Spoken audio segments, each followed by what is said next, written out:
never guess the places that I've been. You never guess the places that I've been. 'Cause everything is like a dream, yeah, but only in that dream that I live in. I'm never gonna let the day begin.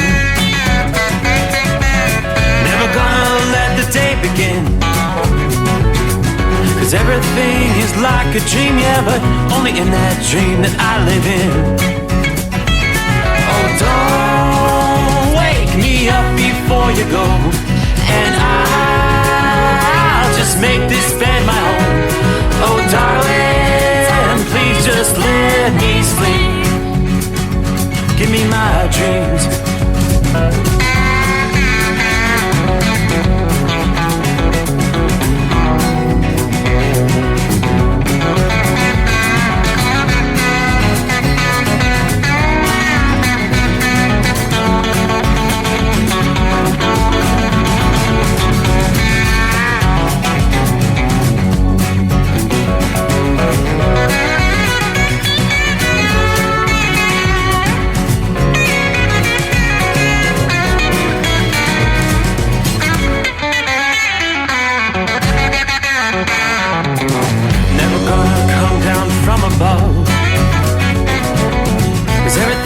Better from above.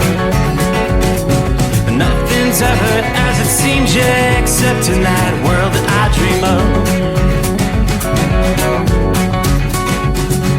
Never gonna lose the ones I love. Never gonna lose the ones I love. 'Cause everything is like a dream, yeah, but only in that world that I dream of. Oh, don't wake me up before you go, 'cause I can't face this day alone. Oh, darling, please just let me sleep. Give me my dreams. Give me my dreams. Give me my dreams.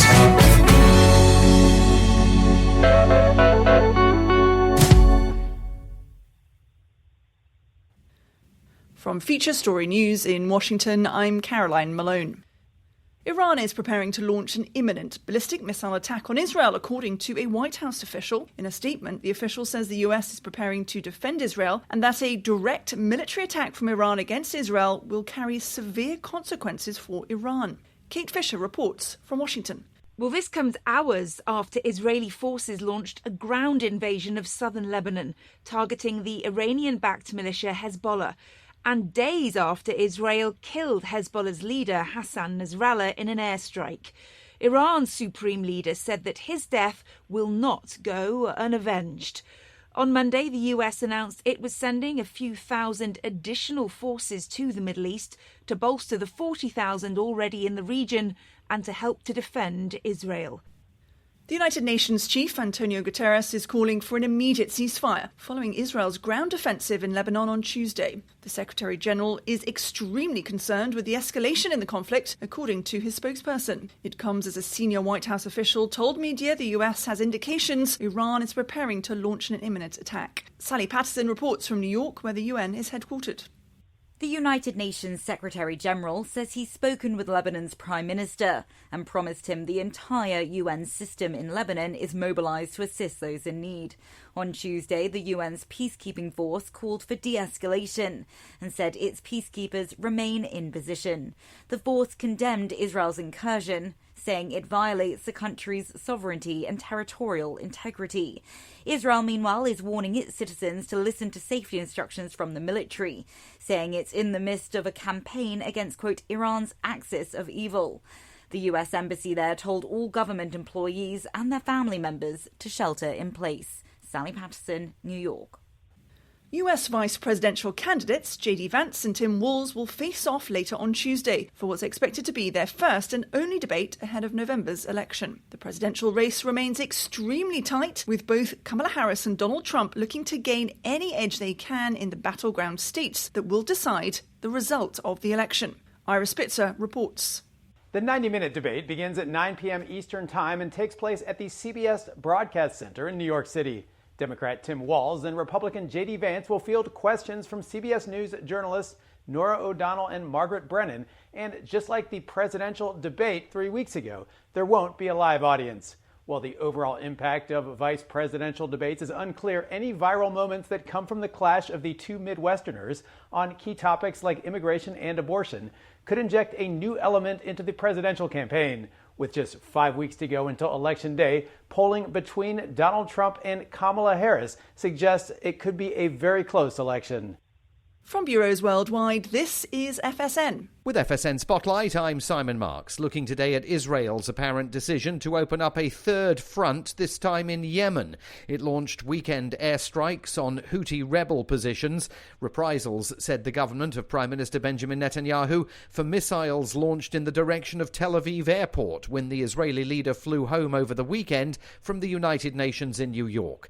Dr. Elizabeth Kendall is the head of Girton College at the University of Cambridge and an Arabist and Middle East expert. She says the Houthi leadership may be unnerved by the weekend's events. The Houthis had already put out several statements following the attacks on Lebanon by Israel, including the killing of Hezbollah leader Nasrallah.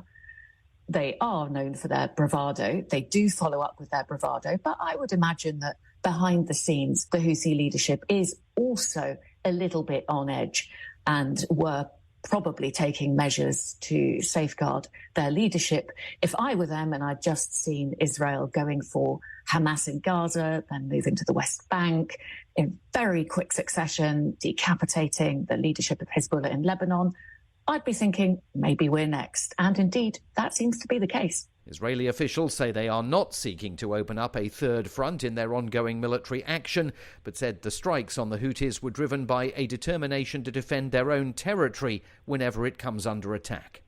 With FSN Spotlight, I'm Simon Marks. And the main news again. A US official says Iran is going to launch an imminent missile strike against Israel. The United Nations chief is calling for an immediate ceasefire from Israel's ground offensive in Lebanon, but there are fears of a wider escalation. And US Vice President candidates J.D. Vance and Tim Walz are due to face off at a debate on Tuesday night. And that is the latest from Feature Story News. Caroline Malone reporting. It's coming. Crisp fall mornings turn bitter cold. As you fire up your diesel, you can see your breath on the inside of a cab.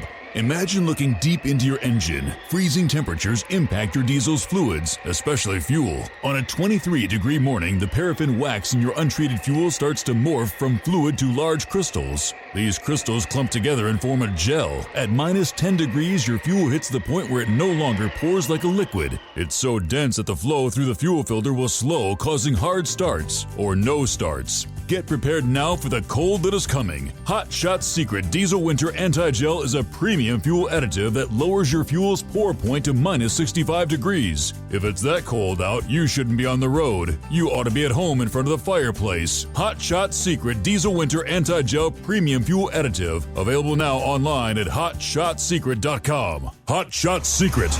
Powered by science.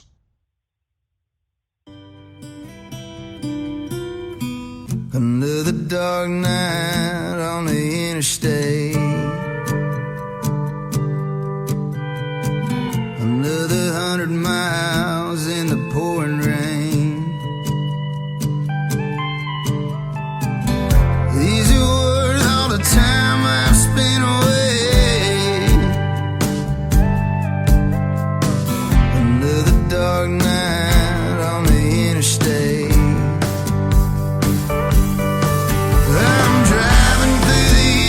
Trying to make it right, my baby's at home, hope she's doing alright.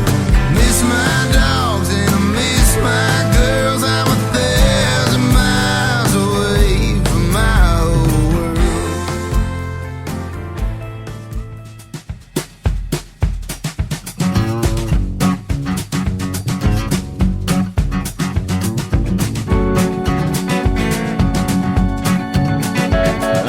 I suppose it's time to cue the microphone. Already? Yes, indeed. It's a brand new day. Okay, so we close out the first day of October. Underway from time zone to time zone. We'll make our way into day number 2 for the month of October. All right, we turned the page on the calendar. Hump Day, how about that? Hey, what day is it? Midweek coming on already. Hope your week's going well. Some folks just getting their week underway. AKA Eskimo Bomb. Back on the road.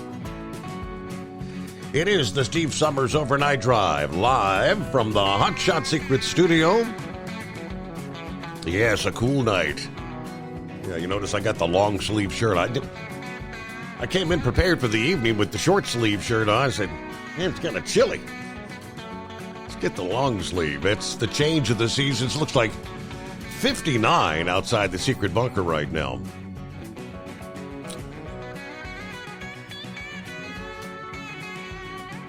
Boy, do we have a lot to cover as we roll into the new day.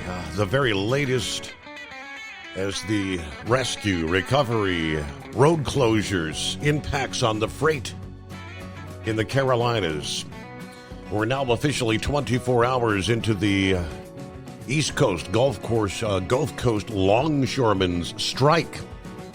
What kind of impacts may we be facing in the coming days as far as freight transportation? A lot of updates to get to. Of course, the Middle East, as you may have heard in the news break, a little bit behind. Indeed, Iran launched approximately 180 missiles into Israel this past day. Now we wait for the next shoe to fall. Some are saying the Ayatollahs are in deep doo-doo. And that's just the tip of the iceberg. Let's start. Travelers' weather, it's for the most part not a bad night. Most of the country is, for the most part, high and dry. The only area we still see some lingering precip is, of course, there in the northeast corridor. Spotty showers continue through parts of Pennsylvania. There is a cold front that's bringing a little bit of light rain with it through eastern Ohio. It looks like the line of rain has now passed to the east of Cleveland, Columbus, Cincinnati as well. Extends on down east of Louisville. Some light rain maybe moving through the Lexington area. Yeah, that's the front that's going to be finally pushing the leftover moisture from Helene that's been just kind of lingering there in the northeast for the last 3-4 days. Finally, we'll push that off the east coast. Maybe a few days of sunshine. The sun may come out again. But the numbers continue to come in, and it's more staggering with each passing day. Yeah, the scale of the destruction from Helene continues to expand with each passing day. Yeah, just 4 days now after unleashing a staggering 42 trillion gallons of rainfall. Helene has etched its name in history as the fourth deadliest hurricane to strike the U.S. mainland this century. The numbers alone tell a harrowing tale of Mother Nature's unbridled power and the enduring impact. The numbers continue to increase. AccuWeather has increased their estimate of the total damage and economic loss from Helene now to $145 to $160 billion. That increase reflects the additional grim damage reports that we're receiving with each passing day. In particular, the catastrophic flooding disaster in the southern Appalachians, including Asheville, North Carolina, and the surrounding areas, as well as the widespread storm surge impacts along the populated west coast of Florida, like Tampa Bay. Those are some of the significant contributing factors. North Carolina's Air National Guard, they tell us, has delivered over 100,000 pounds of FEMA supplies to help those affected by Helene. The group also rescued more than 500 people and 64 farm animals from the storm. Based on the computer modeling we know, they've been telling us for several days, we indeed saw a 15-foot Storm surge along several areas. Keaton Beach, Steinhatchee, Horseshoe Beach in Florida. 4 days after Helene made landfall. 1.6 million customers still in the dark. The vast majority of that number are residents of the Western Carolinas and Eastern Georgia. North Carolina outages have been slowly ticking downwards, but the state reported the same number at 9 a.m. Tuesday as they did at 7 a.m. on Monday, according to Power Outage US. There are 26 counties that are still anywhere from 60 to 100% offline. Now, at the peak of the storm, 4.8 million had lost power. The largest concurrent number since Hurricane Irma back in 2017. Now, the latest death toll makes Helene the U.S. mainland's, as I mentioned, fourth deadliest tropical system since the year 2000. That's a rather short list that includes Hurricane Katrina, which killed at least 1,200. Hurricane Ian and Hurricane Sandy each caused about 160 fatalities. Only 4 other storms have been as deadly since 1950. Helene's death toll has surpassed 128, and the numbers haven't really changed over the past day. As many as 600 still listed as missing. Now, Georgia Power said Helene was the most destructive storm in that state's history. More than 5,000 power poles are needing repair or replacement. 425 miles of wire needed to be restrung. Duke Power confirmed over 6,000 poles down in northwestern South Carolina. The numbers out of North Carolina aren't even available yet. There was an EF3 tornado spun up by Helene that injured 15, some critically, in Rocky Mount, North Carolina. One of what turned out to be 33 tornado reports spawned by Helene.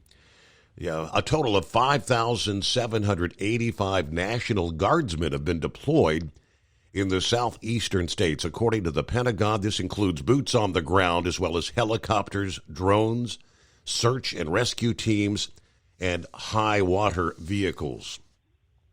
The National Weather Service during the storm issuing a total of 209 flash flood warnings.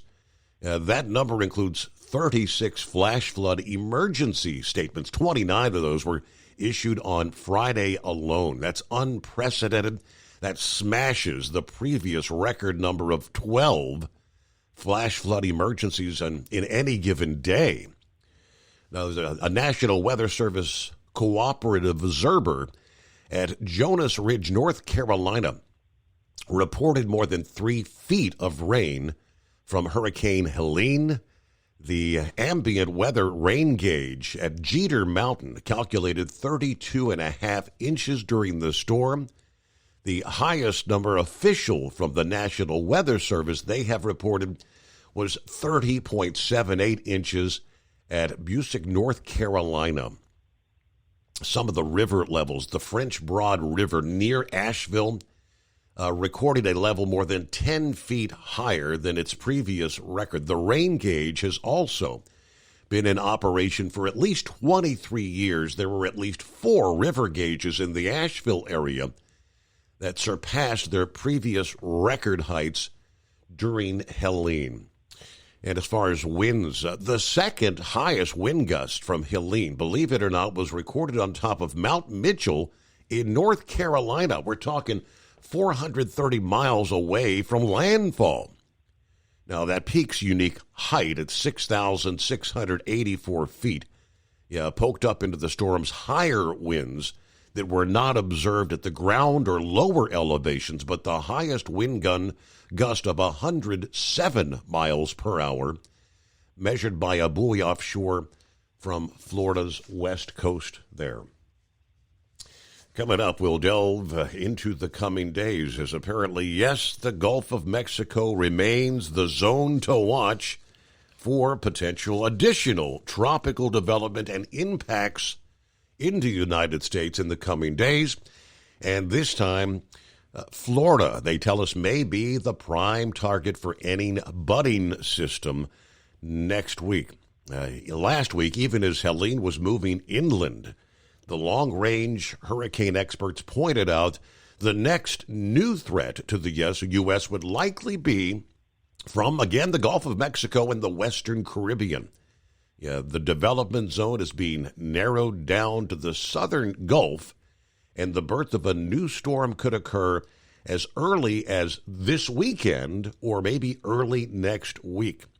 Yeah, they've labeled the Gulf threat as a high risk of development, just as they did days in advance of Helene's development. Meanwhile, all right, trust your week's going well here. The cleanup, the mess in the Carolinas. See, Brain Dead had forwarded my way that the North Carolina Department of Transportation, a fairly major update Tuesday, stating that emergency traffic is now being allowed up I-40. I-40 at Old Fort Mountain. Crews were able to clear the massive slide. Now, Old Fort, that's a small town in McDowell County, roughly an hour away from Asheville. I-40 east down the mountain is currently open to all traffic, according to officials. This past day, the DOT said multiple locations at the same time are still impassable along I-40. I-26 remains closed at the Tennessee state line. Yeah, there may be closed roads not listed online, as many areas aren't actually still at this point able to report. According to DOT officials, still highlighting do not travel to western North Carolina. I-40 impassable in several locations. I-26 again closed at the Tennessee state line.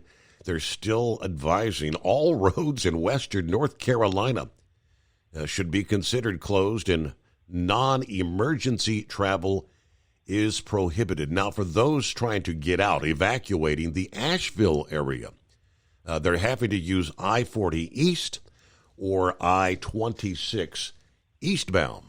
You can't get from point A to point B in a westward direction. All right, Pappy on board, out of the box. How about that? Saddle up, Nocturnal listeners. What day is it? Not official until Horse Feathers makes it so. 61, Harrison, Ohio.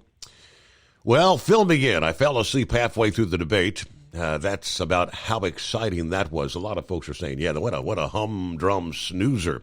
844-844-3388. Call in, be a part of the show. Don't be a scarecrow. Hit those digits. We'll get the party started. Stay safe. Keep it between the spotted and the solid. Are you with me? All right, yes, indeed. Hello, Miss Millie. Good morning, Steve and the overnight crew. Everybody stay safe, take care, and be blessed out there. 42 by daylight. As the temperatures continue to drop, we may see some upper 30s in some locales here in northwest Illinois. Good evening, good morning from Roy. Yes, with the passing of that cold front, a little bit of a chill coming on. Hammer down, good afternoon. Still working tonight. The perishables have to continue moving. According to Larry, 63 degrees in Kingston, New York. So it is indeed round number 2 to Schenectady. Jerry chimes in, well, another debate stacked against Trump. Good morning, everybody, and thank you for everything you do. Thanks for Steve having a great show during the overnight hours. How about Norman checking in from Long Beach, Washington, where it's 58 degrees, exactly what we've got here outside the secret bunker. Kind of overcast, a little misty. What a long drive, about 1,900 miles. Now, relaxing by the fire, waiting to go fishing. In a couple of days, everybody have a good morning. All right, enjoy that time. A little rest and relaxation does the body good, all right? Hello to Glenn. Good evening, Steve. The overnight family, some downpours here in Florida tonight. Where I'm at, looks like the war is on the way. All right, coming out of the traffic, so here we go again. Stay safe, everybody. Looking forward to a great show, and thanks for all you do, Steve. All right, 57, rain as well in Lodi tonight. Looking forward to hear the latest on these trying times. My mother lives down in Homosassa, Florida, near Cedar Key.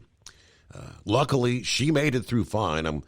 Steve, glad you're okay. I'll tune in later over the home of free speech, a.k.a. Rumble. And Stacy chimes in, 50 degrees, a little chilly here, north central Kansas. We're dropping to about 45 overnight, which she calls it perfect football weather. And safe travels to all. As an independent trucker, you work hard to meet your goals. The Owner-Operator Independent Drivers Association has been helping small business truckers for over 50 years with benefits, services, information, and discounts. You work hard, but OOIDA works even harder to give you advantages that large fleets enjoy. And all of our programs support our representation on your behalf in Washington, D.C. Become a member at OOIDA.com, making a difference in the lives of truckers. Fuel filtration is a big deal. Poorly filtered diesel fuel can damage injection systems, reduce efficiency, and rob horsepower, among other things. By removing the water, air, and debris from fuel, fast fuel systems can triple the life of your injection system while restoring power, optimizing fuel economy, and more.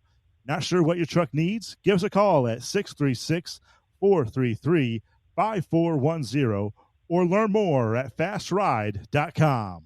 At Hot Shot Secret, we share the science behind common diesel problems and their solutions. For example, Diesel fuel cetane levels. in many states, the cetane rating in diesel fuel is 42 to 45. Most diesel engines operate more efficiently with a cetane rating of 48 to 50. One treatment of Hot Shot Secret Diesel Extreme will raise your cetane 7 points, increase fuel economy, and improve cold starts. Due to a cleaner burn, there are less hydrocarbons and particulate matter in your exhaust. This reduces the blockage of your diesel particulate filter. Using Diesel Extreme generates 83% less DPF regeneration. The 6-in-1 Diesel Extreme formula also includes the most concentrated detergent on the market, lubricity enhancer, water demulsifier, rust and corrosion inhibitors, and a fuel stabilizer. Hot Shot Secret Diesel Extreme is available nationwide at truck stops, fine farm and auto stores, and online at hotshotsecret.com. Hot Shot Secret, powered by science. Doc's Diesel is your one-stop online shop for diesel filter maintenance. Genuine quality, third-party tested filters for Cummins, PowerStroke, Duramax, and EcoDiesel trucks. Doc's cuts out the middleman and those pesky markups you often find from OMEs, dealerships, and parts stores. We make ordering easy with filter kits, subscriptions, and even dealer sign-ups if you have a fleet. Purchase your filters at www.docsdiesel.com and receive 10% off when you use code SUMMERS10. Doc's Diesel, your one-stop shop for diesel maintenance. And now, back to the Steve Summers Overnight Drive, live from the Hot Shot Secret Studios. All right, phone lines open at 844-844-3388. Obviously, they tell us hundreds of roadways closed in North Carolina, including parts, as we know, of 2 interstates. This is impacting obviously interstate travel, the moving of freight around the country, snarling delivery routes, a challenge for the logistics community as it works to get supplies to the trapped residents. Now, according to the president and CEO of the North Carolina Trucking Association this past day, his quote was, "This is unprecedented." The state trucking organization coordinating supply drops, but it's simply not enough, he said. The infrastructure woes with the looming port strike will further complicate efforts to get supplies to those who need them the most. Now, he said he's not received reports yet from association members who were impacted, but he said he is 100% confident that some member companies and distribution centers, yes, were affected by the storm. According to the executive director of the nonprofit American Logistics Aid Network, the situation in North Carolina is desperate. Still hundreds of thousands of homes and businesses without power. This organization provides logistics assistance to disaster relief nonprofits by coordinating aid requests. Now, as roadways are cleared, Fulton said supplies will reach some communities in need. Airdrops are taking place, and some local truck drivers are hauling supplies.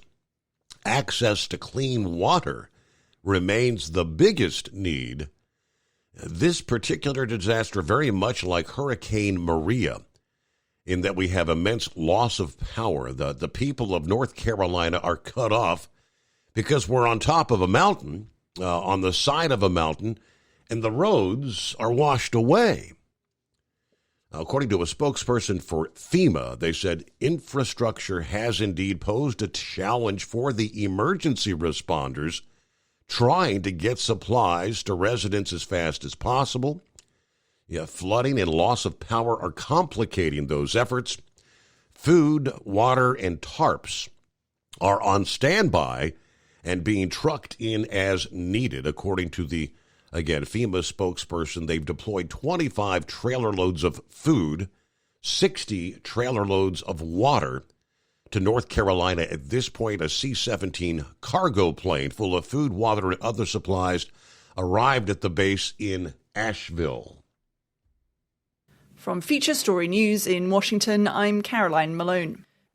Iran is preparing to launch an imminent ballistic missile attack on Israel, according to a White House official. In a statement, the official says the US is preparing to defend Israel and that a direct military attack from Iran against Israel will carry severe consequences for Iran. Kate Fisher reports from Washington. Well, this comes hours after Israeli forces launched a ground invasion of southern Lebanon, targeting the Iranian-backed militia Hezbollah, and days after Israel killed Hezbollah's leader Hassan Nasrallah in an airstrike. Iran's supreme leader said that his death will not go unavenged. On Monday, the US announced it was sending a few thousand additional forces to the Middle East to bolster the 40,000 already in the region and to help to defend Israel. The United Nations chief, Antonio Guterres, is calling for an immediate ceasefire following Israel's ground offensive in Lebanon on Tuesday. The Secretary General is extremely concerned with the escalation in the conflict, according to his spokesperson. It comes as a senior White House official told media the US has indications Iran is preparing to launch an imminent attack. Sally Patterson reports from New York, where the UN is headquartered.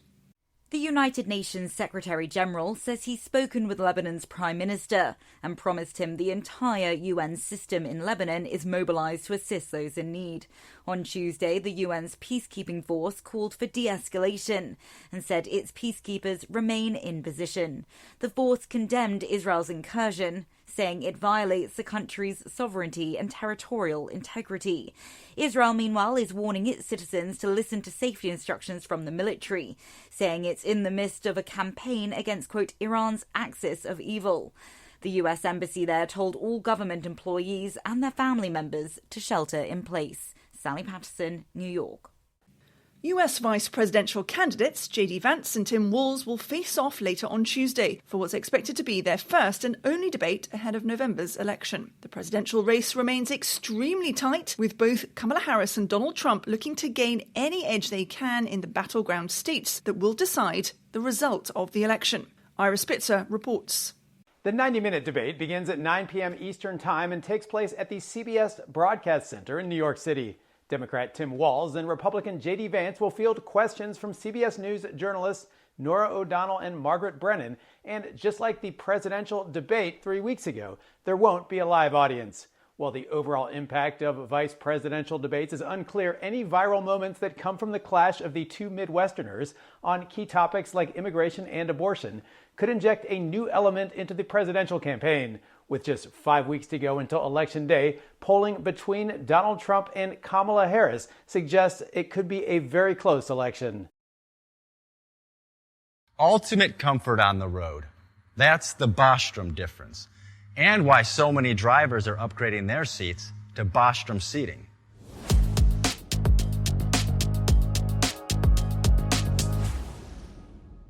With roots dating back to 1935, we know seating.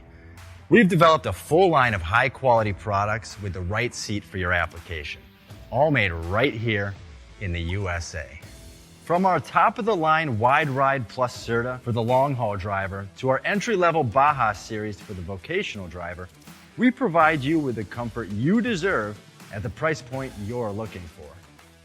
We know you're busy.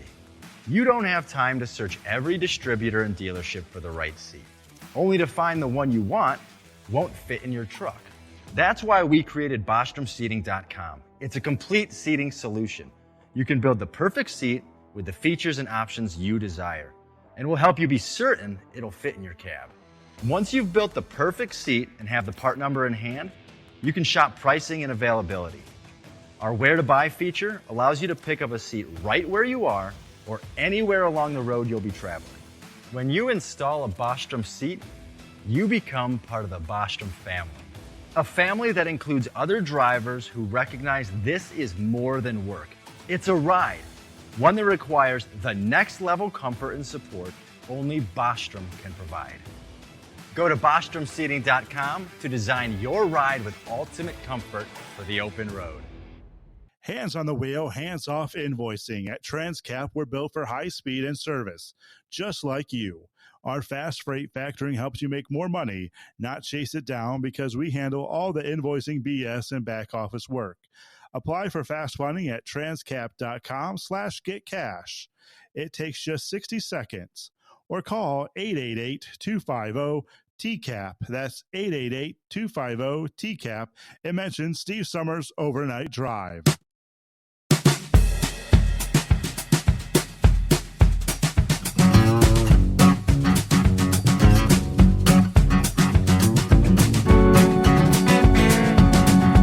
Jump on board at 844-3388. Tad bit more out of North Carolina, where FEMA says we're an agency that's built on helping people respond and recover from disasters such as this. They are challenging, but we have the best people working on the issues to help the community right now. About 280 state-maintained roads closed, especially in western portions of the state.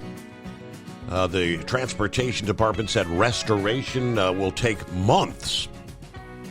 Obviously, portions of I-40 near the Tennessee-North Carolina border collapsing after the catastrophic rain. Of course, that is a significant access point. Now truck drivers having to seek detours, which may not be accessible by heavy-duty trucks. They're still saying all roads in western North Carolina should be considered closed. At least 11 landslides reported. Crews are obviously prioritizing reopening interstates and highways first. But the Transportation Secretary said the scope and magnitude of devastation is unlike anything many longtime residents have ever seen in western North Carolina. It's too soon to tell how this is going to impact the overall freight market, according to the Vice President of Market Intelligence at Arrive Logistics. Carriers are already showing less interest in traveling through this area. He said he anticipates effort-related orders will increase as the week progresses here. And then there's the discussion of what about fuel prices? With any disaster, fuel prices can be significantly affected. Now, reports released this past day, Tuesday, did not reveal any major spikes in average diesel prices by state or across the nation just yet. But according to the founder and co-president of ProMiles, that monitors approximately 12,000 plus fuel locations on a daily basis, it is too soon to know exactly how fuel prices will be affected by Helene.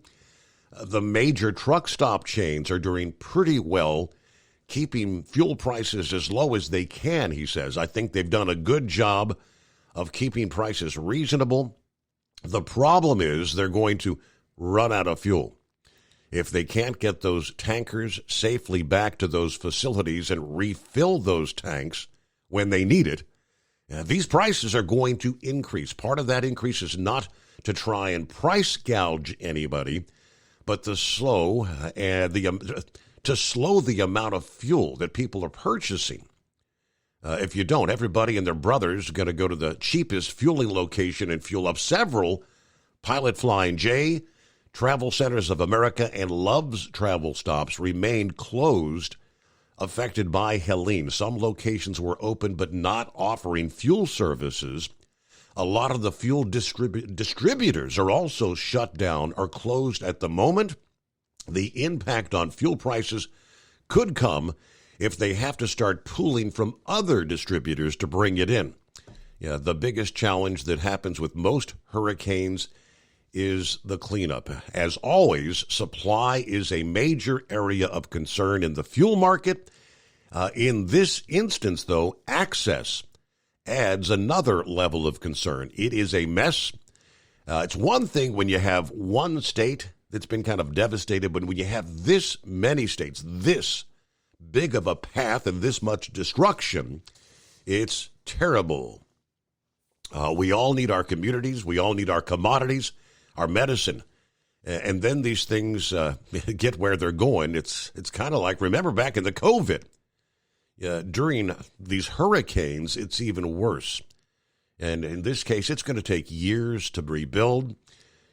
During that rebuilding process, an increase in fuel prices is more likely than not. We're just starting to see the problems now. Some of those areas have not seen devastation like this ever. Right now, the fuel locations are trying to keep the prices at a reasonable number, but they're going to have to increase at some point as the cost per mile of getting fuel to those locations goes up. And with other locations being shut down, they're going to lose a lot of money with this. A lot of updates out of North Carolina in particular. Eastern Tennessee is pretty much in the same boat there. Good morning, Hillbilly. Good morning, Steve. Can you hear me? We got you. Yeah, how we doing? I'm good. Would you call this a 100,000-year storm? A good question, yeah. Or flood? I mean, it's unprecedented. I mean, I've never heard of 30-plus inches of rain in one storm. I mean, I can't imagine that much water. And it's such a short amount of time, in like 2-3 days. Right. I mean, you're going back biblical when Noah was building an ark, kind of rain. What I consider that. I heard reports from friends and stuff that in the know of the building highway said it's going to take over a year to get 40 completely reopened to normal. Mm. I mean, just seeing the pictures I've seen, I mean, looked like eastbound was completely washed out and collapsed into that river that runs alongside it there to the gorge. I know it's not the first time there's been a major closure of 40. It's been years and years ago when it was shut down for an extended period. What's the detour? Is it an extra hour and a half? Do you know how much longer it's taken to get around? I remember when that big landslide happened in the gorge and it was shut down. I ended up going up through Cumberland Gap and to Bristol and going and cutting across Asheville that way, across the mountain. That put about an extra hour on the trip. Okay. The way I understand it, some of them roads there, I don't think are passable getting toward Asheville. So, I mean, you're talking about going, instead of taking 40 across, instead of taking 64 across out of Louisville to, 77 or something down that way to the Carolinas, going around that way. If you're coming from the north and doing the same thing coming south, or coming from the south, mm-hmm. You know what I'm saying? Right. But it just, I mean, like you said, it's unprecedented for the damage and amounts of rain and them poor people had. Your storm outlook for the Gulf of Mexico, don't that make you feel warm and fuzzy about taking your cruise? We're 10 days away. Yeah. We'll be watching. Well, I got a friend right now that he actually left, I think Saturday or Sunday on a cruise to the Caribbean, and they were supposed to go to Honduras. The cruise line said they're canceled the the stop in Honduras, and I think they're going to shorten the cruise one day because of the storm. But I hope you all have fun and I hope it's safe. But I got a listening report there that's had a chuckle about that. Don't be jinxing us. Yeah, I'm not trying to jinx you. I don't know about what your report said. You're the one that that is true. So you're jinxing it, not me. I'm just stating the obvious. But Steve, have a good night and good show. All right, Hillbilly. Hey, thanks for checking in. I got a message and a number of photos from Pup this past day, and he said, first of all, good morning.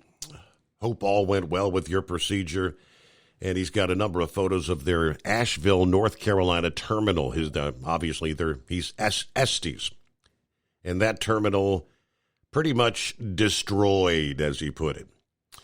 And then he's got the map, the link there, as far as trying to get in or out of the Asheville area. And there's no good way in or out of Asheville, as he put it. I did send him a message, said, give us a full report this evening. Gilligan, good morning, Steve. Fellow listeners, a little light drizzle at the Speedway Martinsville, 65. Everybody keep it shiny side up out there.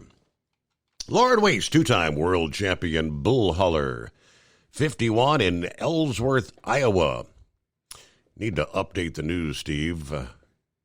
I know. I think their last update was what the hell, it was like the noon hour. I'm scrolling through, and they still haven't updated at this point in time. Surely they've got to get something up to speed here. Because, they're talking about the vice presidential debate coming up Tuesday night. Yeah, it's over and done. And it was kind of a snoozer, but all right, let's see. Fixing to load this powerful chrome-plated cow truck for a high-speed trip to western Tennessee. It's an epic night for trailer trucking. Everybody have a great morning. Special one night only corn patch shout-out to the one and only Gilligan from Parks Livestock of Iowa. All right, Eskimo Mom, there she is. Howdy, Overnight Drive Nation. Happy Hump Day Friday, whatever day it is. We're back in the saddle after an extended, expensive weekend. Thanks to Helene taking a large limb down on a tree that blocked my driveway Friday. Spent Saturday with the tree trimmer, cutting it down. Luckily, the neighbor's fence and black walnut took the brunt. No other damage that we know of, thankfully. Anyway, got an Indy store load to start off my week. After that, who knows what they'll have me doing next. We are clear, a bit breezy. 56 degrees on Interstate 70. Greenfield, Indiana tonight. There's Buckeye Boy checking in from Bozeman, Montana tonight. Beautiful day to play golf. Started off a bit chilly, but we warmed up into the 70s. Pretty nice course. I enjoyed it. After playing a double header yesterday in Atlanta, then flying across the country, the Braves were pretty flat and had to pitch a kid that had not pitched much at all this year at the major league level, and they struck out 15 times. Brutal. My mom said the same biolab in Conyers that had the fire this past weekend caught fire 20 years ago when she worked there as a temp. And lastly, Iran may have just bit off more than they can chew. Have a great night, everybody. Be careful out there.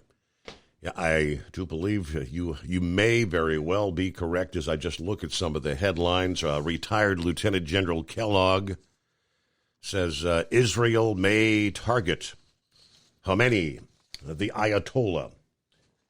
That was the same as the other headline. Robert Wilkie says the Ayatollahs are in deep trouble.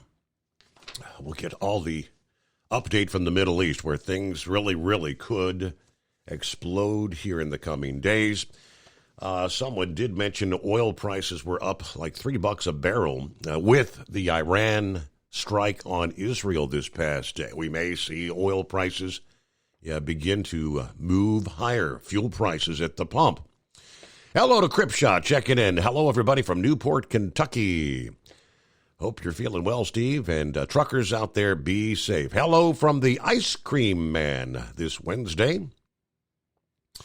Good morning over on Rumble again.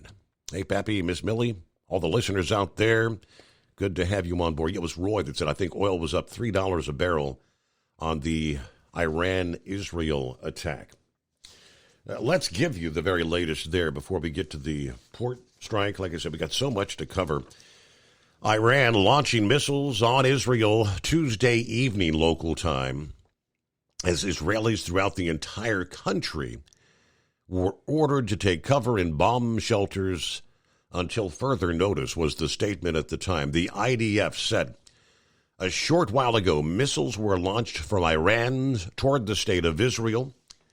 You are instructed to remain alert, precisely follow the Home Front Command's instructions. In the last few minutes, the Home Front Command has distributed life-saving instructions in various areas across the country. The public is asked to adhere to the Home Front's command guidelines. Upon hearing a siren, you must enter a protected space and remain there until further notice. The IDF is doing and will do everything necessary to protect the civilians of the state of Israel. Rear Admiral Daniel Hagari addressed the nation, stating that the Home Front Command would communicate to them via mobile phone alerts. We are strong. We are capable in this attack also. Other officials warned Israelis not to film or photograph during the attack and to avoid windows in case missiles fell nearby. Now, the U.S. had revealed early on that they had indications of a pending Iranian attack. Now, back in April, when they launched nearly 300 missiles and drones, nearly all were intercepted by the air defenses and by those of several regional American allies. Didn't cause a whole lot of damage, but some of the updates as the day progressed. Iran was reported to have fired towards Israel's nuclear reactor in Dimona. They released another statement which said the attack is continuing. You are requested to remain in a protected space until further notice. The explosions you're hearing are from interceptions or fallen projectiles. The aerial defense array is currently identifying and intercepting launches. Israel's army radio said Iran had announced its attack was a response to the killing of the Hamas political chief back in July, Israel's killing of the Hezbollah leader Nasrallah this past Friday, and to the death of senior Hezbollah official Nilfroshan alongside Nasrallah. Iran claims they were aiming at military targets. Unconfirmed reports early on were suggesting as many as 400 missiles had been launched. The later update says it was about 180 missiles that were launched, most of which were intercepted, and late reports no injuries and little damage. Now, obviously, Israel will respond, and their statement we will respond quite forcefully to Iran's missile assault, potentially going after the country's nuclear facilities and going after Iranian's supreme leader, Khamenei himself. Now, U.S. Army Lieutenant General Keith Kellogg, a national security advisor under the Trump-Pence administration, Prime Minister Netanyahu has told the world that he will have given you repeated opportunities to bring this to a conclusion. And as that has not happened, I think he's going to go for the Ayatollah. He's going to respond forcefully. If I was Iran, I'd say I think he's going to make a key shot at the nuclear facilities and going after the supreme leader. Wow. Tuesday's air attack, he says, will set everything in motion for a much wider war in the Middle East. And the Israelis have decided they have had enough. It's probably about time, he says. This needs to be brought to some type of a conclusion.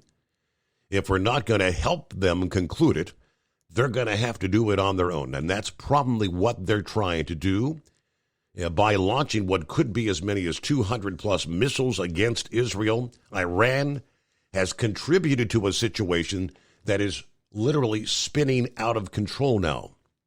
You're starting to see a lot of missiles from Iran. They've got to the largest missile arsenal in the Middle East.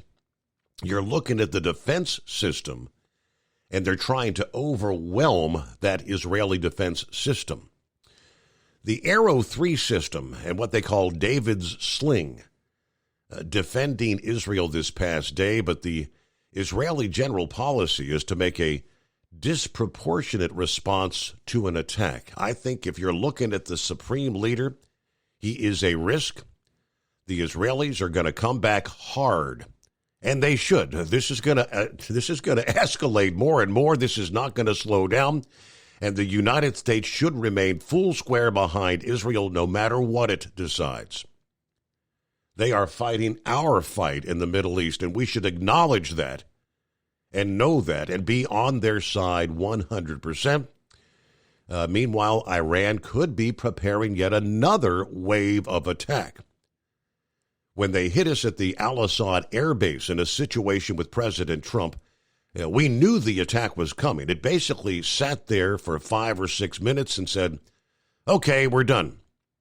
He didn't kill anybody, but the Israelis do not respond like that. They look at the threat much differently than we looked at the threat because we are separated so far away. They look at this as a regional threat. They've proven they can go after the nuclear sites. Now, this is going to be one of those times where I think they're saying enough is enough and we're going to finish this. That's where you see the escalation. And the Iranians, they should be nervous. When you look at the senior military commander in Israel, he has said repeatedly, we can reach out and touch anybody. Question is about what we call suppression of enemy air defense. Can they do it? I think they can. This is not going to end. They're not going to say game over. They shot 200 missiles. We're going to take our ball and go home? No. All right. Escalation. We've been kind of anticipating this may be coming down the pike for an extended period of time. It is 844-844-3388. A Buckeye Boy mentioned the BioLab fire there that it occurred over the weekend, Sunday. It's not over yet. Residents east of Atlanta were again warned Tuesday to take shelter where they are as the shifting winds were pushing. Apparently, this thing is still smoldering, the billowing chemical cloud from the chlorine factory fire. Now, this is what shut down I-20 until about mid-morning Monday. The shelter-in-place order had just ended Monday evening for Rockdale County. People complaining about the strong chemical smell and haze for miles around the BioLab plant in Conyers. But the word came from Rockdale County officials via social media early Tuesday. Due to the weather, the plume is banking down and moving straight throughout the county.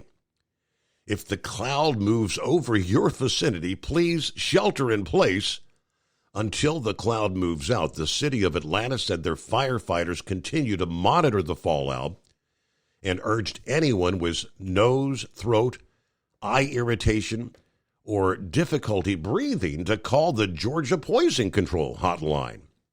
If you don't have to be outside, if you don't have to be on the roadways, stay home was the word from the Rockdale County Board of Commissioners Tuesday morning. The fire itself was brought under control about 4 o'clock Sunday afternoon. But firefighters are still actively engaged as of Tuesday as the smoldering material keeps sending up that plume of what is now described as a gray-white smoke. The pollution constantly shifting, and with no strong prevailing wind to disperse it, That smelly haze lingering this past day across the Atlanta area. So continuing to monitor, but I thought when the shelter in place was lifted there Monday evening, I think a lot of people probably were surprised, Tuesday morning, say, yeah, get back, shelter in place. It is 844-844-3388. All right, coming up, we'll get a news break, see if they've updated things at this hour. Good to have you with us. Rolling into, we call it Hump Day, the Steve Summers Overnight Drive live from the Hot Shot Secret Studios. Ultimate comfort on the road. That's the Bostrom difference. And why so many drivers are upgrading their seats to Bostrom seating.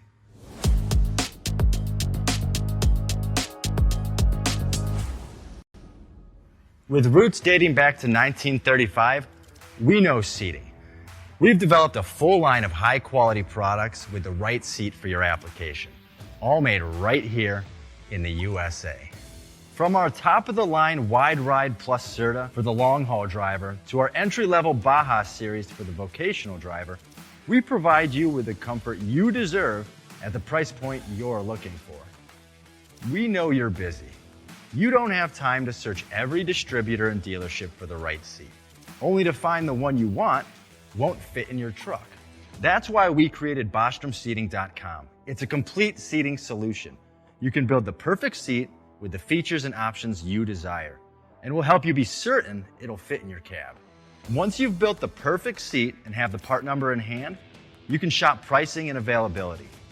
Our Where to Buy feature allows you to pick up a seat right where you are or anywhere along the road you'll be traveling. When you install a Bostrom seat, you become part of the Bostrom family. A family that includes other drivers who recognize this is more than work. It's a ride, one that requires the next level comfort and support only Bostrom can provide. Go to BostromSeating.com to design your ride with ultimate comfort for the open road. Hands on the wheel, hands off invoicing. At Transcap, we're built for high speed and service, just like you. Our fast freight factoring helps you make more money, not chase it down, because we handle all the invoicing BS and back office work. Apply for fast funding at transcap.com/getcash. It takes just 60 seconds. Or call 888-250-TCAP. That's 888-250-TCAP and mention Steve Summers Overnight Drive. From Feature Story News in New Delhi, I'm Neha Punya. Israel has fired fresh missiles at Beirut overnight as worries of a wider regional conflict mount. Israel says it intercepted most of the 180 missiles fired at it by Iran, with the US saying it helped intercept those missiles. Israeli Prime Minister Benjamin Netanyahu has called that attack a big mistake, warning Iran will pay for it. Iran says it was acting in self-defense. Trent Murray has more from Tel Aviv. The Israeli Defense Force says there were some impacts, including here in Tel Aviv, where we saw flashes of light as some of those missiles landed, and also large explosions ringing out across the city. But the latest information we have is that there were no Israeli casualties in all of this, and they are putting that down to the fact that around 10 million people across this country heeded that warning and remained in the shelter as this attack took place. We are also hearing from the United States that they worked closely with their Israeli counterparts to try and intercept as many of these missiles as they could. The US vice presidential candidates have clashed over immigration, the economy, and the 2020 election result in their one and only televised debate. Republican J.D. Vance refused to say if Donald Trump lost the 2020 election, with Democrat Tim Walz accusing him of engaging in revisionist history. Donald Trump's running mate, J.D. Vance, seemed the calmer, slicker, more confident candidate, often diverting the discussion in the direction he wanted. By comparison, Kamala Harris's vice presidential pick, Tim Walz, spent a sizable amount of time on the back foot, defending the Biden-Harris administration and leaving Vance's falsehoods largely unchecked. And while much of the debate was civil and policy-focused, there were testy exchanges over abortion, the economy, immigration, the moderators resorting to cutting the candidates' mics, and the 2020 election result. Vance refused to say if Trump lost 4 years ago, and said there had been a peaceful transfer of power. Walls said the January 6th attack on the US Capitol proved that wasn't the case and accused Vance of Trump world revisionist history. I'm Nick Harper in Washington. Japan's new Prime Minister has held his first phone call with the US President. Shigeru Ishiba told Joe Biden he wants to strengthen the country's alliance. Chris Gilbert is in Tokyo. Ishiba's pro-military position should bode well for the relationship. There is one sticking point. Ishiba wants the US to pick up more of the costs of hosting the 55,000 US troops stationed in Japan. In 2022, Japan greenlit another $8.6 billion over 5 years in subsidies to the US military, on top of the more than $2 billion it already pays annually. From bureaus worldwide, this is FSN. With FSN Spotlight, I'm Simon Marks. What happens next in the Middle East after Israel, backed militarily by the US, fought back against a barrage of Iranian missiles fired at the country on Tuesday? Israel is threatening reprisals, so is the United States. Alistair Burt is a former British Foreign Office minister who used to have responsibility for the Middle East. Everybody can have all sorts of plans, but once attacks start, then it is true, and most military people would tell you that as soon as combat is started, things can go out of control very quickly. What has changed is the tit-for-tat that there has been between Hezbollah and Israel for some time.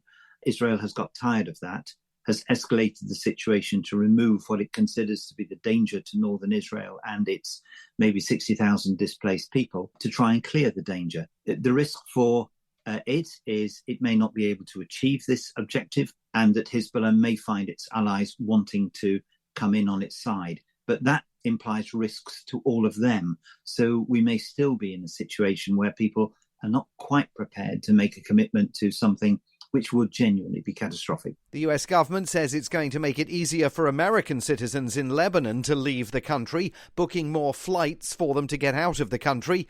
Tuesday's events only seem to underscore the sense that the region remains a tinderbox. With FSN Spotlight, I'm Simon Marks. The main news again. Israel fires fresh missiles at Beirut overnight as Israel says it intercepted most of the 180 missiles fired by Iran, even as Benjamin Netanyahu calls the attack a big mistake, saying Iran will pay for it. The US vice presidential candidates have clashed over immigration, the economy and the 2020 election result in their one and only televised debate. And that is the latest feature story news. Neha Punya reporting. It's coming. Crisp fall mornings turn bitter cold. You climb into your diesel and it feels like you're sitting on an ice cube. Imagine how your engine feels after a frosty night. Freezing temperatures impact your diesel's fluids, especially fuel. As the temperatures drop, water that is emulsified within your fuel is released, adding more water into your system. Frozen water in your fuel lines, filter, or bowl will simply slow the flow, or worse, stop the flow of fuel in your system. No fuel flow, no start. Get prepared now for the cold that is coming. Hot Shot Secret Diesel Winter Anti-Gel is a premium fuel additive that lowers your fuel's pour point to minus 65 degrees. If it's that cold out, you shouldn't be on the road. You ought to be at home in front of the fireplace. Hot Shot Secret Diesel Winter Anti-Gel Premium Fuel Additive. Available now online at HotShotSecret.com. Hot Shot Secret. Powered by science.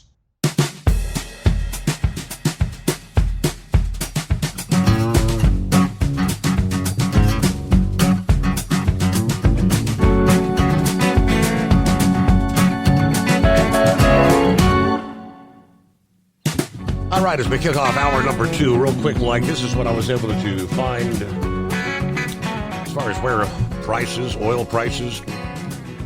Oil prices up 3% Tuesday after that salvo of missiles at Israel.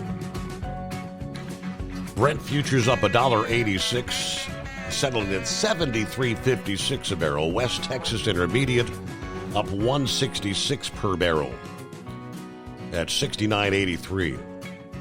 Earlier in the day, both benchmarks were actually up over 5% as the alarm sounded across Israel and explosions could be heard in Jerusalem and the Jordan River Valley. An independent political risk strategist says in an email that Israel will not hesitate to widen its military offensive to hit Iran directly, and Iran's oil assets are very likely on the target list. An Israeli attack on Iranian oil production or export facilities could cause a material disruption, potentially more than 1 million barrels per day. All right, in case of an escalation, Iran's proxies, the Houthi rebels, the Iraqi paramilitaries, may launch attacks at Middle East oil producers, namely Saudi Arabia, according to one analyst. Now, there's now a genuine fear that oil supply very well could be impacted. Nervous, volatile trading is anticipated until that picture becomes clear. Before news of the Iran planning a missile attack, oil prices were actually trading down to near a 2-week low, as the outlook for increased supplies and tepid global demand outweighed the fears of an escalating Middle East conflict. A panel of ministers from OPEC Plus are slated to meet today, October 2nd, to review the market. Starting in December, OPEC Plus group comprising OPEC Plus allies such as Russia is scheduled to raise output by 180,000 barrels per day each month. Now, in addition, the possibility that Libyan oil output will recover also weighed on the market earlier Tuesday, as their parliament had agreed to approve the nomination of a new central bank governor, which could help end a crisis that had reduced that country's oil output. Of course, Iran and Libya are both members of OPEC. Iran, operating under U.S. sanctions, produced about 4 million barrels per day last year. Libya, about 1.3 million per day. The U.S. storage data was indeed released this past day, and there was yet another drawdown from our inventories here in the U.S. We'll see where things go. Hello to the Ghetto Man. Good morning. No. Getaway man, Steve. Getaway man. Getaway man. How you been? I'm good. How are you is the question. I'm doing well. Feeling all right after my little procedure over the weekend. So hopefully all is well. That's good. Well, I didn't call in last night. I heard some of the other guys checked in with you, and you said you were doing good then. That's good. So when are you taking off on the cruise? We're down to like 9 days. My last live show before we head out will be on October 10th. That'll be next Thursday from tomorrow, a week from tomorrow. All right. Well, you enjoy when you get to it. Is there just going to be like podcasts, or who or what are we listening to while you're gone? I believe it's just going to be kind of like previous shows, kind of like listening to the podcast throughout the day. Well, that may not be so bad. I have missed a little bit of parts of shows here and there when I have to jump out of the truck to fuel or do a drop and hook or something like that, so maybe I can pick something back up. But it's going to be a little tough, but we'll hang in there. We'll tough it out for you. I appreciate it. Other than that, we like it when you're in the driver's seat behind the mic. Anyhow, so what I was wanting to talk about. Well, first thing I'd like to talk about is road rage driving. I finally figured out what causes it. And what's that? And that is lack of activity on the part of police when you call in on some bonehead in an 18-wheeler who's using the highway for his personal race course at 85 plus, whipping in and out of traffic. Yeah. No turn signal. But when he does use a turn signal, he gives about 2 blinks of the signal after he's come into your lane. Well, I saw some nitwit doing this tonight, and I called the I was in Oklahoma and going westbound, headed out to the Grand Ole Estate, and you know which one that is. And so I called to report this knothead, because like I said, I was pretty sure he was going to hit somebody or something, because he was cutting other trucks pretty close at 20 and 30 feet when he was coming back in. And so I called in, and I don't know if they ever got him stopped or not, but 2.5, 3 hours later, I'm in Armadillo, stopped for fuel at a place I almost never stopped, the Petro, but I decided to mix it up tonight. We use Petros and TAs quite frequently. We get our best discounts there at my company. And I'll be darned if this bonehead wasn't there. Again, same bonehead. Oh, by the way, he pulls for Amazon. Another one of the warm bodies in the sea. God only knows where he originated from or how many boxes of Cracker Jack Oh, boy. he sent him to get a CDL. What enough about that? So he didn't recognize me. I wound up right beside him. Oh, here's the real kicker. When he pulled out of his fuel island, he's halfway in my lane. He can't even pull straight out of a fuel island. So that was a challenge for him. It was a challenge for me not to go start an argument about it. So I just left it be. I don't think he recognized my truck. Yeah, I just left it alone. I said, heck with it. He's an idiot. Right. Well, another thing I wanted to talk about was this situation with Israel. Well, once again, I'll declare I'm on Israel's side 110%. I'm a veteran. Israel's our closest ally in the Middle East. Yeah, that's it. I stand with Israel about 110%. If I was 20 or 30 years younger, I think I might even take a trip over there to see if they'd let me help out a little bit. Wow. But yeah, like I said, those days are past. But if somebody from the Israeli army came over and said, "Yeah, we'll take you if you want to help out. We got a job for you," I'd say, "Yeah, what's it paying? When do I start?" But I'm getting tired of this crap of everybody jumping on Israel. I really am. But coming out of Oklahoma, I wasn't too far out of the city yet when I finally picked this up on this little tidbit. I said, "Yeah, I got to share this with the crew at the Overnight Drive program." Some guy I don't know who this guy was, but he had a talk show. He might have been coming out of Oklahoma City, and you heard about the 2 gunmen that killed 8 people in some city in northern Israel just right before Iran started their damn bombardment of Israel. You heard that, right? Correct. They identified the 2 weapons that were used in that attack. Brace yourself. Tighten up your seatbelt. Turns out those weapons were they were identified, and they were identified as very specific weapons made by they were M16s, very specific models of M16s that were made by the U.S. and sold, get this, to somebody in Gaza. I guess Gaza Defense or whatever. Palestinians.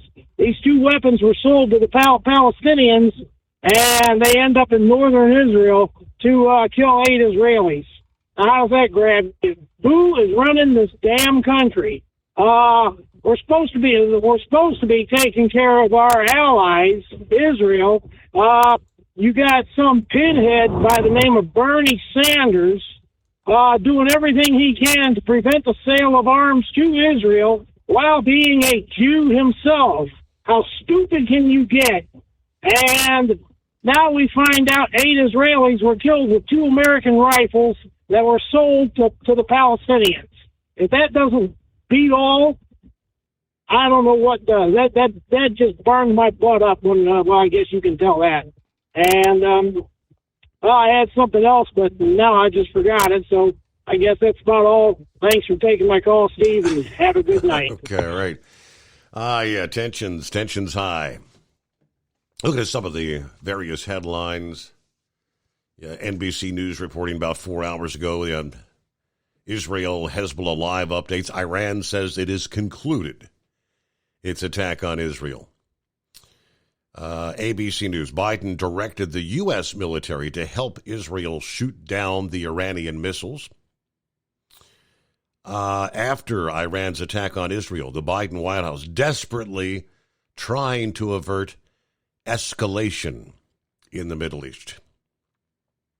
And that's been pretty much nonstop, time and time again, trying to tell Israel to back down. We don't want this to escalate.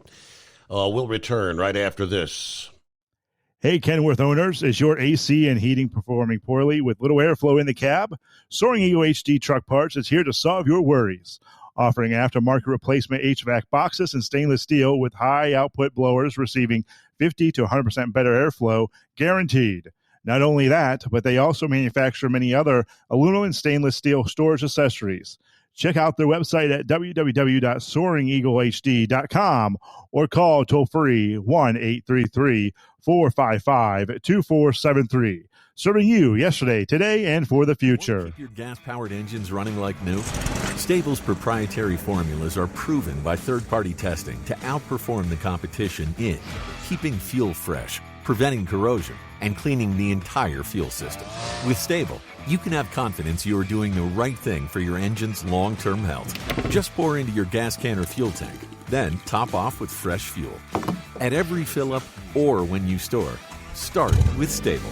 Available where fuel additives are At sold. Hot Shot Secret, we share the science behind common diesel problems. For example, Excessive black smoke. excessive black smoke has two causes: carbon buildup and internal diesel injector deposits, also known as IDIDs. Hot Shot Secret Diesel Extreme has the highest concentration of active ingredients allowed by law and will safely remove all types of injector deposits, including IDIDs and carbon buildup, to eliminate black smoke. Hot Shot Secret Diesel Extreme is available nationwide at truck stops, fine farm and auto stores, and online at hotshotsecret.com. Increase fuel economy up to 7.9% with Hot Shot Secret Gasoline Extreme. The solution to maximize your engine's performance and fuel economy. Whether you're driving a sports car or a daily commuter, Gasoline Extreme is specially formulated with PEA to deep clean. Don't settle for an average driving experience. Upgrade to Hot Shot Secret Gasoline Extreme and go further on each tank. Order now on Amazon or hotshotsecret.com. Hot Shot Secret. Powered by science.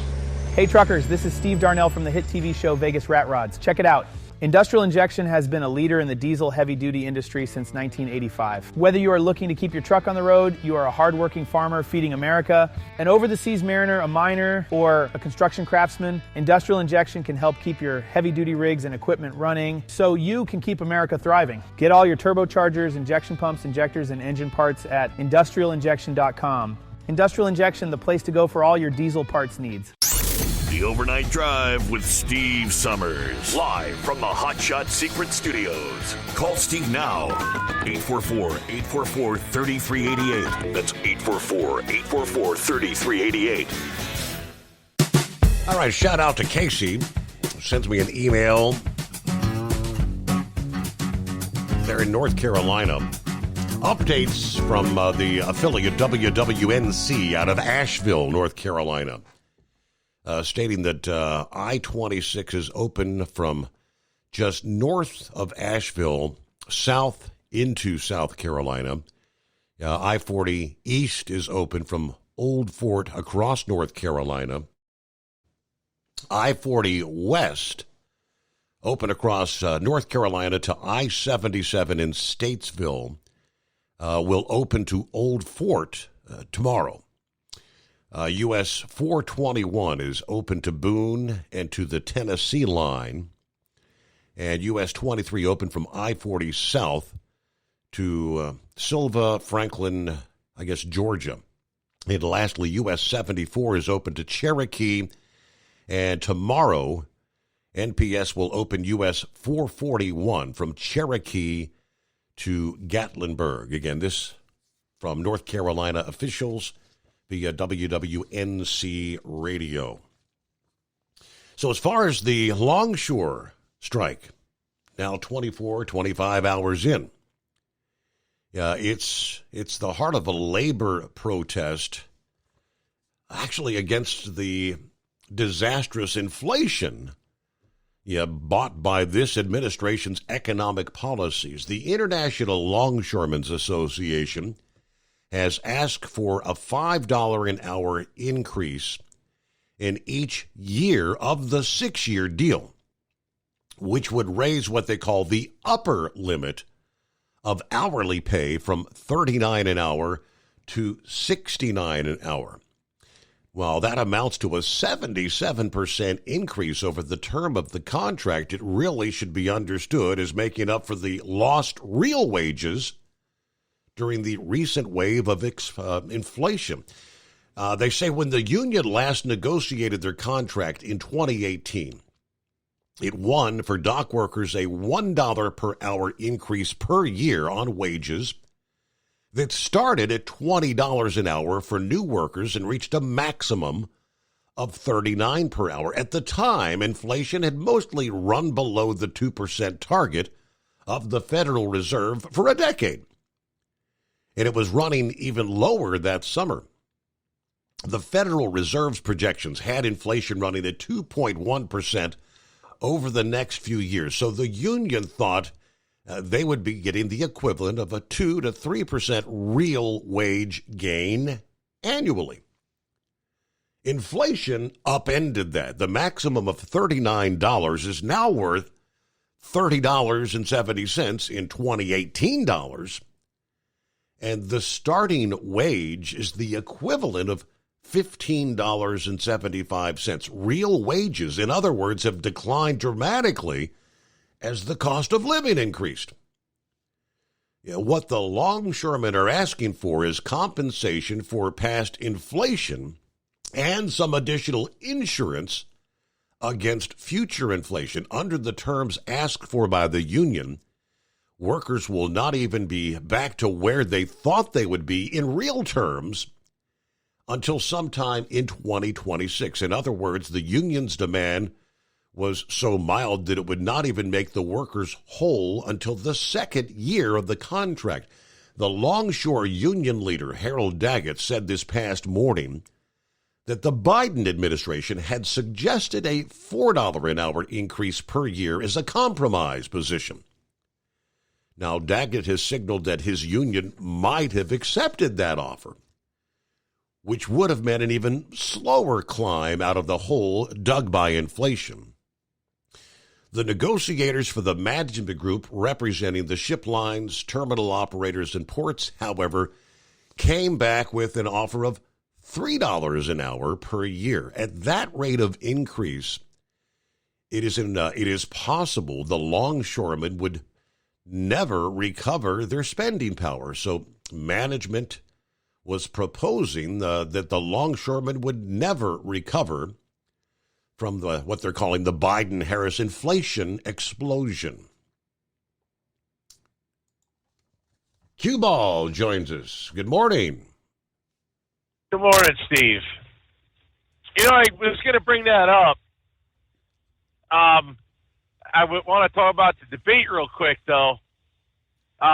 It was kind of a snooze fest. There was a little bit of a spark with it, where one thing that the moderators were doing is they kept fact-checking J.D. Vance with anything he said after the back and forth. And a lot of it was like, okay, you're really grasping at straws to think that was actually true. And then the one that actually kind of made a little bit of, might make a highlight reel, is they were talking about Springfield, Ohio, and how these migrants, these Haitians in Springfield, are quote-unquote legal migrants. And JD was like, okay, well, let's get into how that even happens. And then he was explaining how they're being flown over, and they're this whole thing with the CV1 app or whatever the hell it is, where they're applying for it and they're just getting dropped off. And at the point where they cut them off, because they had to, they go, CBS reserves the right to mute the mics to keep things, quote, civil. So Walz goes, yeah, these laws have been written back in the 90s, and J.D. Vance was going, yeah, but that app wasn't around back then, kind of like trying to explain it, and then they just chopped him. Yep. Of course, he kept talking a little bit. You hear him, didn't quite hear exactly what he said, but you knew that they'd done it. So it was definitely a 3-on-1 type debate when it came to that whole fact-checking thing. The funny thing was they kind of stopped doing that after that. But the other thing that I thought J.D. Vance should have got, he should have swung on them at the end when they were giving their closing statements. Can you guess the one topic that the moderators did not discuss at all? Which was it? The longshoreman strike. Ah, that didn't even come up. Not a thing of it. And I kind of felt J.D. Vance should have been like, yeah, it's kind of funny you guys didn't even bring that up, but whatever. I don't know. I don't know how he would have done it, but they didn't talk about that at all. So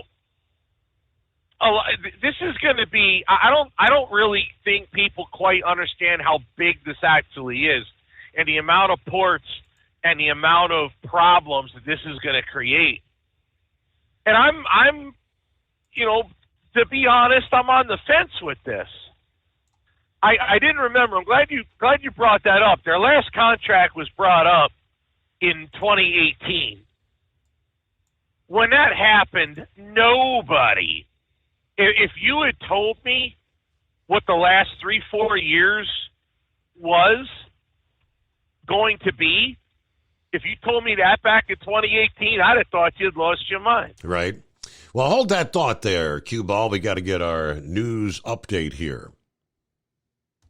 From Feature Story News in London, I'm Ollie Barrett. Israel's warning Iran there will be consequences after dozens of missiles were fired towards the country. Iranian state television says 200 missiles were fired at Israel, with the Islamic Revolutionary Guard Corps saying it was in retaliation for the killings of Hezbollah and Hamas leaders. The US and UK were involved in defending Israel from the missile attack.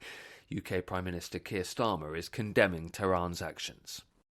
It cannot be tolerated. We stand with Israel, and we recognise her right to self-defence in the face of this aggression. Iran must stop these attacks, together with its proxies like Hezbollah. Iran has menaced the Middle East for far too long. Chaos and destruction brought not just to Israel, but to the people they live amongst in Lebanon and beyond. Former UK Security Minister Tom Tugendhat had this message for the Iranian people. I'm sorry that your government has behaved in this atrocious, barbaric and brutal way. The regime we know does not represent you. What we need to see is the people of Iran freed from this brutal regime and the people of Israel liberated from fear and hatred. Danish police say they're investigating 2 blasts near Israel's embassy in Copenhagen. Authorities say no injuries were reported. The US vice presidential candidates have clashed over immigration, the economy and the 2020 election result in their one and only televised debate. Republican J.D. Vance refused to say if Donald Trump lost the 2020 election, with Democrat Tim Walz accusing him of engaging in revisionist history. Nick Harper reports from Washington. Donald Trump's running mate, J.D. Vance, seemed the calmer, slicker, more confident candidate, often diverting the discussion in the direction he wanted. By comparison, Kamala Harris's vice presidential pick, Tim Walz, spent a sizable amount of time on the back foot, defending the Biden-Harris administration and leaving Vance's falsehoods largely unchecked.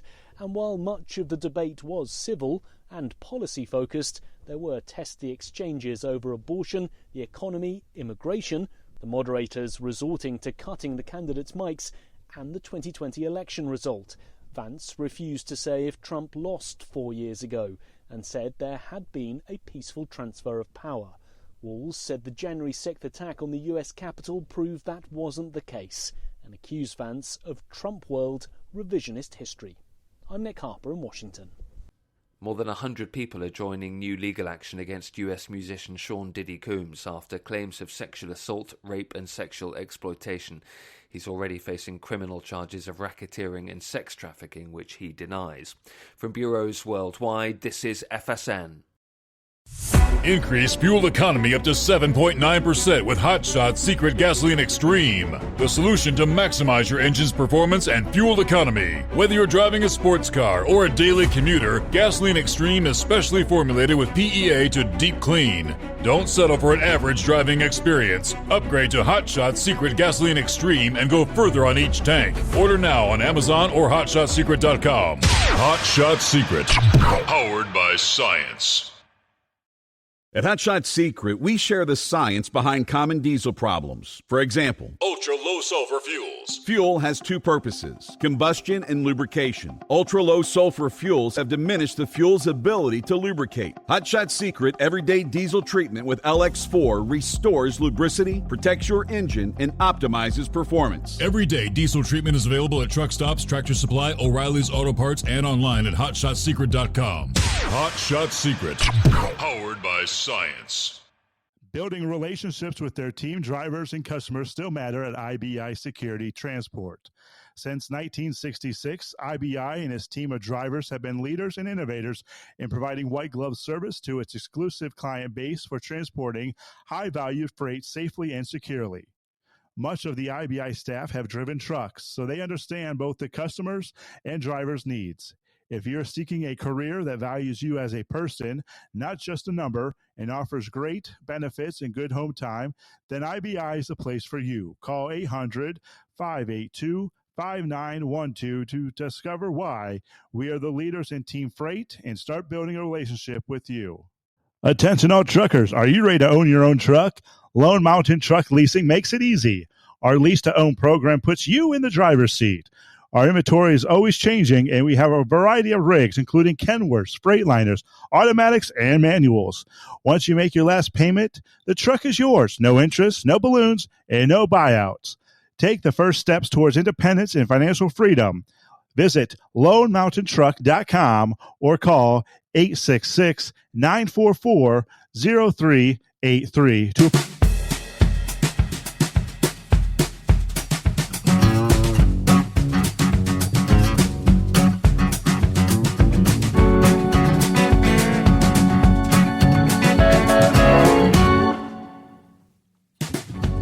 All right, folks at OOIDA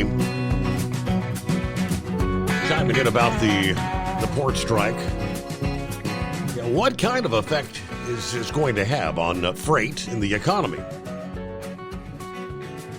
Now, at this point, they say less than 24 hours in, now 24 plus hours, but as a whole, it's not really clear.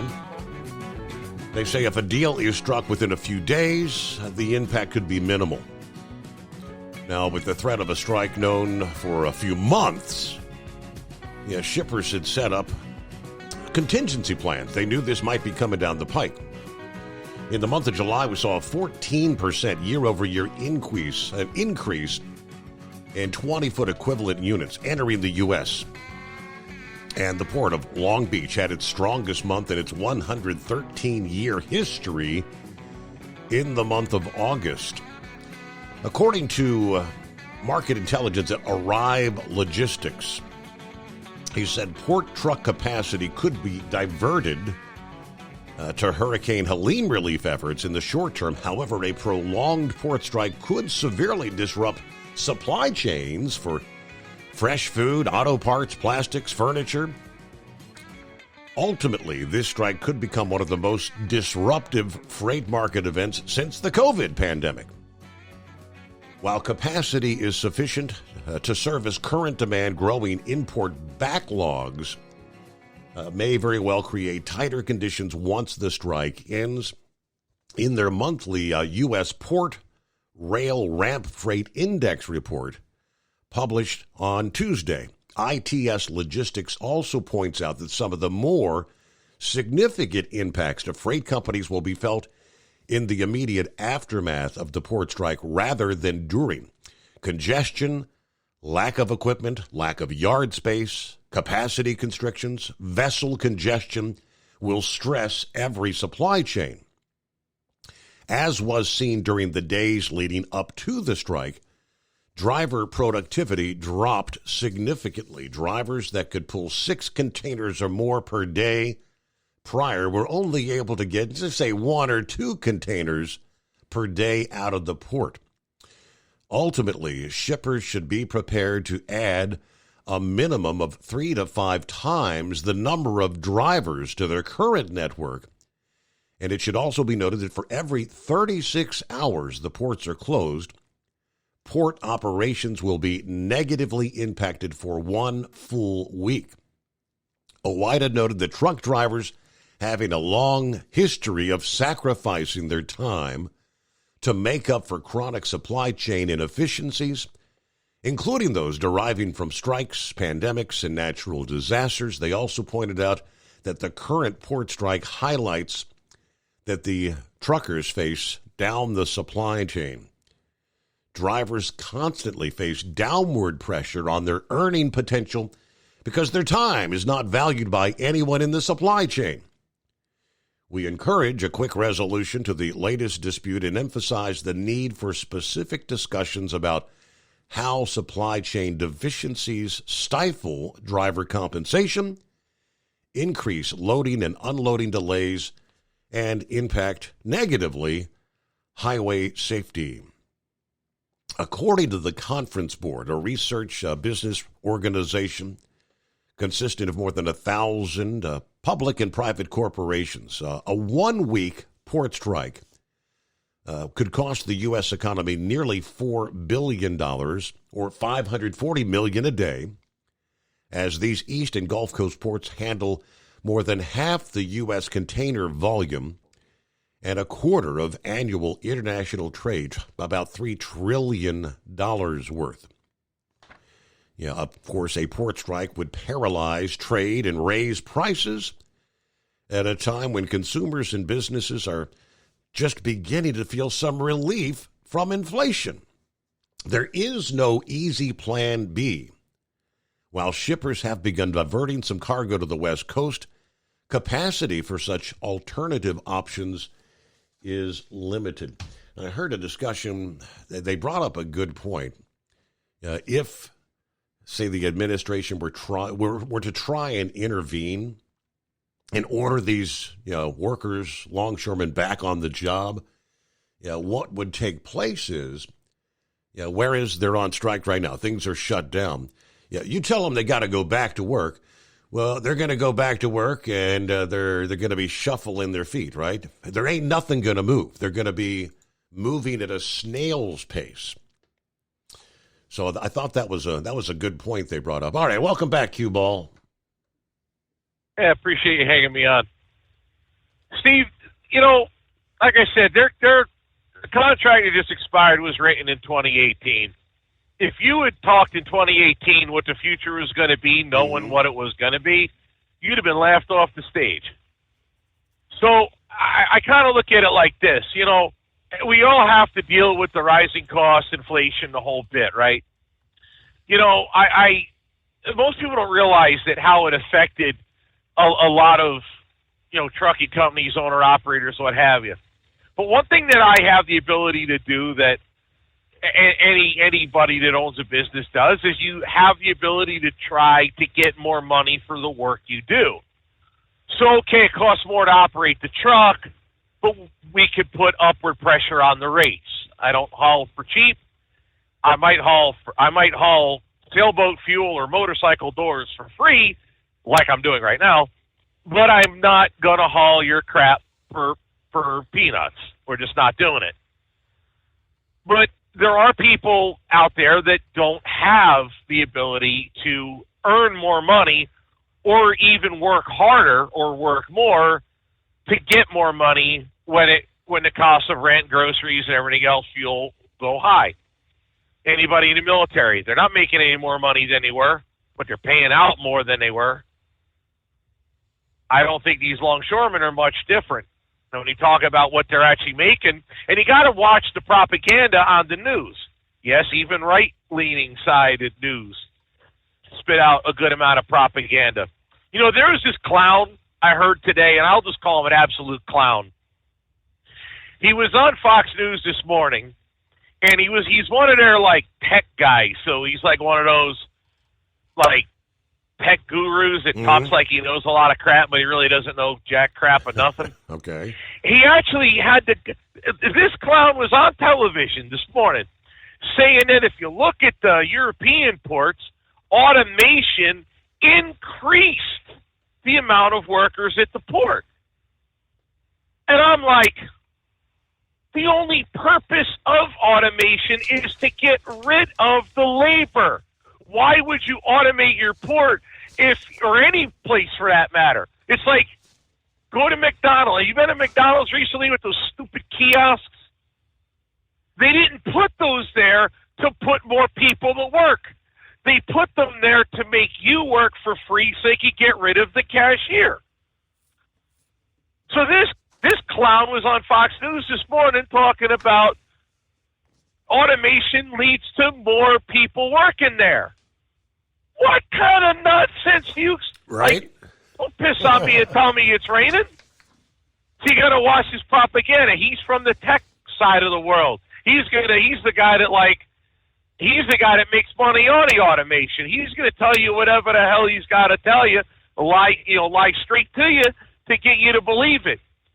Meanwhile, they're saying these people are looking for 80%, wage increase. Okay, well that's the max after how many years?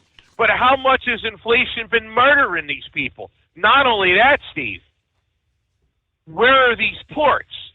Do you really think cost of living is cheap if you work at the Port of Newark, or Port Newark, New Jersey, Port of Miami, Baltimore, Maryland? Really, you act like that it's cheap to live anywhere near where you work, right? So I think they kind of get it on both ends. So I totally understand what they want, because what they want is something that I already have. I have the ability to, no, I'm not working for that. You're not paying me enough. So I'm not going to do it. So I understand it.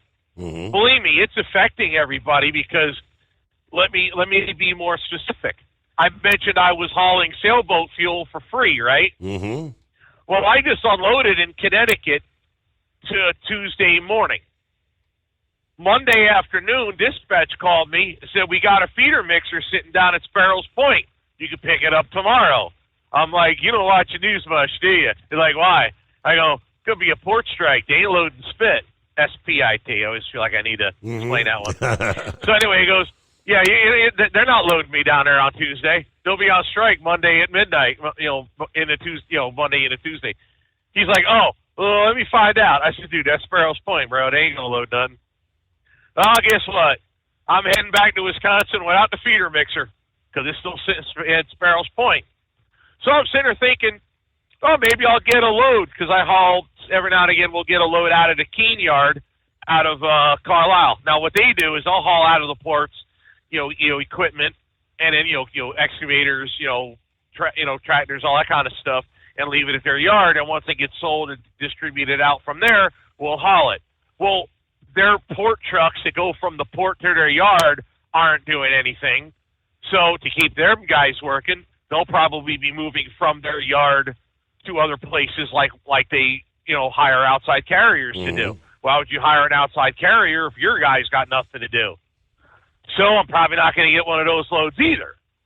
So I'll just head back to the yard, back to Wisconsin empty, because I'm not hauling this cheap crap that's out there. By the way, I'm not the only truck that would haul from the port that can't haul from the port. So what do you think that does to the freight rates of everything else that's available?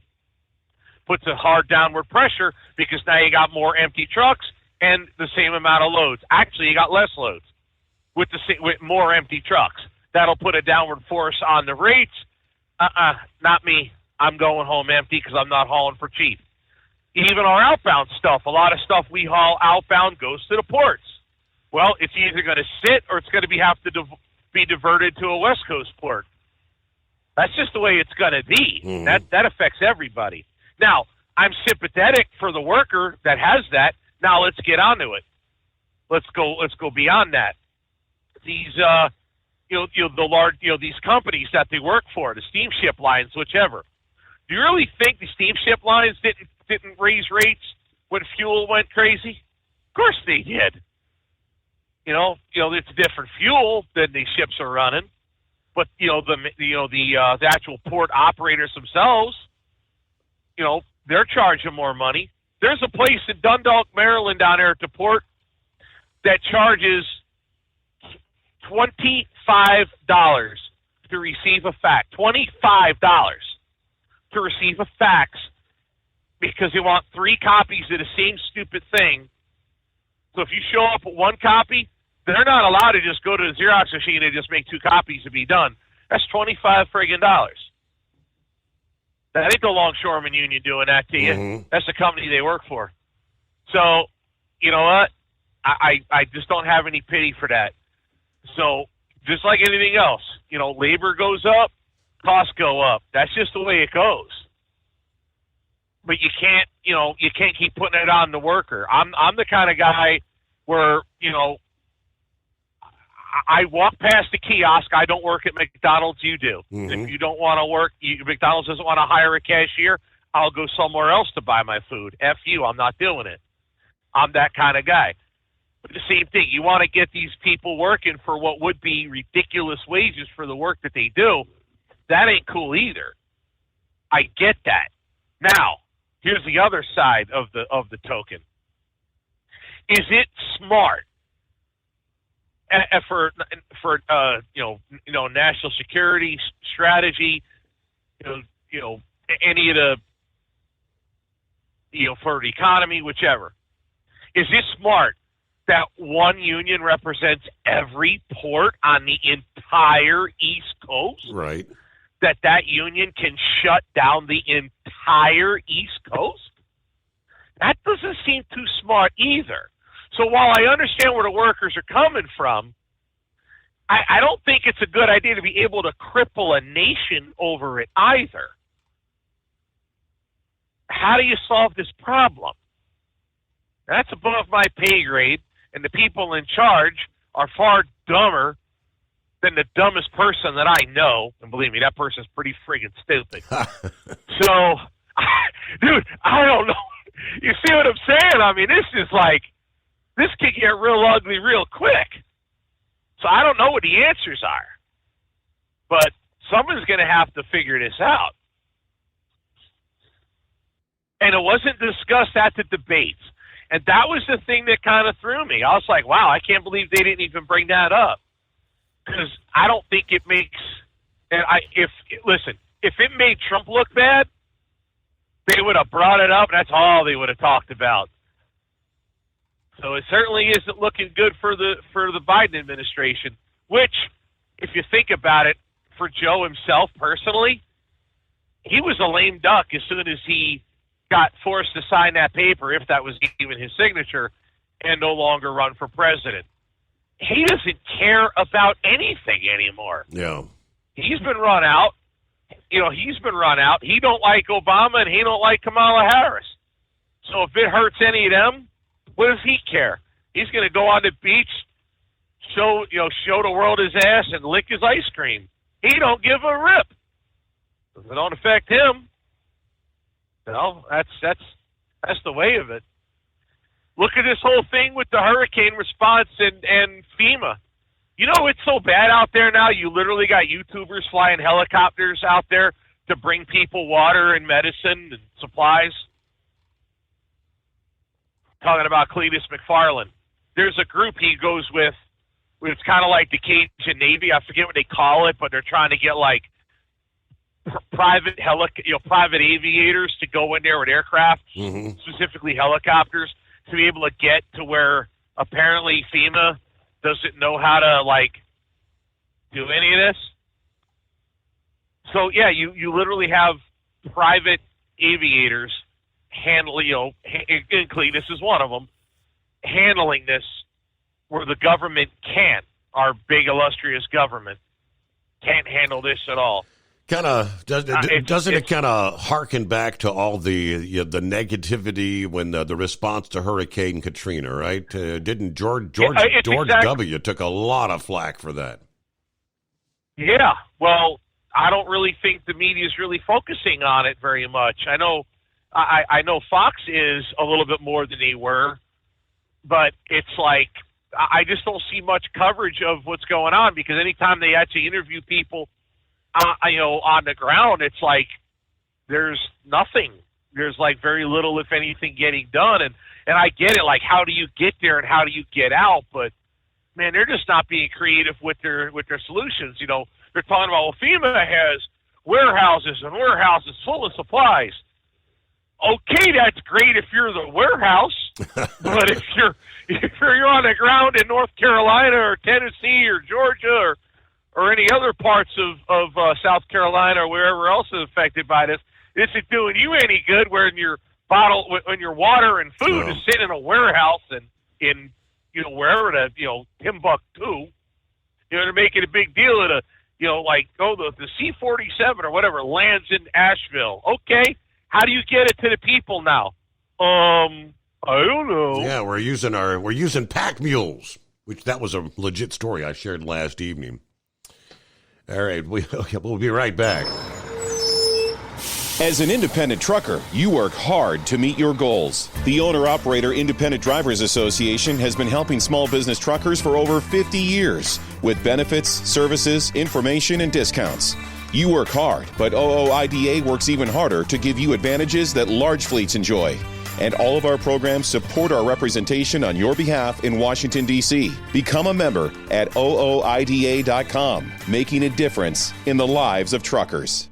Fuel filtration is a big deal. Poorly filtered diesel fuel can damage injection systems, reduce efficiency, and rob horsepower, among other things.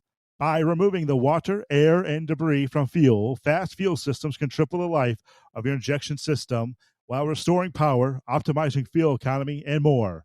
Not sure what your truck needs? Give us a call at 636-433-5410 or learn more at fastride.com.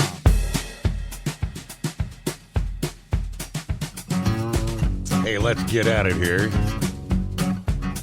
Morning, Horse Feathers. Yeah, morning, Your Honor. I guess we're supposed to start out right now by doing, hey, Mike, what day is it? What day is it? Here we are, Hump Day already. There you go.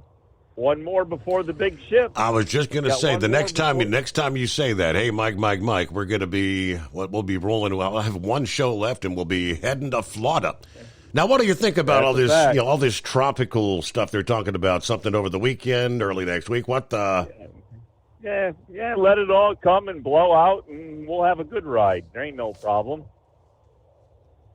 So, I don't know. What happened to the storms I and J? They've already been up in the Atlantic and heading north and everything. Yes, actually got I, J, and K. Kirk is out there as well.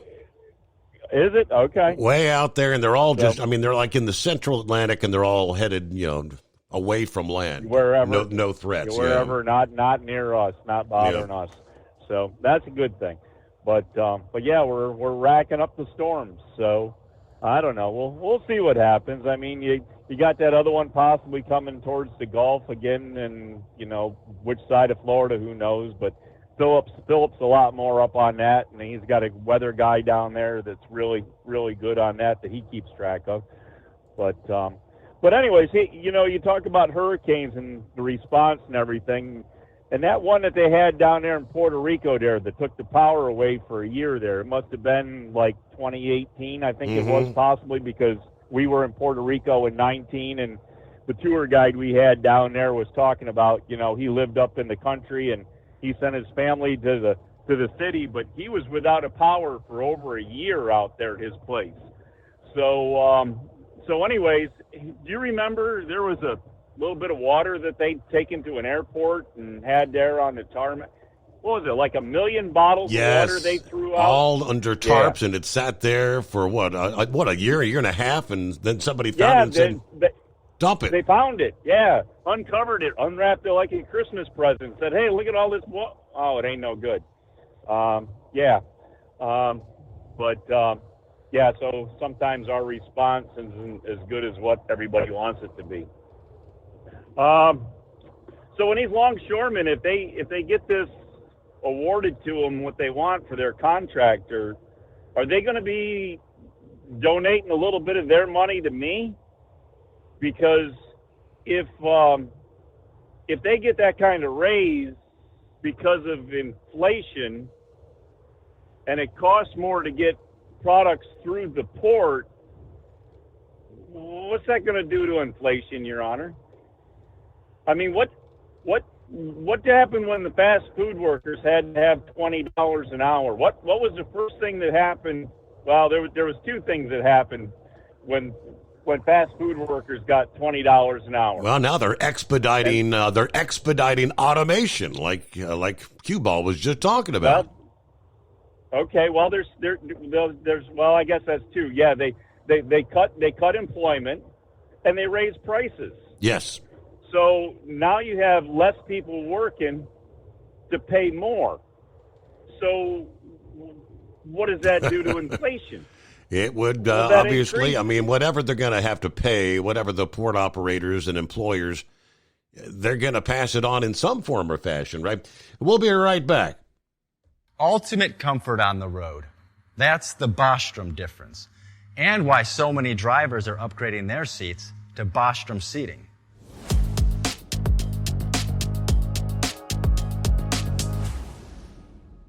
With roots dating back to 1935, we know seating. We've developed a full line of high-quality products with the right seat for your application, all made right here in the USA. From our top-of-the-line Wide Ride Plus Certa for the long-haul driver to our entry-level Baja series for the vocational driver, we provide you with the comfort you deserve at the price point you're looking for. We know you're busy. You don't have time to search every distributor and dealership for the right seat, only to find the one you want won't fit in your truck. That's why we created BostromSeating.com. It's a complete seating solution. You can build the perfect seat with the features and options you desire, and we'll help you be certain it'll fit in your cab. Once you've built the perfect seat and have the part number in hand, you can shop pricing and availability. Our Where to Buy feature allows you to pick up a seat right where you are or anywhere along the road you'll be traveling. When you install a Bostrom seat, you become part of the Bostrom family. A family that includes other drivers who recognize this is more than work. It's a ride, one that requires the next level comfort and support only Bostrom can provide. Go to BostromSeating.com to design your ride with ultimate comfort for the open road. Hands on the wheel, hands off invoicing. At Transcap, we're built for high speed and service, just like you. Our fast freight factoring helps you make more money, not chase it down, because we handle all the invoicing BS and back office work.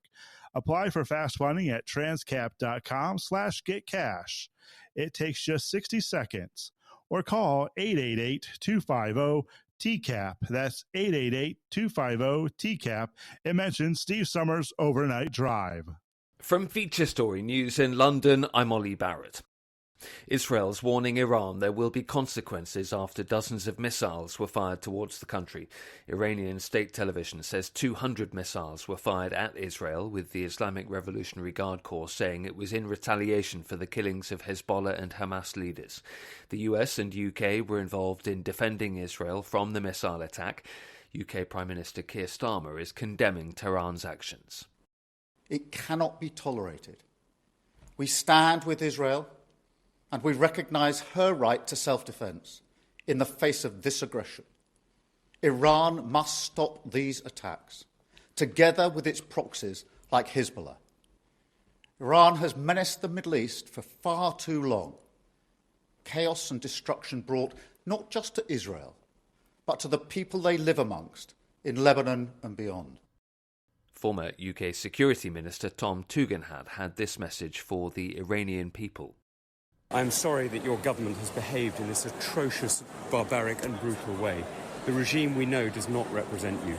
What we need to see is the people of Iran freed from this brutal regime and the people of Israel liberated from fear and hatred. Danish police say they're investigating 2 blasts near Israel's embassy in Copenhagen. Authorities say no injuries were reported. The US vice presidential candidates have clashed over immigration, the economy and the 2020 election result in their one and only televised debate. Republican J.D. Vance refused to say if Donald Trump lost the 2020 election, with Democrat Tim Walz accusing him of engaging in revisionist history. Nick Harper reports from Washington. Donald Trump's running mate, J.D. Vance, seemed the calmer, slicker, more confident candidate, often diverting the discussion in the direction he wanted. By comparison, Kamala Harris's vice presidential pick, Tim Walz, spent a sizable amount of time on the back foot, defending the Biden-Harris administration and leaving Vance's falsehoods largely unchecked. And while much of the debate was civil and policy-focused, there were testy exchanges over abortion, the economy, immigration, the moderators resorting to cutting the candidates' mics, and the 2020 election result. Vance refused to say if Trump lost 4 years ago and said there had been a peaceful transfer of power. Walz said the January 6th attack on the US Capitol proved that wasn't the case and accused Vance of Trump world revisionist history. I'm Nick Harper in Washington. More than 100 people are joining new legal action against US musician Sean Diddy Combs after claims of sexual assault, rape and sexual exploitation. He's already facing criminal charges of racketeering and sex trafficking, which he denies. From bureaus worldwide, this is FSN. With FSN Spotlight, I'm Simon Marks. What happens next in the Middle East after Israel, backed militarily by the US, fought back against a barrage of Iranian missiles fired at the country on Tuesday? Israel is threatening reprisals, so is the United States. Alistair Burt is a former British Foreign Office minister who used to have responsibility for the Middle East. Everybody can have all sorts of plans, but once attacks start, then it is true, and most military people would tell you that as soon as combat is started, things can go out of control very quickly. What has changed is the tit for tat that there has been between Hezbollah and Israel for some time. Israel has got tired of that, has escalated the situation to remove what it considers to be the danger to northern Israel and its maybe 60,000 displaced people to try and clear the danger. The risk for it is it may not be able to achieve this objective, and that Hezbollah may find its allies wanting to come in on its side. But that implies risks to all of them. So we may still be in a situation where people are not quite prepared to make a commitment to something which would genuinely be catastrophic. The US government says it's going to make it easier for American citizens in Lebanon to leave the country, booking more flights for them to get out of the country. Tuesday's events only seem to underscore the sense that the region remains a tinderbox. I'm Simon Marks. To recap the top stories, Israel's warning Iran there will be consequences over the massive missile attack on the country. Danish police say they're investigating 2 blasts near Israel's embassy in Copenhagen. The US vice presidential candidates have clashed over immigration, the economy and the 2020 election in their only TV debate. And more than 100 people are joining legal action against US musician Sean Diddy Combs after claims of sexual assault, rape and sexual exploitation. That's the latest feature story news. Ollie Barrett reporting. It's coming. Crisp fall mornings turn bitter cold. As you fire up your diesel, you can see your breath on the inside of a cab. Imagine looking deep into your engine. Freezing temperatures impact your diesel's fluids, especially fuel. On a 23-degree morning, the paraffin wax in your untreated fuel starts to morph from fluid to large crystals. These crystals clump together and form a gel. At minus 10 degrees, your fuel hits the point where it no longer pours like a liquid. It's so dense that the flow through the fuel filter will slow, causing hard starts or no starts. Get prepared now for the cold that is coming. Hot Shot Secret Diesel Winter Anti-Gel is a premium fuel additive that lowers your fuel's pour point to minus 65 degrees. If it's that cold out, you shouldn't be on the road. You ought to be at home in front of the fireplace. Hot Shot Secret Diesel Winter Anti-Gel Premium Fuel Additive. Available now online at hotshotsecret.com. Hot Shot Secret. Powered by science.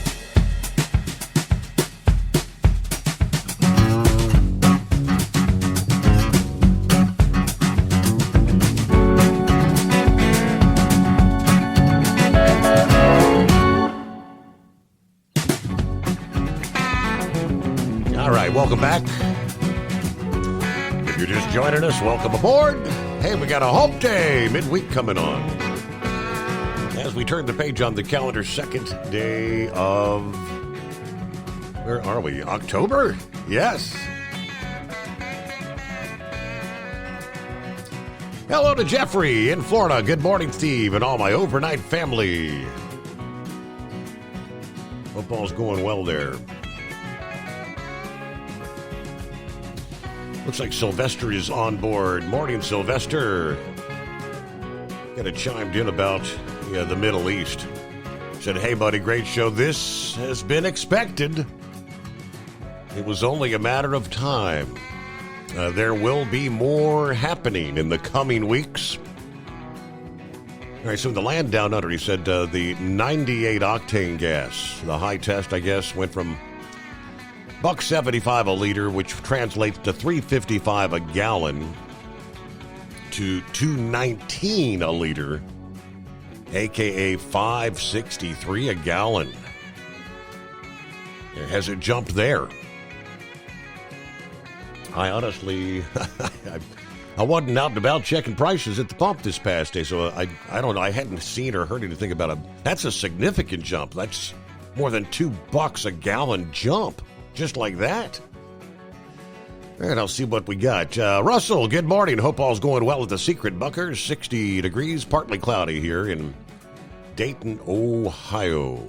Thank you, truckers, for what you all do.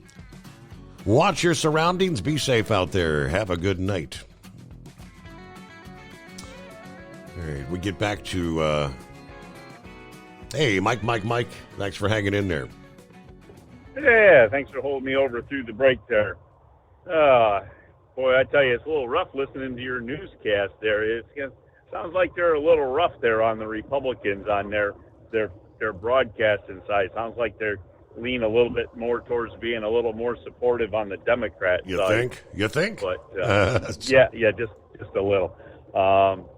Anyways, yeah. So when you can't really get a raise to make up for the inflation that's already been for the past years. I mean, the rest of us have lived through it, and you have to learn to adjust. You can't say, well, we didn't make it, so now you got to pay us back for it. I don't know, and then to increase more, but so that what that'll do is that'll just increase the cost of everything coming through the ports for everybody else to buy that doesn't have any increase in salary, cost of living or increase in salary to be able to afford the things that's going to cost the inflation to rise again. Mm-hmm. So I don't know. Just be careful what you wish for there, port workers, because, it didn't work. I don't think it worked out quite as well as the fast food industry people were hoping for. So anyways, hey, I did catch a story there that, is it Waymo? Is it Waymo, the name of the company that runs those driverless taxi cabs? Correct. They're having a little issue with them out in San Francisco. They're seem to be getting new paint jobs put on them out there. Have you caught this story yet, Your Honor? I have not. They're getting stopped, and most of the time, I guess they actually have passengers in the vehicles, and these groups of hoodlums are coming up with their spray paint cans, and they're spray painting them and vandalizing the cars with the riders in the cars. And I guess the riders aren't really happy about it. But of course, there's no drivers, so the car doesn't know it's getting vandalized, and it just sits there while all these hoodlums are outside doing who knows what. And I mean, the next question is are they going to start breaking windows and, trying to steal stuff from people? And there's no driver. I guess there's a support button you can push there. I don't know if it's like a red button on the dash that says support or what it is, but you can try to contact the Waymo people and tell them. And the one video they did shows these people had done that. So the car actually did go in reverse to try to get away from the situation, but and then the Waymo person asked them if they needed 911 or anything, and they said there was nobody injured, but the car was totaled, they said, because it was all graffiti-eyed all on the outside. But so anyways, that's happening in San Francisco, because we wouldn't expect. No, wait a minute. Would we expect crime to be in San Francisco? No, there can't be, because that's where Nancy Pelosi lives. There can't be any crime. And isn't that where Kamala's from? Isn't she from San Francisco? I don't know. Just thinking. But anyways, I don't know. Crazy things. And I don't know. We're still hoping for all the best there for the people down there south of us. As Braindead said, Greg Biffle, he's been flying a lot, and actually in the hurricane itself, he actually had another person, another aviator flying his helicopter. He was actually riding, and he had another aviator flying his helicopter, trying to get into people, and actually had to back out because the weather was so bad where they were trying to go. They couldn't even get to people with the helicopter. Wow.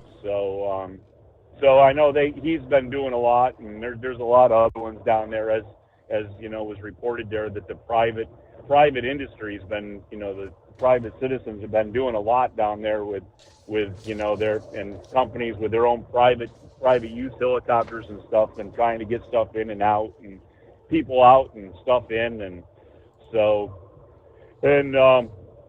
we've had a bunch of our groups here with the fire service actually getting trailer loads of stuff set up of donated equipment, and they're working on getting fire service related equipment brought down to departments down there that pretty much lost everything. I mean, there's a couple videos out there where one of them there, they were videoing the whole firehouse got washed away, and the truck that was inside it went tumbling away in the water itself. So all the volunteer fire departments, ambulance services, and all that is all in a hurt down there too. So as much as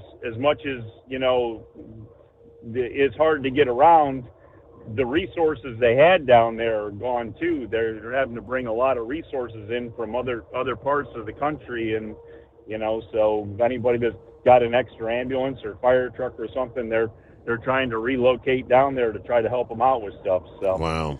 So there's a bunch of that going on as well. Anyways, I guess that's about what we got going for you. It seems to be a little bit drier today. We don't have the wipers on at least, so we're just kind of moseying along here at about a nice 65 degrees and relaxing and enjoying the weather and the show. And there's a crazy thing about when you play one of the replays there, or have like the podcast deal go on when you're not on the air, and you'll be listening along to the show, and all of a sudden you'll hear yourself talking and realize you're not talking on the phone. Wait a minute, what? Huh? All right, Your Honor. You know your due diligence. There you go. All right. Well, happy hump day. Yeah. What are you going to do to our heating bills this winter? I'm being told that the price tag for heating with propane will increase like 7.3% this winter. Natural gas users are going to see a 7.2% increase. If you heat with electric, a.k.a. me, prices are expected to jump 13.6%. Get ready to bundle up this winter inside your home. Home heating expenses are expected to jump over 10.5% on average. According to the National Energy Assistance Directors Association, as I mentioned, if you heat with electric, you're going to be hit the hardest. Now, they said the expense of maintaining and upgrading the electric grid is driving up cost, particularly out west where the fires have ravaged the grid. Electric heating costs there could soar nearly 23%. Let me see. We mentioned propane, natural gas. Natural gas prices have stabilized, but they're expected to rise over the winter as exports increase, according to the association's executive director. Those who heat with oil will catch somewhat of a break after a pricey heating season last year. Cost expected to rise only 6.1%. Now, of course, this was published prior to the past day, the unrest, how things may spiral out of control in the Middle East. We had seen a rather weak oil market as of late. Prices had been coming down. That could turn around dramatically in very short order. All right. Of course, during the winter, you want to stay warm, but you don't want to pay too much on the heating bill. There are a growing number of people, they say, falling behind on their utility bills.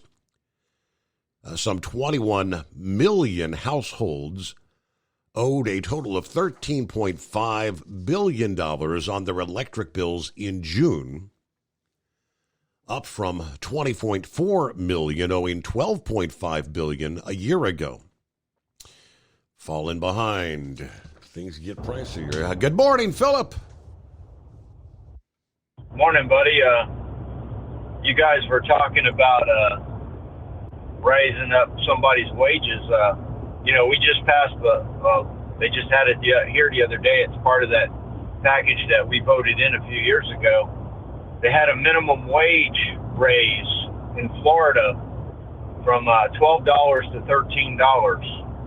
And just to go to show you, and I'm just using this as an example, they talked to one restaurant owner who said that raising his wages for his dishwashers, his servers, that kind of folks, was going to increase his payroll about $3,000 a month. And he said, to put you in perspective about it, that $3,000 raise is what he pays one of his cooks. He said, so he's probably going to have to let go maybe one of his cooks to substantiate paying payroll for just $1 raise. I thought that was kind of crazy numbers. What do you think, Steve? Everything gets passed on, right? Absolutely. I mean, it's just the way the nature of the beast is, I mean, we all like this technology. We love technology, but like the automation stuff that's coming around, that part of the argument that these port workers are heading up. The thing I can't understand about the port workers deal, Steve, is they're wanting a 50% wage increase, which is ridiculous. I mean, that's absolutely ridiculous. I mean, it's one of those things. If you knew that the money, you're not getting the amount of money that you were supposed to get years ago, why weren't you involved more in the contract negotiation with the ports and everybody? You know what I mean? Why weren't they more involved in their union negotiations? And that's one thing that you have to, understand about unions. There's a lot of people that say, I'm union, I'm this and that, but they don't get involved with the negotiation side of the deal. They're not talking to their shop stewards. They're not talking to their business agents. And I know I'm in a union, and it's one of those deals. You got to pay attention to it, and involvement is part of the deal. If you weren't involved in it years ago, then sorry, you didn't get the money that you got over the years.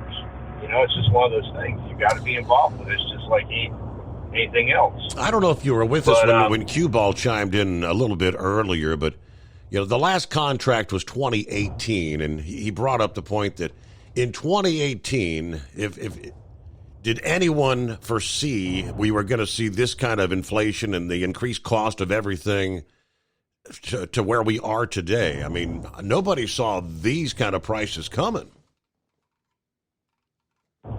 Nobody saw it, but you know what? It's one of those deals. It's like a lot of people that, a 50% wage increase, that's substantial, buddy. I mean, that's a substantial wage increase. Okay? Now, you talk about a cost of living raise, that's usually, in general, in most companies, that's about 4% a year. Yeah. Now, can you see the difference there? That's a big difference, and business is business. They got to stay, to stay in business, you need profitability. I agree that a lot of these companies are doing crazy stuff with their profit. We can see that with the insurance side of the deal, like with these storms. What happened to all those premiums that we paid over all those years before we had these storms? Did you just throw it into the wind, or where did that money go? Just like the situation with Yellow. Where did that money go? A lot of these big companies, there's a lot of unanswered questions about profitability. I don't mind people making profit. I mean, that's part of the deal. I get it. But you need to make sure you have contingency. Now, I use that word, contingency, to pay for things when things like inflation happens. Right, Steve? I mean, you got to have contingency to have out there in case you have problems. And a lot of these companies are not doing that. They're putting the profit in their pocket instead of putting it back into their company. I don't know. Does that make sense, Steve? Yeah, but on the consumer side, what are we, somewhere close to 70% living paycheck to paycheck right now? Well, heck, buddy, I do it myself. I mean, we're all out here doing it. Yep. I'm not going to lie about it. We do it ourselves. I mean, it's just the animal that we've been put into. And then when you see these natural disasters like this, everybody's like, well, why aren't they cleaning it up? Why aren't they cleaning it up? Well, first off, you've got to get the infrastructure put in place to where you can get in to clean it up. You know, when you're looking at places like Tennessee and you're looking at these elevations in the mountains and whatnot, you got bridges washed out, you got to put that infrastructure back in place or get something in place temporarily so you can get to where these people are. I mean, I condone basically what Cletus and Greg Biffle, and guess what? A lot of people didn't know this. Rick Hendrick, Joe Gibbs, these guys all donated their helicopters to port water and to transport supplies to these people up in the mountains. I mean, you look at Cletus McFarland, he just restored a McDonnell Douglas helicopter. I don't even want to guess how much money he's put into that helicopter. That helicopter's first usage is donating its time to go run these people water and supplies. It costs a lot to operate that vehicle. It isn't like you just, it costs a lot per hour to operate a helicopter. And I really appreciate what Cletus and Greg Biffle and Hendrick and Joe Gibbs and all these people that donated their helicopters to help these folks with. And I'm sure these folks appreciate it as well up in Tennessee and North Carolina. But you got to understand, you got to get stuff in place before you can start cleaning up. It just doesn't happen overnight. And it takes a lot of time to get equipment and things in place. I will let you guys know something. I have stood in a FEMA line, okay? I've stood in a FEMA line waiting for water. I've stood in a FEMA line waiting for an MRE. And if any of you military guys know what those are, yeah. I ate those for about 2 weeks, okay? And I know what it's like to take. How would you like to have to take your mother and your father 20 gallons of fuel for the generator and lug it 100 miles? I've done that before after storms. And that's what people are going through right now. And people are helping each other. I mean, they're standing up the ball game.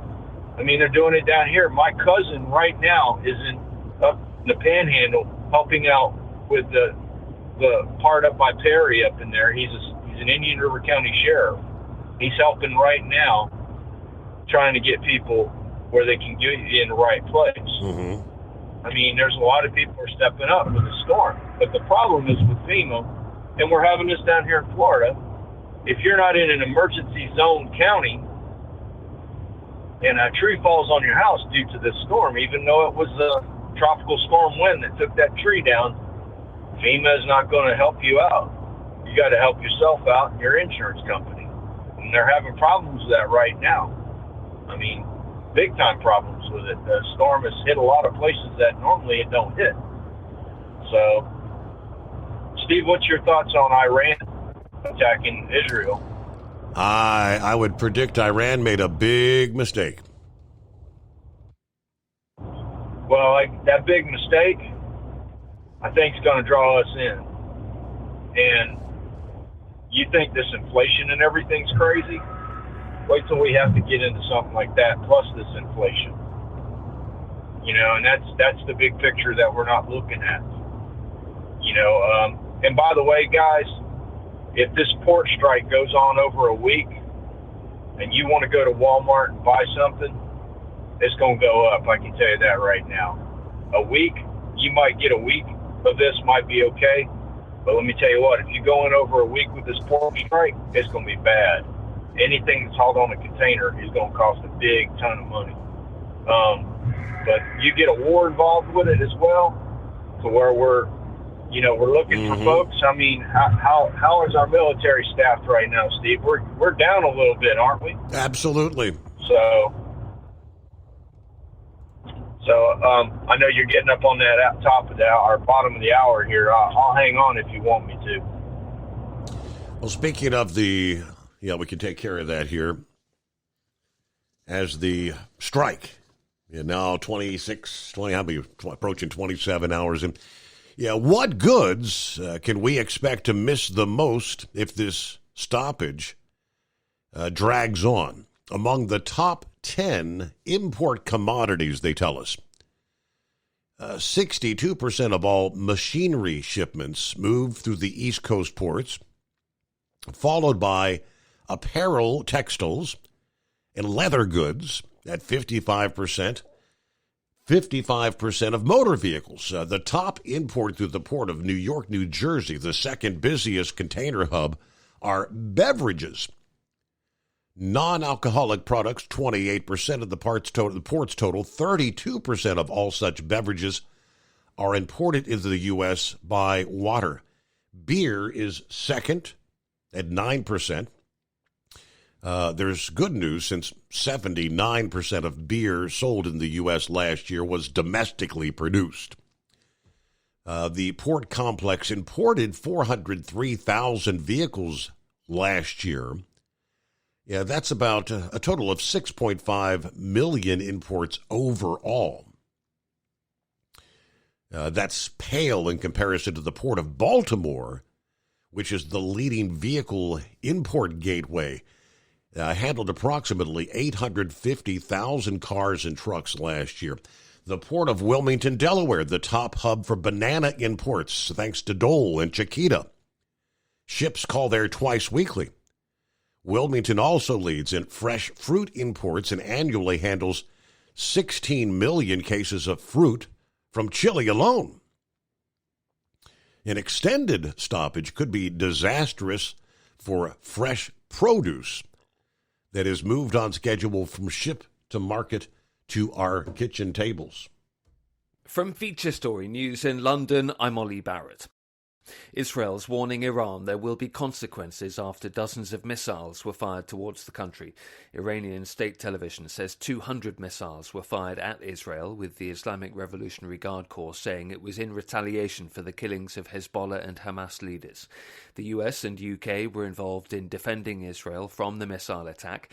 UK Prime Minister Keir Starmer is condemning Tehran's actions. It cannot be tolerated. We stand with Israel, and we recognise her right to self-defence in the face of this aggression. Iran must stop these attacks, together with its proxies like Hezbollah. Iran has menaced the Middle East for far too long. Chaos and destruction brought not just to Israel, but to the people they live amongst in Lebanon and beyond. Former UK Security Minister Tom Tugendhat had this message for the Iranian people. I'm sorry that your government has behaved in this atrocious, barbaric and brutal way. The regime we know does not represent you. What we need to see is the people of Iran freed from this brutal regime and the people of Israel liberated from fear and hatred. Danish police say they're investigating 2 blasts near Israel's embassy in Copenhagen. Authorities say no injuries were reported. The US vice presidential candidates have clashed over immigration, the economy and the 2020 election result in their one and only televised debate. Republican J.D. Vance refused to say if Donald Trump lost the 2020 election, with Democrat Tim Walz accusing him of engaging in revisionist history. Nick Harper reports from Washington. Donald Trump's running mate, J.D. Vance, seemed the calmer, slicker, more confident candidate, often diverting the discussion in the direction he wanted. By comparison, Kamala Harris's vice presidential pick, Tim Walz, spent a sizable amount of time on the back foot, defending the Biden-Harris administration and leaving Vance's falsehoods largely unchecked. And while much of the debate was civil and policy-focused, there were testy exchanges over abortion, the economy, immigration, the moderators resorting to cutting the candidates' mics, and the 2020 election result. Vance refused to say if Trump lost 4 years ago and said there had been a peaceful transfer of power. Walz said the January 6th attack on the US Capitol proved that wasn't the case and accused Vance of Trump world revisionist history. I'm Nick Harper in Washington.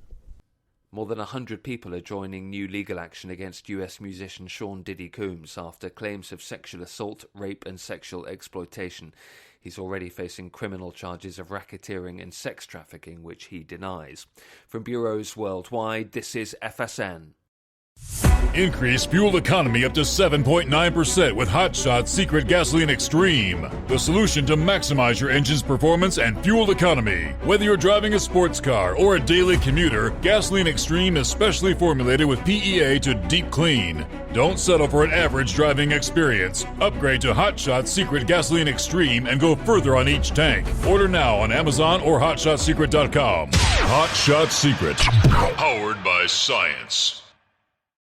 At Hot Shot Secret, we share the science behind common diesel problems. For example, ultra-low sulfur fuels. Fuel has two purposes, combustion and lubrication. Ultra-low sulfur fuels have diminished the fuel's ability to lubricate. Hot Shot Secret Everyday Diesel Treatment with LX4 restores lubricity, protects your engine, and optimizes performance. Everyday diesel treatment is available at truck stops, Tractor Supply, O'Reilly's Auto Parts, and online at HotShotSecret.com. Hot Shot Secret, powered by science.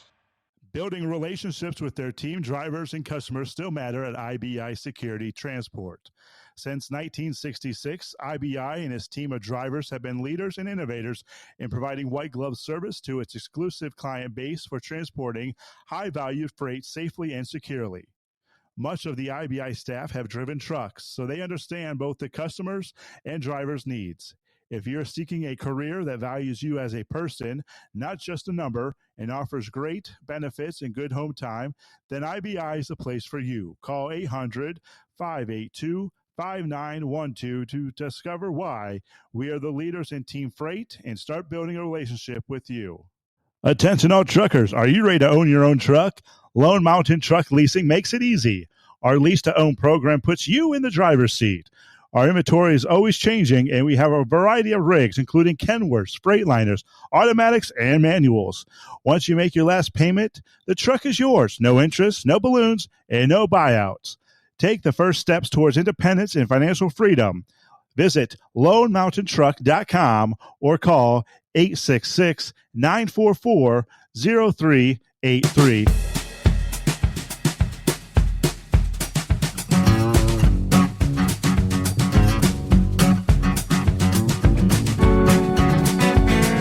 Philip asked about, what do you think, Iran? Did they just bite off more than they could chew? I see where the former U.S. Secretary of Veterans Affairs, Robert Wilkie, this past day, that even as missiles rain on Israel from Iran, the Ayatollahs are in deep trouble. Launching of the missile attack deep into the heart of Israel. Wilkie estimated this latest attack will be heavier on the ballistic missile side versus the drone-heavy attack that Iran attempted back in April. While some of the missiles are presumed to be targeted toward a Mossad intelligence center in Tel Aviv, the Iranian leaders know their backs are against the wall. He says, quote, the Ayatollahs are in deep trouble right now. They've lost Hamas. They've essentially lost most of Hezbollah. And Netanyahu has rearranged the balance of power in the Middle East. They have to know. They have to know if this attack goes through and they hit Israel, that the response will be terrible. I say all bets are off now. Now, he kind of directed some of the blame to the crisis in the Middle East on this administration. Every time there's an Israeli success, there's an immediate call for restraint, even to the ridiculous point. That's the kind of faulty lounge lunacy that guides this administration, and I believe that's why we're at this point in time in history. The Israelis have shown that the Ayatollah himself is going to be in the crosshairs, and I think that's going to happen this time. Numerous reports saying the supreme leader himself may be the next target.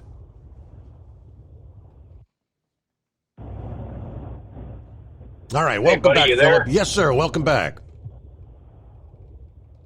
Hey, let me ask you a question, Steve. What countries in the world have the technology to build ICBM missiles? Well, we do. China. There's not too many of them. Right, we do. China, Russia.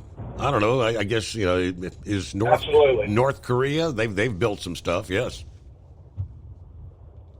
Yeah, well, you know where North Korea is getting their stuff from. They're getting it from the other side of the border up there. And you know why Iran's getting their stuff from. I mean, we've seen that with all the foreign affairs that Russia's had with them. We know where they're coming from. Like, where did they get all that drone technology? Think about it. Where did they get all that drone technology? You got Houthi rebels. Now, this is the one I'm still trying to figure out. You got Houthi rebels firing hypersonic missiles. There's only 3 countries in the world that have that kind of technology. That's us, Russia, and China. Now, they got to have a satellite that controls that missile. And one of those 3 countries has that satellite. Now, who's going to point the finger at who?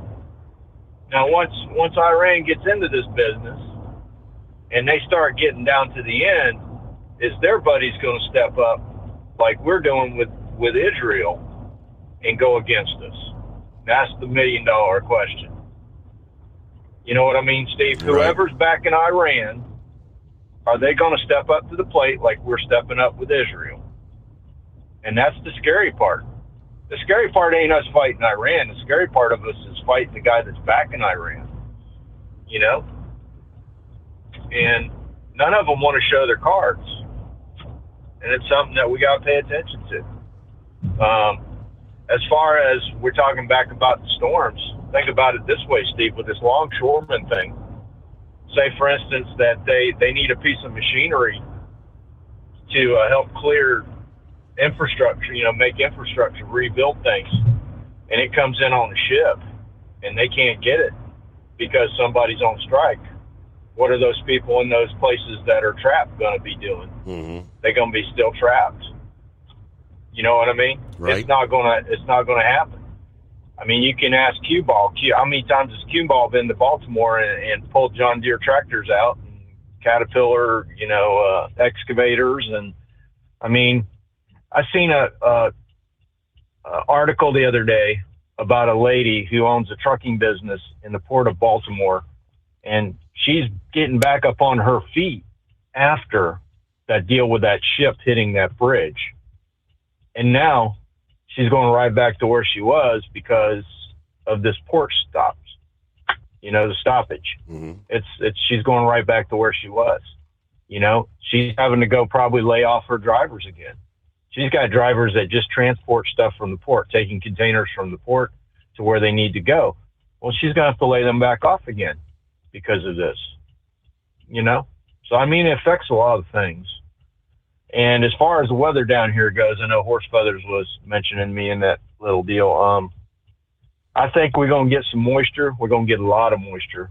They don't know if it's going to be a tropical storm. They don't know if it's going to be a hurricane. Right. That'll be next week from what we're hearing. But there's going to be a lot of moisture come across Florida, and it's going to be a lot of water. I mean, they're talking at the worst for us up where I live at about 7 inches of rain. Now, it could be more than that if it's a hurricane. We don't know. But that's going to be next week probably. So that's all I got today, buddy. I appreciate you holding me over.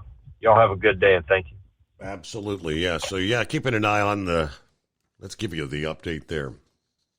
Forecasters, again, labeling the Gulf of Mexico a high risk of development. Water temperatures continue to remain warm in the wake of Helene. Not only is the surface water warm, it remains warm down deep. So wave action has a very little cooling effect. Minimum temperature for full tropical development, 78 to 80 degrees. Water temperatures in the southern Gulf and the northwestern Caribbean still well into the 80s, they say. But it takes more than warm water to spin up a tropical storm. There needs to be an impetus. And disruptive breezes like wind shear have to be very light. Some disorganized pockets of showers and storms will gather and grow in the waters surrounding southern Mexico and western Cuba in the coming days. There are two scenarios we're looking at this week. One scenario has to do with a non-tropical storm at mid-levels of the atmosphere coming in from the Caribbean. The other is a budding tropical system near the Mexico shores of the eastern Pacific. That mid-level storm is creating a lot of wind shear, so any feature that tries to spin up in the western Caribbean would have a big hurdle to overcome and likely remain weak or maybe limited to a tropical depression or maybe tropical storm. The amount of time for development would be shorter in this case, as the steering breezes would push this across Florida within a couple days of formation. Now, the system in the eastern Pacific, that has a chance of becoming a tropical depression or storm in the next couple days. If it were to move northward and survive into the southwestern Gulf, it would retain the eastern Pacific name. But it's difficult for a storm circulation to remain intact, obviously crossing the mountains of Central America. Regardless, that energy could spawn a development in the southwestern Gulf from later this week to early next week. This seems like the bigger threat for a more high-end development, like a hurricane, as it would spend more time, maybe an extra 2 days or more, over the warm waters of the Gulf. He said that the breezes next week will tend to guide any tropical feature to the eastern shores of the Gulf rather than the central Gulf Coast. This really looks like a threat of heavy rain, maybe wind and surge, depending on storm strength, for Florida later next week. It is early, but interest in Florida from the northeastern Gulf Coast to the Keys, as well as inland areas, should closely monitor the situation. Conditions may deteriorate from the middle to latter part of next week with heavy rain and wind. Once confidence builds into the feature's starting point, or a center is on the verge of forming, that's when they'll likely declare a tropical rainstorm to begin issuing their own track maps. And that's speaking of AccuWeather. All right, at this early stage, a northward path into the far interior southeast, like the Helene-devastated southern Appalachians, seems unlikely. Thank goodness, but we'll continue to monitor all the aspects of the weather pattern. Gotta love it. 15 before the hour. See what's going on with Gilligan this morning. Hey there, Gilligan.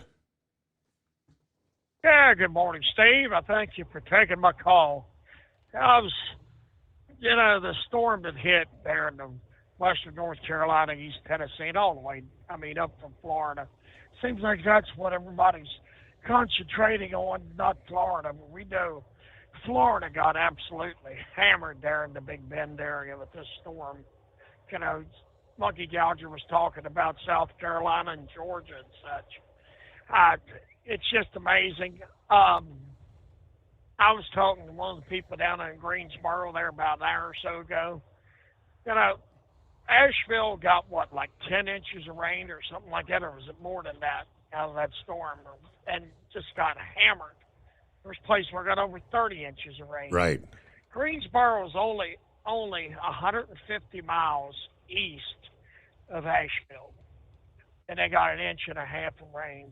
It's amazing how the rain and the winds and everything was so concentrated. I know that's a lot how hurricanes do, but 150 miles away, they got a lot of rain, but nothing really serious. This harkens back to some of your listeners may remember the hurricane was a tropical storm 1 hit the Appalachians. They're up there where I live in 1985. I was in the Army at the time, and I got up to the PX one Sunday morning and looked at the Dallas Morning News, and there on the cover of the Dallas Morning News was a picture of Philippine. Nothing but the house tops sticking out. You could tell they're pretty much 2-story houses. Mm-hmm. that town was under about 20 foot of water. I sent you 35th anniversary report on it Yes. from one of the local TV stations. I come home just before Christmas. That happened November 5th, which was ironically Election Day, 1985.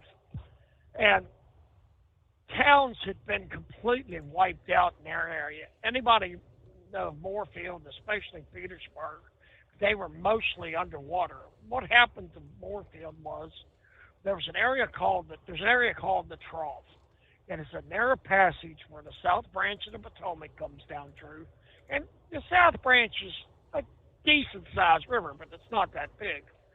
But it got backed up because of that small little valley there, and backed up into Moorfield. I heard the news reports later that there was a helicopter flying over that area, and there was a house trailer floating down the river below them. The helicopter was going 100 miles an hour, and it could not keep up with that house trailer. Could you imagine what kind of devastation that would be like when you hit something at over 100 miles an hour? When I come home, we went out to an area not far from our county seat, and here's set a house that had been washed downstream, and they never did figure out where that house come from.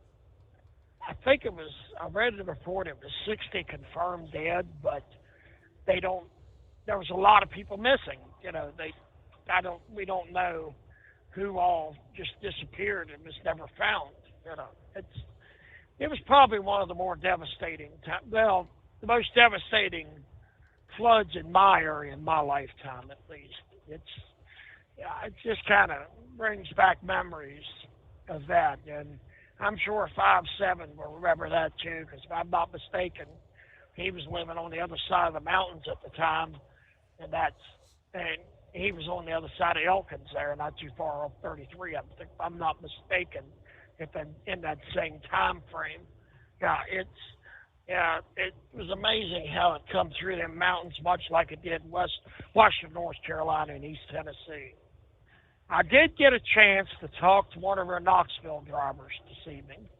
I was wondering how much farther it would be out of route. And from what he says, it's not near as far as people think. One of the alternatives out of Knoxville area, across 40, with 40 closed, is to go down 26. But obviously, it is closed. You take 26 out of Kingsport. Now, I-81 goes in a northeasterly or southwesterly direction. If you go on up into Virginia and pick up I-77, cross back over into North Carolina, you will, not far in, I think it's less than 10 miles, I-74, which used to be US 52, cuts off, and it will, I'm not sure exactly how you're going to take it. They'll take it into 40 there in Greensboro area. The way he talked, it's not that much farther time-wise, and, well, you got to deal with the gap on 40, and you got to deal with the mountain on 26, so you got, the gorge on 40 and the gap on 77. I got them backwards, yeah. Those that run the area can understand that, and they're laughing at me right now. But from what I understand, it's not that much farther out of the way. Well, obviously, if the Knoxville drivers are coming to Greensboro from that direction, Averitt will not dispatch you more than 10 hours. I'm sure it goes past the 10-hour period, but it can't be anywhere. No, it can't be over half an hour farther, because it is the round trip from Knoxville to Greensboro and back. If I'm not mistaken, my friends over in Knoxville said it's already like 580 miles round trip. So it's obviously not much over 600 round trip. And it's interstate too. It's not like you're running the back roads or anything like that. So it's pretty good. It's about as good as you're going to get. And the way it sounds, it's not going to run you that much out of the way. I'm not sure what the Charlotte drivers are doing. I would think they would run that way, but I don't know. I've been off the road and running back and forth to Greensboro. I'm not as familiar as I used to be with other parts of that area, of course. Well, we've been saying for some time with this deal with Israel that our administration keeps on saying they need to show restraint. They need to show restraint. Well, I'm like Philip. I think we're going to get drug into this, and who's behind Iran? Because they're not developing these weapons on their own. There's only two other major powers that have this technology: is Russia and China. I mean, it's inevitable now. Like I'm no biblical scholar, but isn't this sign of the lead up to what they speak of in the Bible and Revelations about Armageddon? I mean, this is right in there with what's spoke of in Revelations. Sure. I'm sure Rambler can explain it, a lot better than I can. I'm no biblical scholar, but I do know a little bit, like most of your listeners, including yourself, I'm sure. Well, Steve, that's about all I got for tonight, and appreciate you taking my call, and I hope everybody has a safe night. Safe travels. Thank you very much, Gilligan. There you go. A word came down of, with the surprising news, the passing of Pete Rose on Monday. I mean, we find out now he was actually in Nashville on Sunday at a baseball card autograph signing event with several of his former Big Red Machine players. What is the irony? But apparently the official word is it was a heart attack. The coroner this past day said Rose suffered from hypertensive and cardiovascular disease, which occurs when blood vessels become thick and stiff, which forces the heart to work harder, making it more difficult to circulate oxygen and nutrients through the body. The coroner of Clark County, Nevada, where Pete lived, confirmed the cause of death in a statement this past day, although there was no indication Pete had been seriously ill at the time of his death. He had actually said back in 2018 during court filings connected to his divorce that he was in poor health and disabled. In that same divorce case, Rose's lawyer said he struggled to walk, was on blood thinners, and had undergone 3 heart procedures in 5 years. Court document says his health is deteriorating. Despite those health problems, he maintained a busy schedule, continued to travel all over the country, often to sports memorabilia shows. The post from Monday from the Music City Sports Collectibles and Autograph Show in Tennessee. The photograph that was taken Sunday. Pete's sitting in a wheelchair surrounded by several of his teammates from the days in the Big Red Machine. He passed away the next day. Amazing that they all got to see each other one last time, according to the Post. Earlier this year, back in April, Rose canceled an appearance at the former UC basketball coach Bob Huggins' annual Fish Fry fundraiser in West Virginia, health reasons, according to the Post. The Post said, "We're sending Pete our warmest wishes for a full, speedy recovery."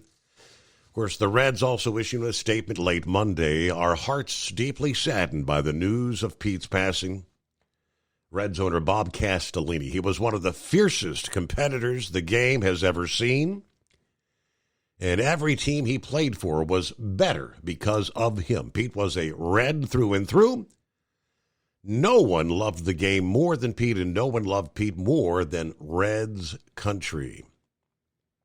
Of course, although the all-time hits leader started his record-breaking career in Cincinnati, won 2 World Series titles here. Of course, he lived in Nevada for years, near Las Vegas, where he actually owned, at one point, a now-closed bar, frequently made public appearances, signing baseball memorabilia. It's kind of his way of, I guess, making a living in his post-baseball career. In most cases, I think those autographs weren't, free. Yeah. I don't know how much he charged for an autograph, but boy, the guy had signed a lot of autographs over the years. All right, coming up, we'll get the news break. It looks like Eagle is on board. Talk a little bit about, speaking of Pete Rose, and a bit about Trump as well. Real quick, we only have about a minute here. So we got the quick numbers. Yeah, from this year's 72-hour road check. 48,000 inspections conducted during this year's blitz, with nearly 96% of commercial motor vehicle drivers passing with no out-of-service violations. That's pretty impressive. May the 14th through the 16th. Of course, defective brakes were the number one violation, not surprising. 3,387. Tire violations, 2,821. Other brake violations came in at the number 3 on the list. Lights, and then lastly, cargo securement, the top 5 violations in road check. Ultimate comfort on the road. That's the Bostrom difference, and why so many drivers are upgrading their seats to Bostrom seating.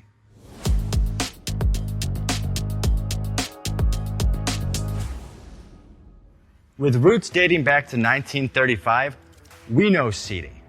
We've developed a full line of high-quality products with the right seat for your application, all made right here in the USA.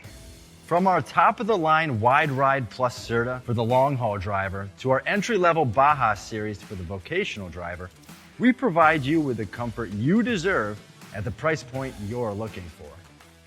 We know you're busy. You don't have time to search every distributor and dealership for the right seat, only to find the one you want won't fit in your truck. That's why we created BostromSeating.com. It's a complete seating solution. You can build the perfect seat with the features and options you desire, and we'll help you be certain it'll fit in your cab.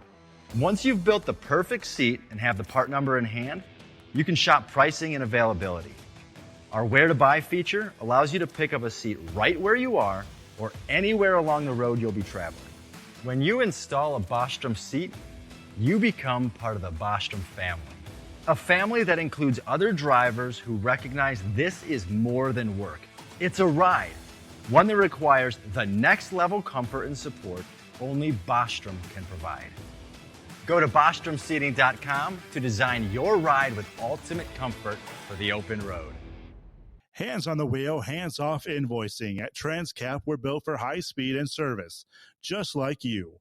Our fast freight factoring helps you make more money, not chase it down, because we handle all the invoicing BS and back office work. Apply for fast funding at transcap.com/getcash. It takes just 60 seconds. Or call 888-250-TCAP. That's 888-250-TCAP. And mention Steve Summers' Overnight Drive. From Feature Story News in London, I'm Ollie Barrett. Israel's warning Iran there will be consequences after dozens of missiles were fired towards the country. Iranian state television says 200 missiles were fired at Israel, with the Islamic Revolutionary Guard Corps saying it was in retaliation for the killings of Hezbollah and Hamas leaders. The US and UK were involved in defending Israel from the missile attack. UK Prime Minister Keir Starmer is condemning Tehran's actions. It cannot be tolerated. We stand with Israel, and we recognise her right to self-defence in the face of this aggression.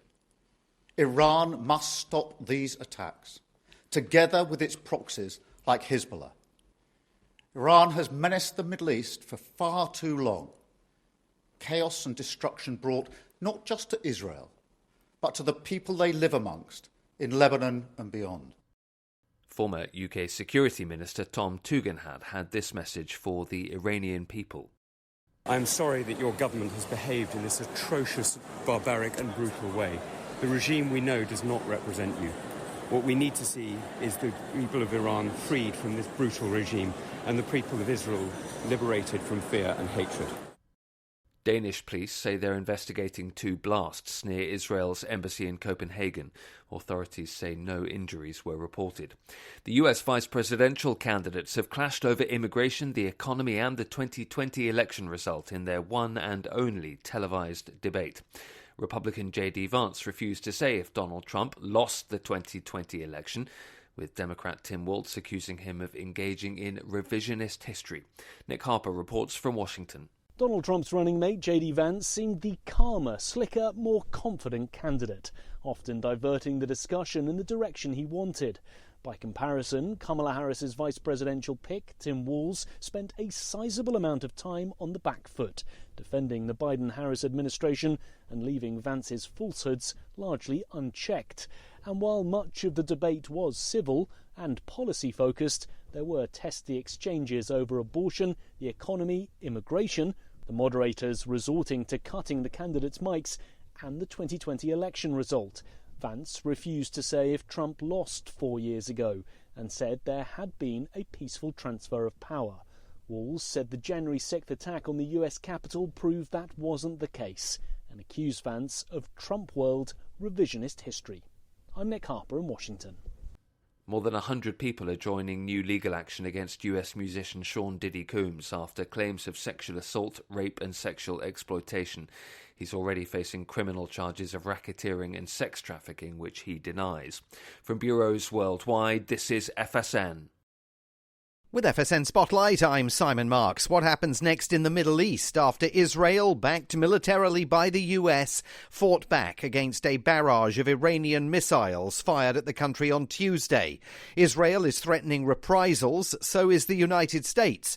Alistair Burt is a former British Foreign Office minister who used to have responsibility for the Middle East. Everybody can have all sorts of plans, but once attacks start, then it is true, and most military people would tell you that as soon as combat is started, things can go out of control very quickly. What has changed is the tit-for-tat that there has been between Hezbollah and Israel for some time.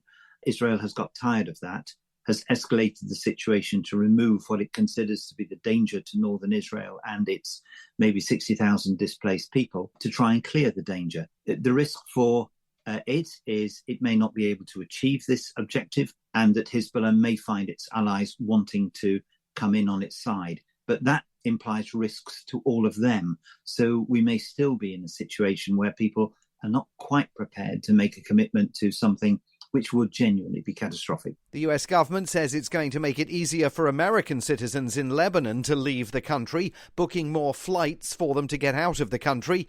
Tuesday's events only seem to underscore the sense that the region remains a tinderbox. I'm Simon Marks. To recap the top stories, Israel's warning Iran there will be consequences over the massive missile attack on the country. Danish police say they're investigating 2 blasts near Israel's embassy in Copenhagen. The US vice presidential candidates have clashed over immigration, the economy and the 2020 election in their only TV debate. And more than 100 people are joining legal action against US musician Sean Diddy Combs after claims of sexual assault, rape and sexual exploitation.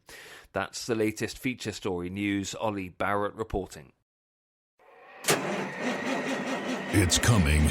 Crisp fall mornings turn bitter cold. As you fire up your diesel, you can see your breath on the inside of a cab.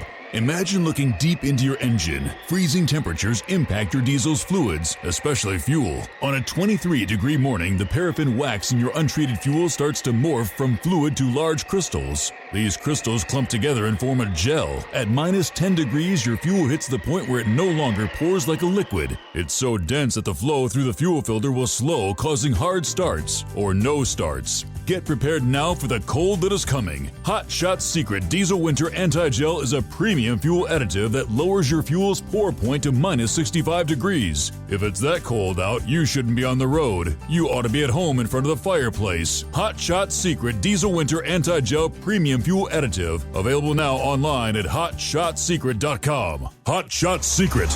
Powered by science.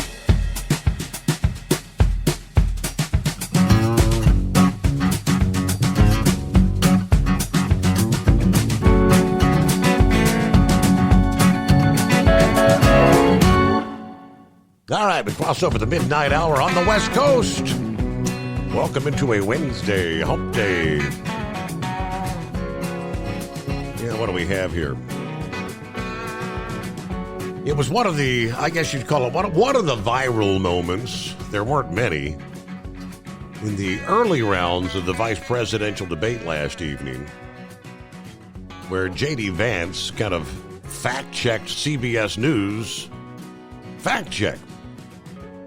Because CBS News' fact-check didn't pass the smell test. They described it as a rather heated exchange during a segment regarding the temporary protected status for the Haitian migrants under the Biden-Harris administration. Yes, Springfield, Ohio, overwhelmed by newcomers. Of course, Ohio's governor, Mike DeWine, a Republican, ordered state highway patrol troopers into the city to deal with issues caused by the influx and said the state is going to spend millions of dollars over the next few years dealing with the crisis it's caused. Now, of course, the rules that were set up for the debate. There will not be so-called fact checks during the vice presidential debate, unlike the presidential debate where the moderators for ABC News were criticized for their treatment of Donald Trump. CBS News' Margaret Brennan attempted to clarify a point for Trump's running mate Vance. Fact check. Just to clarify for our viewers, Springfield, Ohio does have a large number of Haitian migrants who have legal status, temporary protected status, she says. To which Vance interrupted her clarification, which she tried to wave off by saying, "We've got much to get to, Senator." He said, but no, he said, "Margaret, I think that's important because the rules were that you guys weren't going to fact check. So since you're fact checking me, I think it's important to say what's actually going on."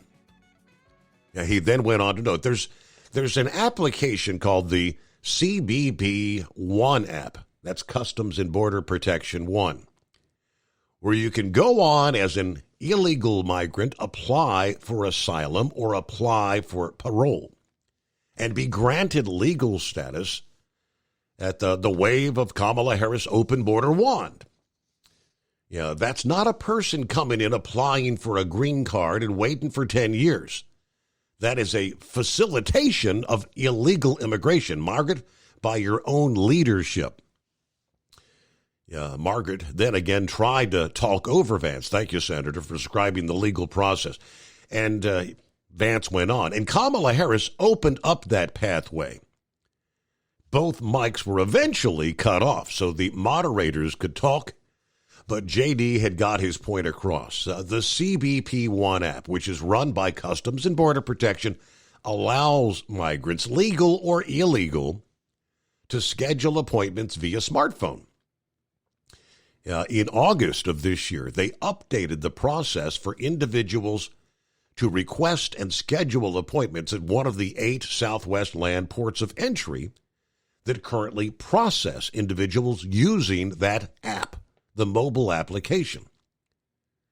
The location from where individuals can request an appointment will be expanded. Currently, individuals can request an appointment from northern and central Mexico. Migrants who cross Mexico's southern border can now wait in southern Mexico to secure an appointment before traveling further to the north.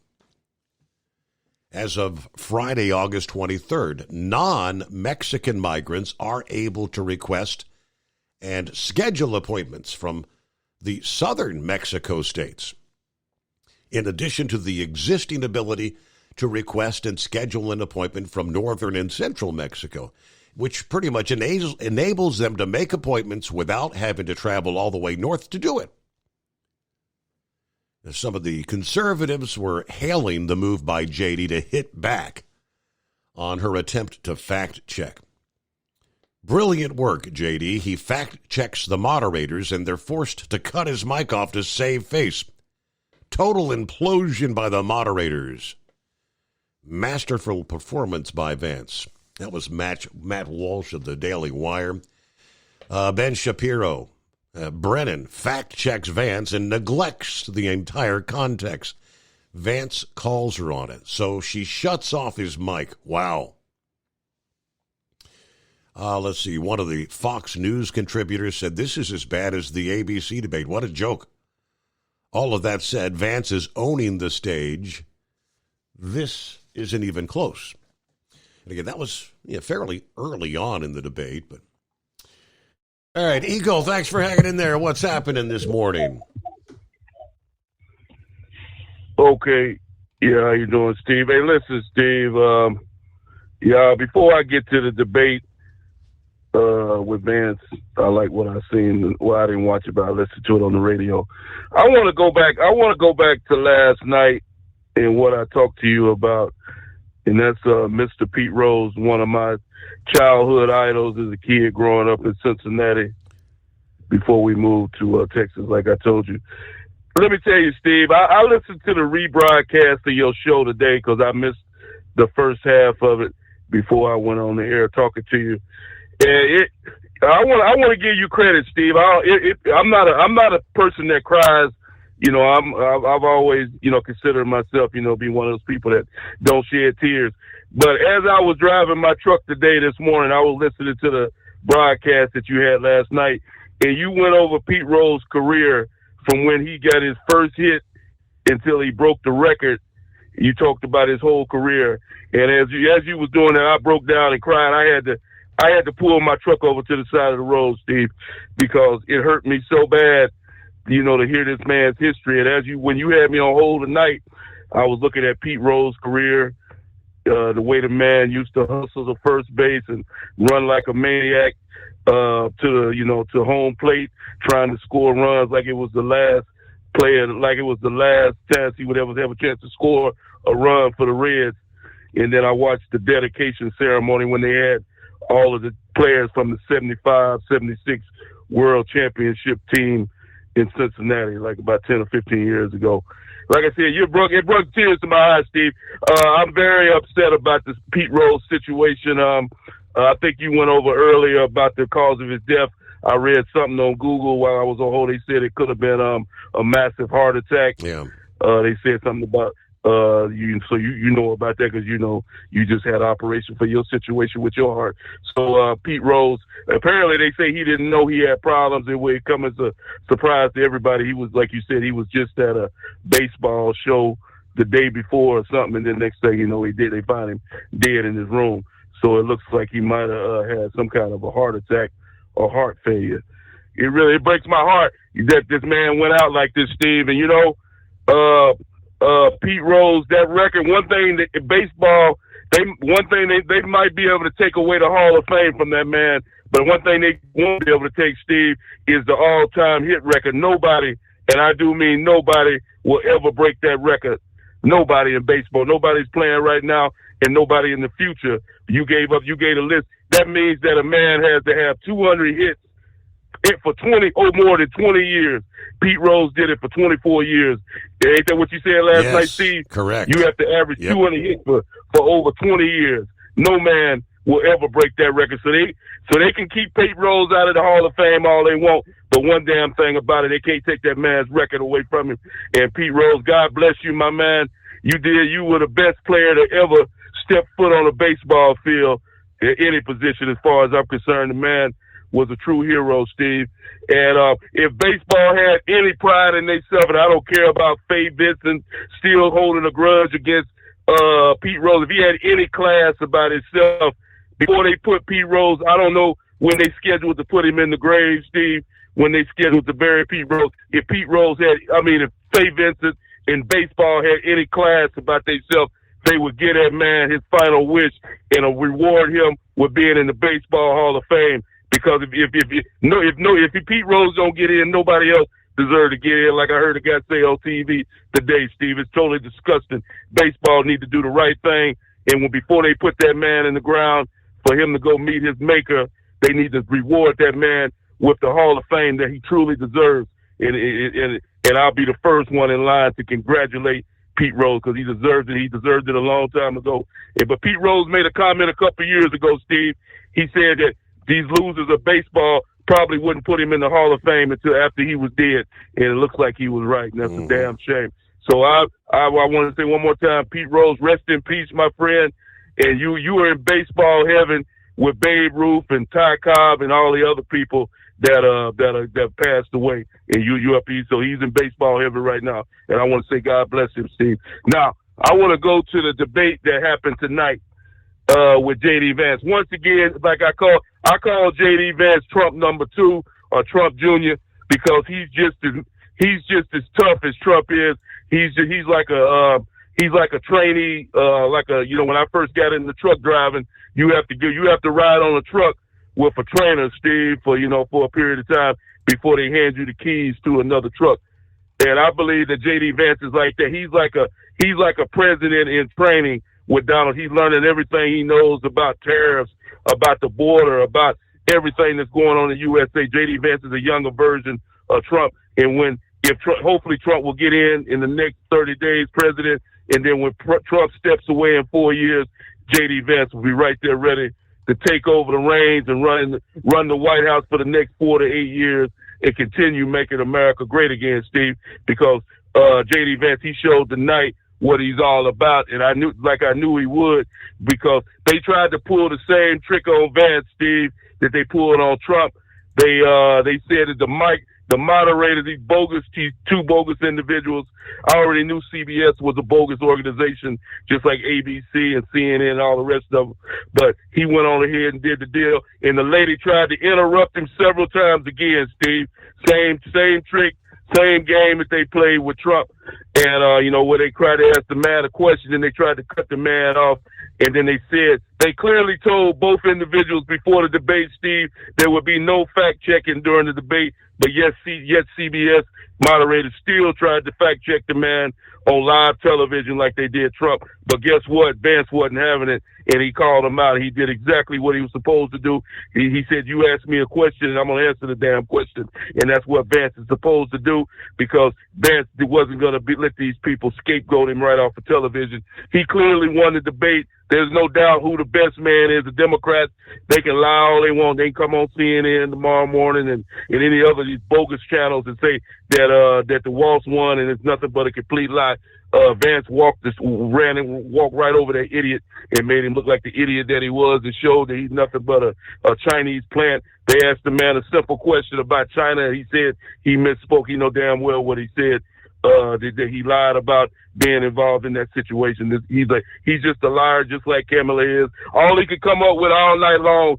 You're supposed to be focusing on J.D. Vance, this guy Waltz, but all he could focus on was Donald Trump. You would have thought Donald Trump was standing across the stage from that guy tonight, Steve. Every other word out of his mouth was Trump. Waltz. So, like I said, that's all he can focus on, but it still backfired and blew up in his face, and Vance still walked out the clear winner, just like Trump will walk out the clear winner in about 30 days. So I want to congratulate J.D. Vance, like I say, Trump Jr., and Vice President in training. He'll step right in, and he'll do a good job for the next 4 years, and then we got a legitimate man to run for president in 2028. So the only thing I can say tonight, Steve, is God bless America, and definitely God bless Pete Rose in baseball. You better do the right thing and put that man in the Hall of Fame, and I thank you for taking my call tonight. All right, good to hear from you, Eagle. A matter of fact, I think Donald Trump actually said the same thing this past day. Yeah, put him in the Hall of Fame before you put him in the grave. All right, it is 844-844-3388. Hey, Kenworth owners, is your AC and heating performing poorly with little airflow in the cab? Soaring Eagle HD Truck Parts is here to solve your worries. Offering aftermarket replacement HVAC boxes and stainless steel with high output blowers receiving 50 to 100% better airflow guaranteed. Not only that, but they also manufacture many other aluminum and stainless steel storage accessories. Check out their website at www.soaringeaglehd.com or call toll-free 1-833-455-2473. Serving you yesterday, today, and for the future. Keep your gas-powered engines running like new? Stable's proprietary formulas are proven by third-party testing to outperform the competition in keeping fuel fresh, preventing corrosion, and cleaning the entire fuel system. With Stable, you can have confidence you are doing the right thing for your engine's long-term health. Just pour into your gas can or fuel tank, Then top off with fresh fuel. At every fill-up or when you store, start with Stable. Available where fuel additives are sold. At Hot Shot Secret, we share the science behind common diesel problems. For example, Excessive black smoke. excessive black smoke has two causes: carbon buildup and internal diesel injector deposits, also known as IDIDs. Hot Shot Secret Diesel Extreme has the highest concentration of active ingredients allowed by law and will safely remove all types of injector deposits, including IDIDs and carbon buildup, to eliminate black smoke. Hot Shot Secret Diesel Extreme is available nationwide at truck stops, Fine Farm and auto stores, and online at hotshotsecret.com. Increase fuel economy up to 7.9% with Hot Shot Secret Gasoline Extreme. The solution to maximize your engine's performance and fuel economy. Whether you're driving a sports car or a daily commuter, Gasoline Extreme is specially formulated with PEA to deep clean. Don't settle for an average driving experience. Upgrade to Hot Shot Secret Gasoline Extreme and go further on each tank. Order now on Amazon or hotshotsecret.com. Hot Shot Secret. Powered by science. Hey truckers, this is Steve Darnell from the hit TV show Vegas Rat Rods. Check it out. Industrial Injection has been a leader in the diesel heavy-duty industry since 1985. Whether you are looking to keep your truck on the road, you are a hard-working farmer feeding America, an over-the-seas mariner, a miner, or a construction craftsman, Industrial Injection can help keep your heavy-duty rigs and equipment running so you can keep America thriving. Get all your turbochargers, injection pumps, injectors, and engine parts at industrialinjection.com. Industrial Injection, the place to go for all your diesel parts needs. The Overnight Drive with Steve Summers. Live from the Hot Shot Secret Studios. Call Steve now. 844-844-3388. That's 844-844-3388.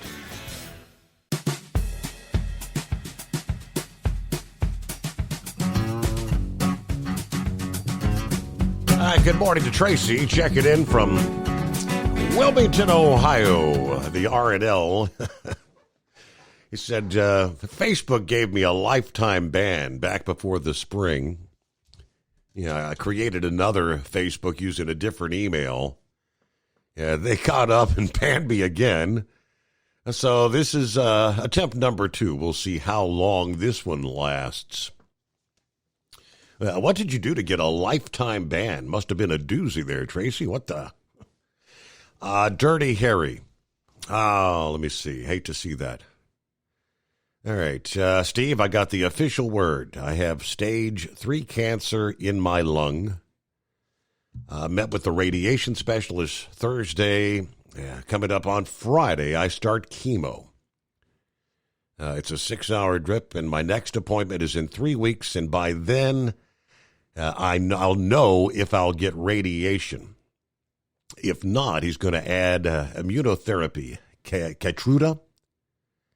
So I'm asking the family, the listening family, keep me in your prayers. All right, Harry. Well, you beat it once.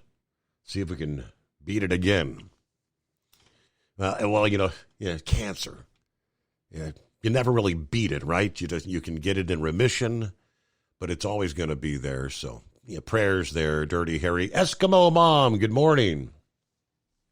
Hi, Steve. I'm glad you're back on your feet and everything. Prayers for Dirty Harry. I've got a friend of mine who's gone through cancer like 2 or 3 times, and yeah, it's rough. But Dirty Harry, you'll get through it if you're a believer. If God forbid you don't win this battle, you're a winner either way. But I was going to call you about my own Helene experience. We were on the dirty southwest and West Central Ohio, got on the dirty side of Helene, and I had a large linden tree come down. One of the huge limbs came down, with my experience, I found out it's not as for getting some of these trees cleared out. It's not an easy task. It took a crane.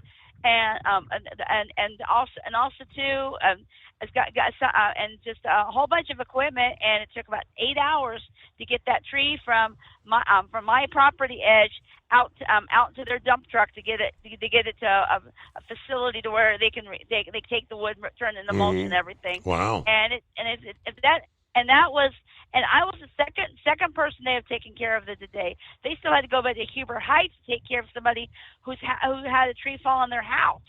And it's just that's part of the reason that it's taking so long to get some of these roads opened up and some of these power situation taken care of, because all the trees came down, and it just takes a long time to be able to get them out of there without causing a lot of damage. But luckily, the only damage that was to the black walnut next door, and a little cosmetic damage to the fence. So I'm thankful for that. And unlike a lot of other people, have had a lot worse. But now I got to go fight the insurance, and I'm going to have to go get an invoice to the insurance adjuster and everything, which is not cheap to take these trees down when you've got an emergency situation. Right. And so it's going to be rather interesting on that one. Yeah, I know that I've had some neighbors cut down some trees, and I mean thousands in some cases. Yes, we're looking. It was this tree was a 40-foot tall, maybe 40 to 50 foot tall, 70-year-old a linden tree, and they cut the whole tree down because it was getting rotten on the inside. Yeah. But it's going under normal circumstances to be $7,000 to $8,000 to cut. Wow. Cut it down. It's going to be $12,500 because it was an emergency, because it had blocked one of the limbs that came down blocked my driveway, so I literally could not get out of my driveway until they got that tree out of the road. Now you got to take a second mortgage on your house so you can pay for a tree removal. Any more of the inflation and everything. It's not only the tree removal, but any sort of home repair. It's easily 4 to 5 digits. Incredible. Yes. Well, I'm glad you're back on the road, Eskimo Mom. I spent my entire day Friday, waiting there in the hospital for my procedure, so I totally missed out on the storm. I guess that's a good thing. Yeah, the winds, the rain. Yeah, I guess we got a pretty significant amount of rain. I did have to throw the pump in to drain the water off the pool cover this past day. Yeah, several inches of rain. Meanwhile, it is 844-3388. All right, Pappy checks in just ahead. We'll get the full report. Pup, I think he's got the update on the Estes terminal there in Asheville that was pretty much destroyed by the storm. From Feature Story News in London, I'm Ollie Barrett. Israel's warning Iran there will be consequences after dozens of missiles were fired towards the country.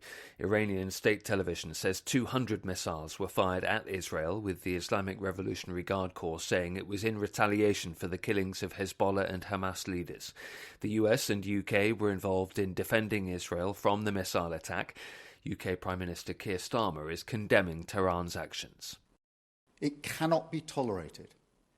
We stand with Israel, and we recognise her right to self-defence in the face of this aggression. Iran must stop these attacks, together with its proxies like Hezbollah. Iran has menaced the Middle East for far too long. Chaos and destruction brought not just to Israel, but to the people they live amongst in Lebanon and beyond.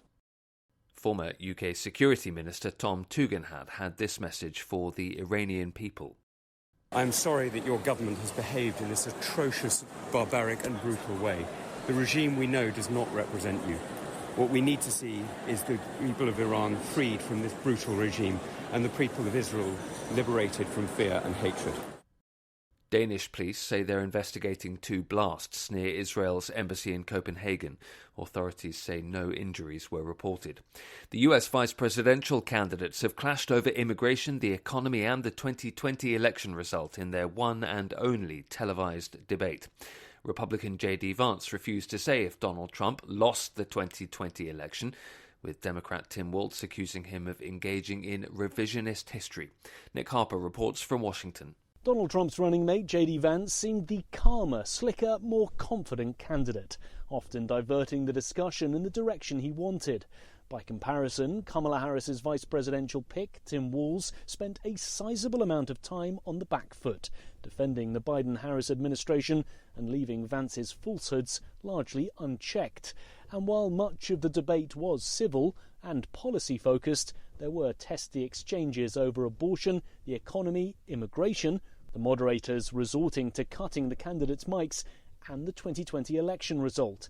Vance refused to say if Trump lost 4 years ago and said there had been a peaceful transfer of power. Walls said the January 6th attack on the US Capitol proved that wasn't the case and accused Vance of Trump world revisionist history. I'm Nick Harper in Washington.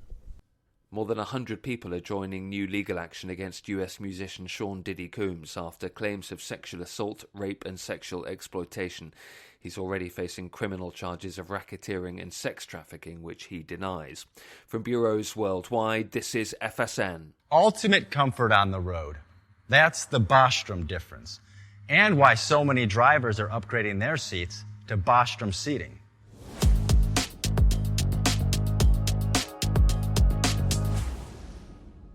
With roots dating back to 1935, we know seating. We've developed a full line of high-quality products with the right seat for your application, all made right here in the USA. From our top-of-the-line Wide Ride Plus Certa for the long-haul driver to our entry-level Baja series for the vocational driver, we provide you with the comfort you deserve at the price point you're looking for. We know you're busy. You don't have time to search every distributor and dealership for the right seat, only to find the one you want won't fit in your truck. That's why we created BostromSeating.com. It's a complete seating solution. You can build the perfect seat with the features and options you desire, and we'll help you be certain it'll fit in your cab. Once you've built the perfect seat and have the part number in hand, you can shop pricing and availability. Our Where to Buy feature allows you to pick up a seat right where you are or anywhere along the road you'll be traveling. When you install a Bostrom seat, you become part of the Bostrom family. A family that includes other drivers who recognize this is more than work. It's a ride, one that requires the next level comfort and support only Bostrom can provide. Go to BostromSeating.com to design your ride with ultimate comfort for the open road. Hands on the wheel, hands off invoicing. At Transcap, we're built for high speed and service, just like you. Our fast freight factoring helps you make more money, not chase it down, because we handle all the invoicing BS and back office work. Apply for fast funding at transcap.com/getcash. It takes just 60 seconds. Or call 888-250-TCAP. That's 888-250-TCAP. And mention Steve Summers Overnight Drive.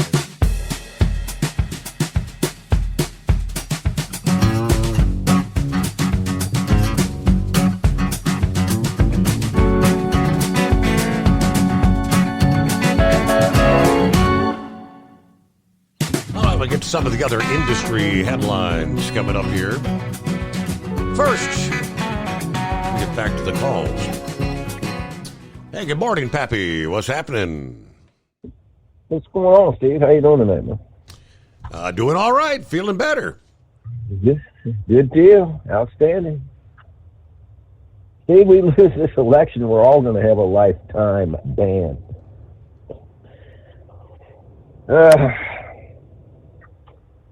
I'm still worked up over this potato face statement, man. Talking about lifetime bans here on social media.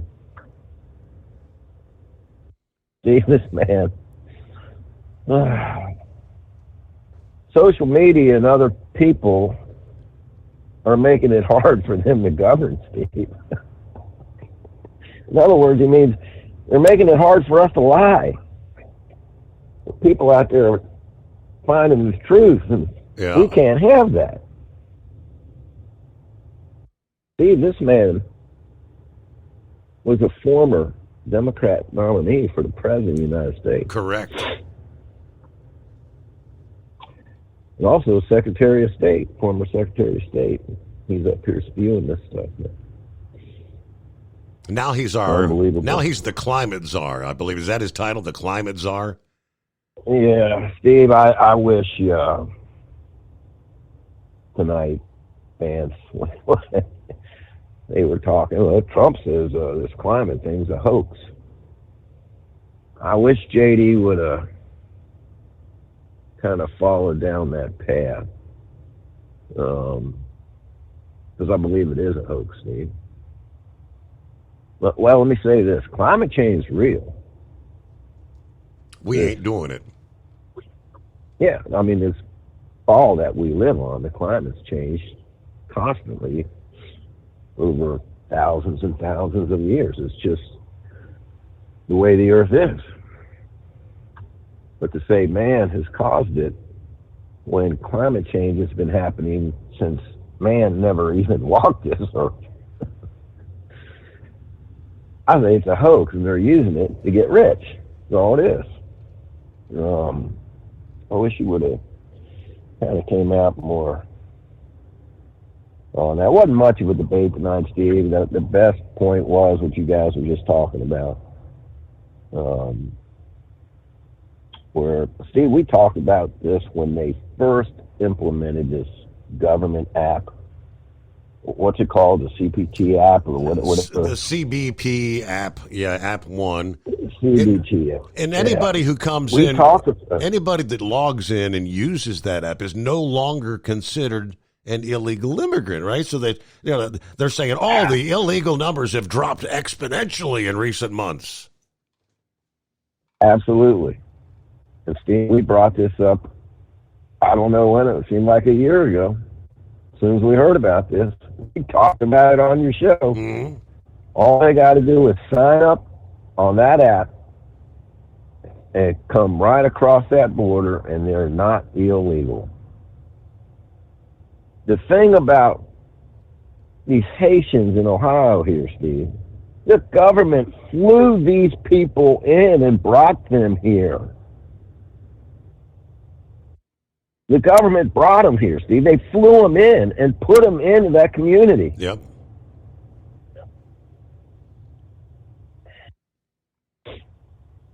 What's the margin of error for cheating? I'm wanting to say, Steve, most people kind of say it's right around 2%.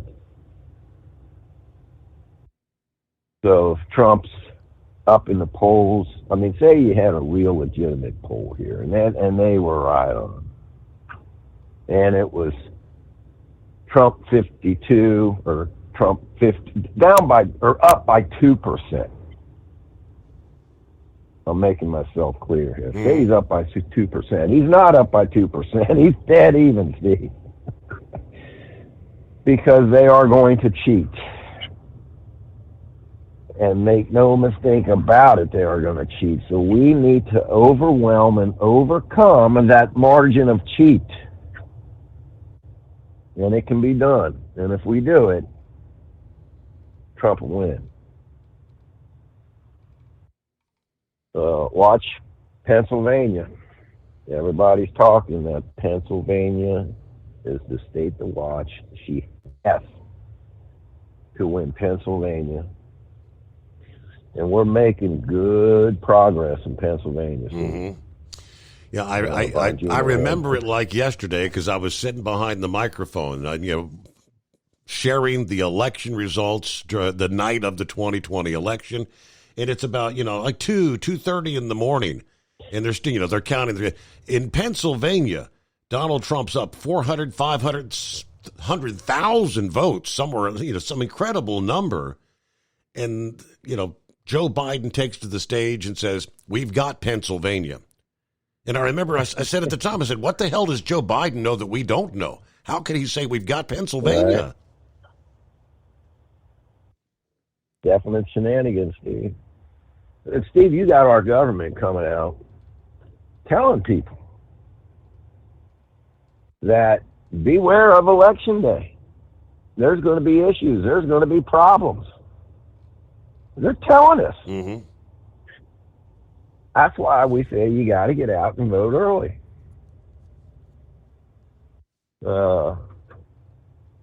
Bongino went through a list of states that had issues in 2020. Arizona, Pennsylvania, Georgia. There's a number of precincts that ran out of printing paper. They gone. Shucks. And these were all in Republican counties. Didn't happen Democrat county, that water main leak turned out it was a toilet overflowing or something. There wasn't no water main break that they had to shut down the whole place, kick everybody out, get them out, turn off the lights. As soon as you see their tail lights go around the corner, turn them lights back on, let's go to work. Steve, another thing that gets me, these news media, man, reference these missile attacks on Israel. Well, this could escalate into war. You think? Steve, listen, man, I hate to tell everybody, there's a war going on. It ain't going to escalate into war, or it ain't going to escalate into a regional war, or it's not going to escalate. Now, Iran, Steve, we're in it. Been in it since October 7th and actually long before then. You want to hear something that might surprise you, Steve? The majority of Iranian citizens support the existence of Israel. Did that kind of throw you for a loop? Steve, it's this Islamic regime that's in power in Iran is the issue. Mm-hmm. And the people of Iran don't like this regime. That's a fact. You talk to people, seen interviews with people that's been there, been over there.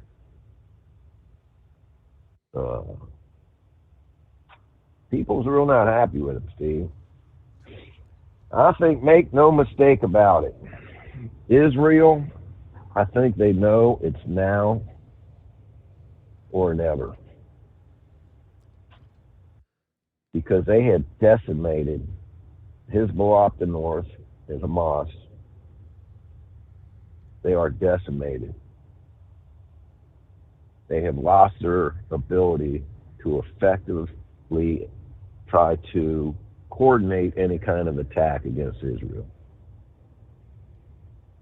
And now the question is, you got an injured bug crawling around on the floor. Do you step on it and squash it? Or do you let it crawl underneath the porch and heal up? And I think Israel is going to squash the bug.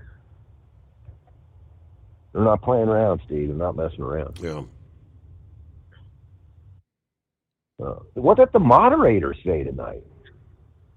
Well, there's information that Iran's 2 weeks away from having a nuclear weapon. I mean, that's been for 10 years. They've been 2 weeks away from a nuclear weapon. I mean, I don't get that. Steve, they got a nuclear weapon. Listen to me, man. It might not be the super megaton nuclear weapon warheads like we got, but they at least got atomic and nuclear capability of nuclear. They don't have the delivery system to deliver it.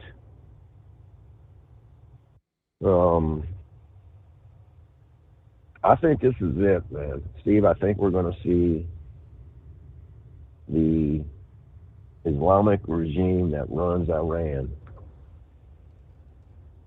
I think there's going to be a change of power in Iran. Now, whether that's for the good, who knows? I mean, you just, unfortunately, you gotta be careful what you wish for.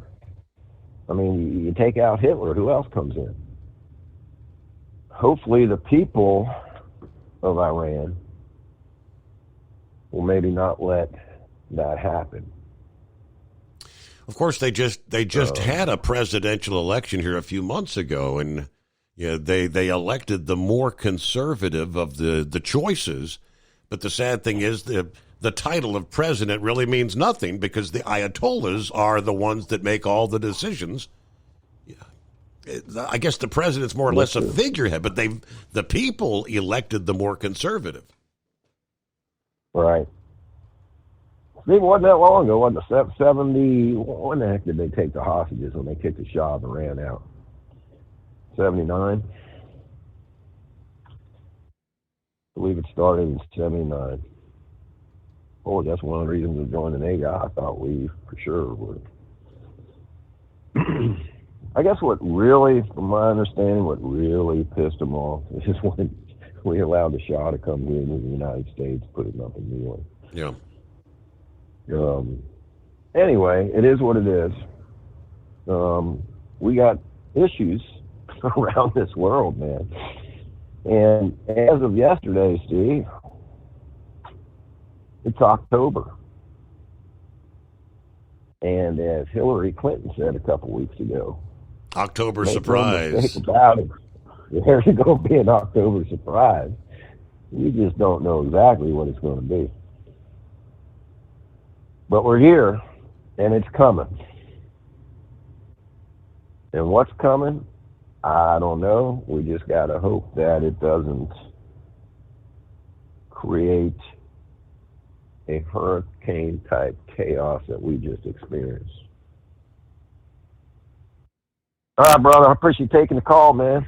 We'll say it again. Be prepared. Stock up on food and water. Glad you're feeling better, Steve. Probably talk at you tomorrow night. Thanks a bunch. Very good. All right. Yeah, here we are. Hump Day already. He's talking about election shenanigans. Would you be surprised? Of course not. Monday of this week, California's Governor Gavin Newsom signed a bill preventing local governments from requiring voters to present identification at the polls. Now, as far as California goes, I guess it doesn't. Does it really matter? Yeah, California is a Democrat stronghold.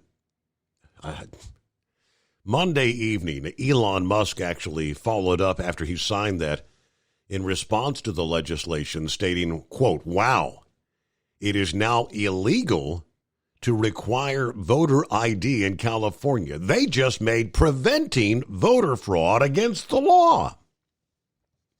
He then referred to Newsom as the Joker in charge.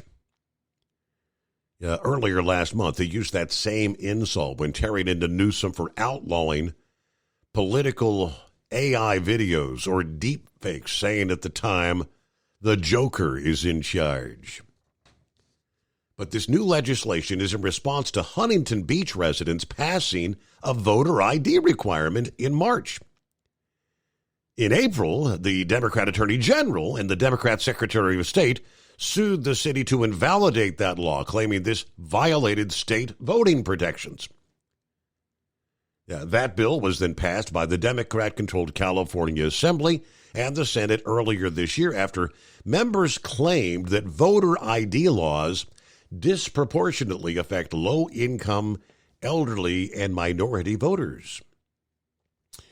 So California will become one of 14 states that do not require voter ID for elections. Now, despite the bill being signed into law, Huntington Beach has yet to respond to the lawsuit. According to Newsweek, California's Democrat lawmakers have introduced multiple bills to prevent conservative-leaning locations in the state. Yes, there are a few, like Shasta County, to prevent them from adopting voter identification laws. You can't make this stuff up. As an independent trucker, you work hard to meet your goals. The Owner-Operator Independent Drivers Association has been helping small business truckers for over 50 years with benefits, services, information, and discounts. You work hard, but OOIDA works even harder to give you advantages that large fleets enjoy. And all of our programs support our representation on your behalf in Washington, D.C. Become a member at OOIDA.com, making a difference in the lives of truckers. Fuel filtration is a big deal. Poorly filtered diesel fuel can damage injection systems, reduce efficiency, and rob horsepower, among other things. By removing the water, air, and debris from fuel, fast fuel systems can triple the life of your injection system while restoring power, optimizing fuel economy, and more.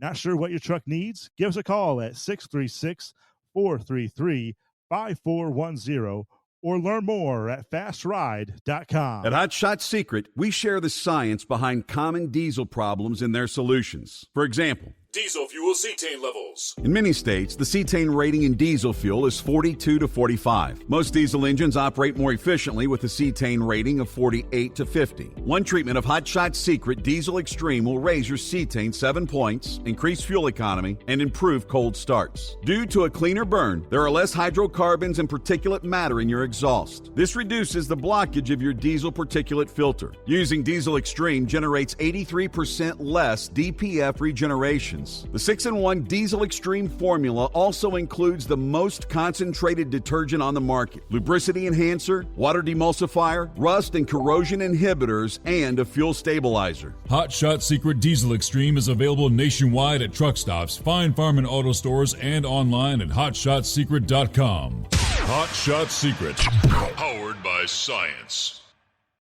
Doc's Diesel is your one-stop online shop for diesel filter maintenance.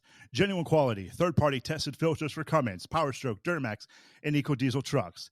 Doc's cuts out the middleman and those pesky markups you often find from OMEs, dealerships, and parts stores. We make ordering easy with filter kits, subscriptions, and even dealer sign-ups if you have a fleet. Purchase your filters at www.docsdiesel.com and receive 10% off when you use code SUMMERS10. Doc's Diesel, your one-stop shop for diesel maintenance. And now, back to the Steve Summers Overnight Drive, live from the Hot Shot Secret Studios. All right, let's jump over to Pup. Good morning, Pup. How are you? Hey, pretty good, Steve. I'm talking to you from inside the barn, so that means freight's not all that great tonight. So, not inside my cab, but that's all right. Got to have our ups and downs. No, I don't really have an update for you. I got your text message. I don't really have an update for you. The good thing is the management had the foresight that Thursday there was no travel in Florida, no travel in Georgia, and then they drew a line like from I-77 up and down. No travel west of that. And so all the Asheville guys were home. Now, I don't know about any personal injuries or nothing, but did you see how high that water was on the terminal? Yes. Yeah, I mean, it's pretty wiped out, right? Oh, yeah, it's completely destroyed. Yeah. And did you happen to notice that one picture? There was 2 loaded pups that are sitting at the bottom of a billboard sign, and that other one that's up in the trees about even with the billboard sign is a 53-foot trailer. I couldn't tell you if that's loaded or empty. I would say it's empty, but all the tractors that were in that yard were destroyed other than 5. Mm-hmm. 2 were at a different shop and 3 were out on the road. So, I guess we had some damage to our Greenville, South Carolina terminal and some damage to our Augusta terminal. And I haven't seen any. I'm not on Facebook. I just get those pictures from the guys that send them to me. Okay. And stuff. But I guess there's a Estes Facebook page that people can get on and look, and stuff. So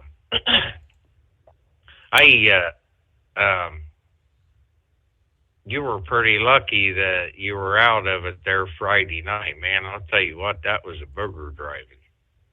Oh, yeah. The winds up here, when I left Fort Wayne, they were roughly around 45, 50 miles an hour.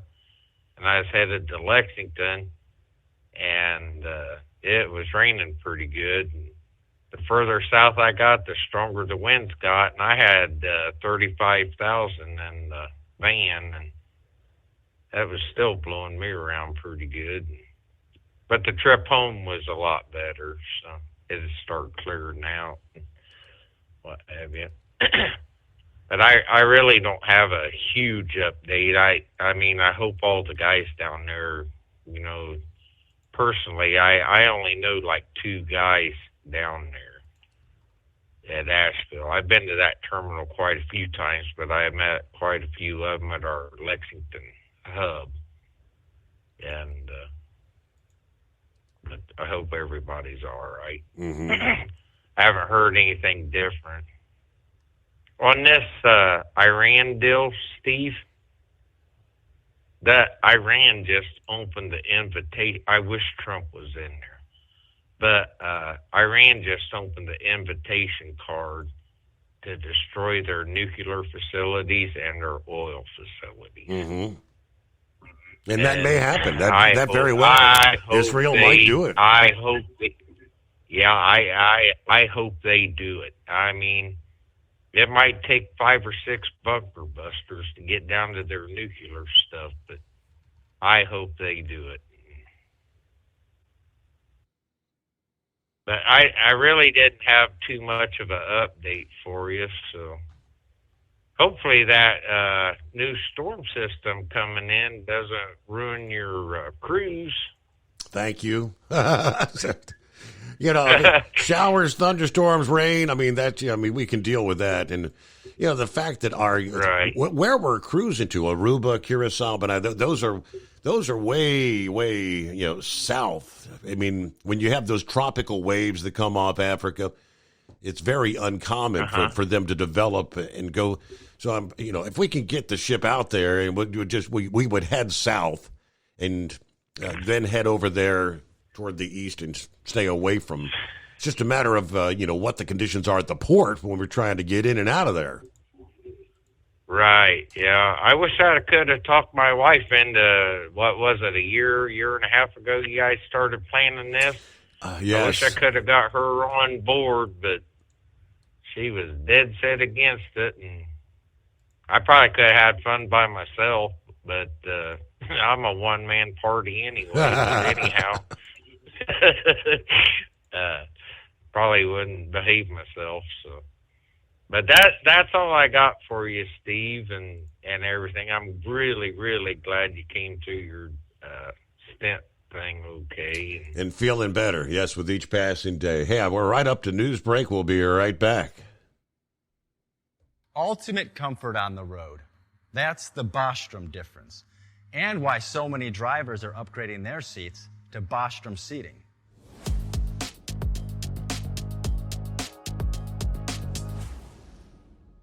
With roots dating back to 1935, we know seating. We've developed a full line of high-quality products with the right seat for your application, all made right here in the USA. From our top-of-the-line Wide Ride Plus Certa for the long-haul driver to our entry-level Baja series for the vocational driver, we provide you with the comfort you deserve at the price point you're looking for. We know you're busy. You don't have time to search every distributor and dealership for the right seat, only to find the one you want won't fit in your truck. That's why we created BostromSeating.com. It's a complete seating solution. You can build the perfect seat with the features and options you desire, and we'll help you be certain it'll fit in your cab. Once you've built the perfect seat and have the part number in hand, you can shop pricing and availability. Our Where to Buy feature allows you to pick up a seat right where you are or anywhere along the road you'll be traveling. When you install a Bostrom seat, you become part of the Bostrom family. A family that includes other drivers who recognize this is more than work. It's a ride, one that requires the next level comfort and support only Bostrom can provide. Go to BostromSeating.com to design your ride with ultimate comfort for the open road. Hands on the wheel, hands off invoicing. At Transcap, we're built for high speed and service, just like you. Our fast freight factoring helps you make more money, not chase it down, because we handle all the invoicing BS and back office work. Apply for fast funding at transcap.com/getcash. It takes just 60 seconds. Or call 888-250-TCAP. That's 888-250-TCAP. And mention Steve Summers Overnight Drive.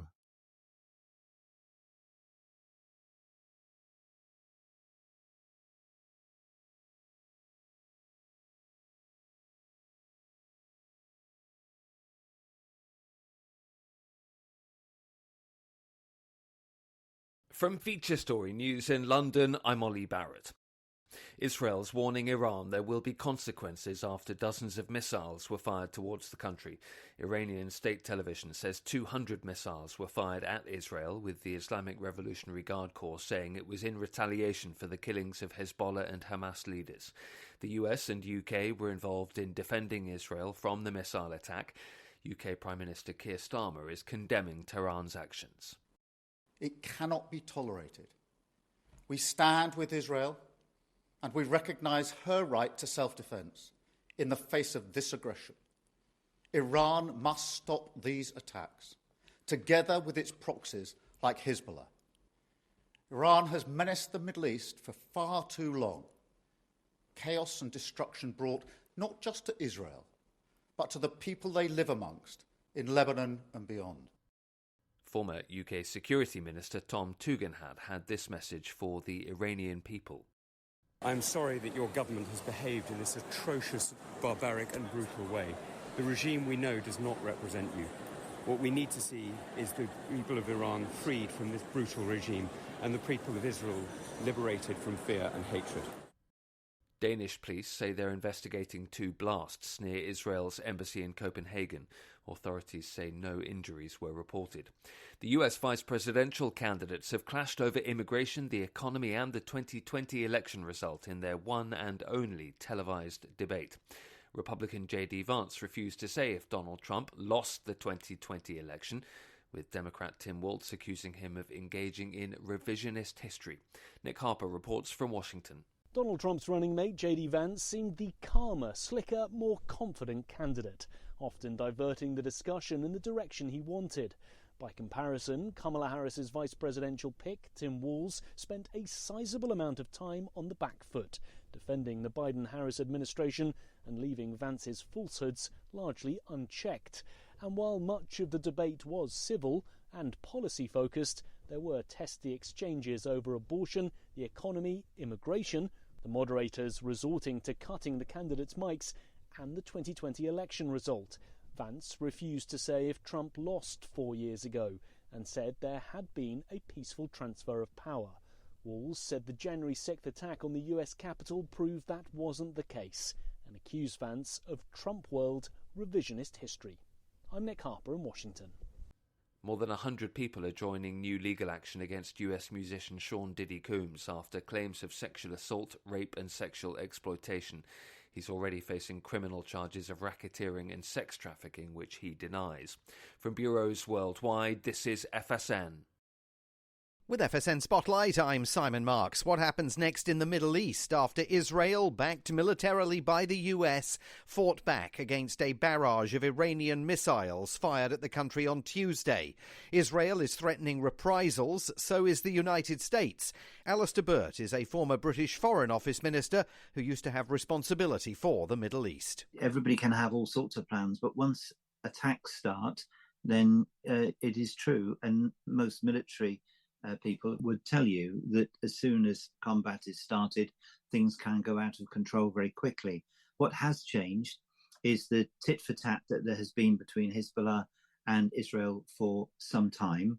Israel has got tired of that, has escalated the situation to remove what it considers to be the danger to northern Israel and its maybe 60,000 displaced people to try and clear the danger. The risk for it is it may not be able to achieve this objective, and that Hezbollah may find its allies wanting to come in on its side. But that implies risks to all of them. So we may still be in a situation where people are not quite prepared to make a commitment to something which would genuinely be catastrophic. The US government says it's going to make it easier for American citizens in Lebanon to leave the country, booking more flights for them to get out of the country. Tuesday's events only seem to underscore the sense that the region remains a tinderbox. I'm Simon Marks. To recap.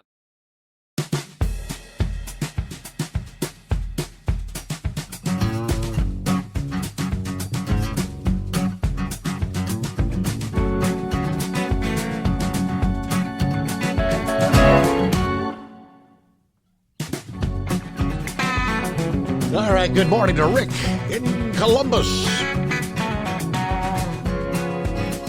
Dennis on board as well. Morning, Dennis. a little late to the party, aren't you? He said, good morning, my friends. I hope peace prevails. The world we live in is such a rocky road. And it's all due to countries, governments bowing to the one world government, a.k.a. Satan. All right, God bless the world. Yes. Thank you very much. All right, so I get back to cue ball. Yeah, take two on a Wednesday. I appreciate you, Steve. Hey, I want to touch base on something real quick because, usually I agree 100% with what, a lot of people have to say on here, especially horse feathers. But one thing he said, I might have taken it the wrong way. He was talking about the whole thing with the port strike and longshoremen, if anybody gets any money back off, if they get the contract that they want.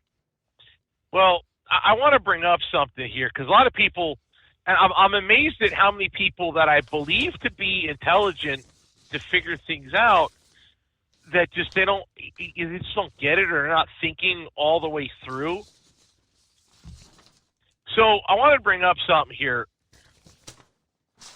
Where do you think they make, let's take a brand of something, right? Harley Davidson. Where do you think they should be making Harley Davidson motorcycles? The iconic American motorcycle, you'd think, here in the USA. Yeah. Uh-huh. So Harley is building a manufacturing plant to build Harley Davidsons in Thailand. What do you think? There's a couple of reasons for that. A lot of people, I was just looking up as to why that is, and there's something to be said about tariffs. So whatever you buy that used to be American made, that's not. Another example that I use, I bought a Dodge Ram pickup truck 2 years ago. You know what that thing was made? A Dodge Ram pickup truck. Where was that built? Canada, Mexico. Mexico. Mm-hmm.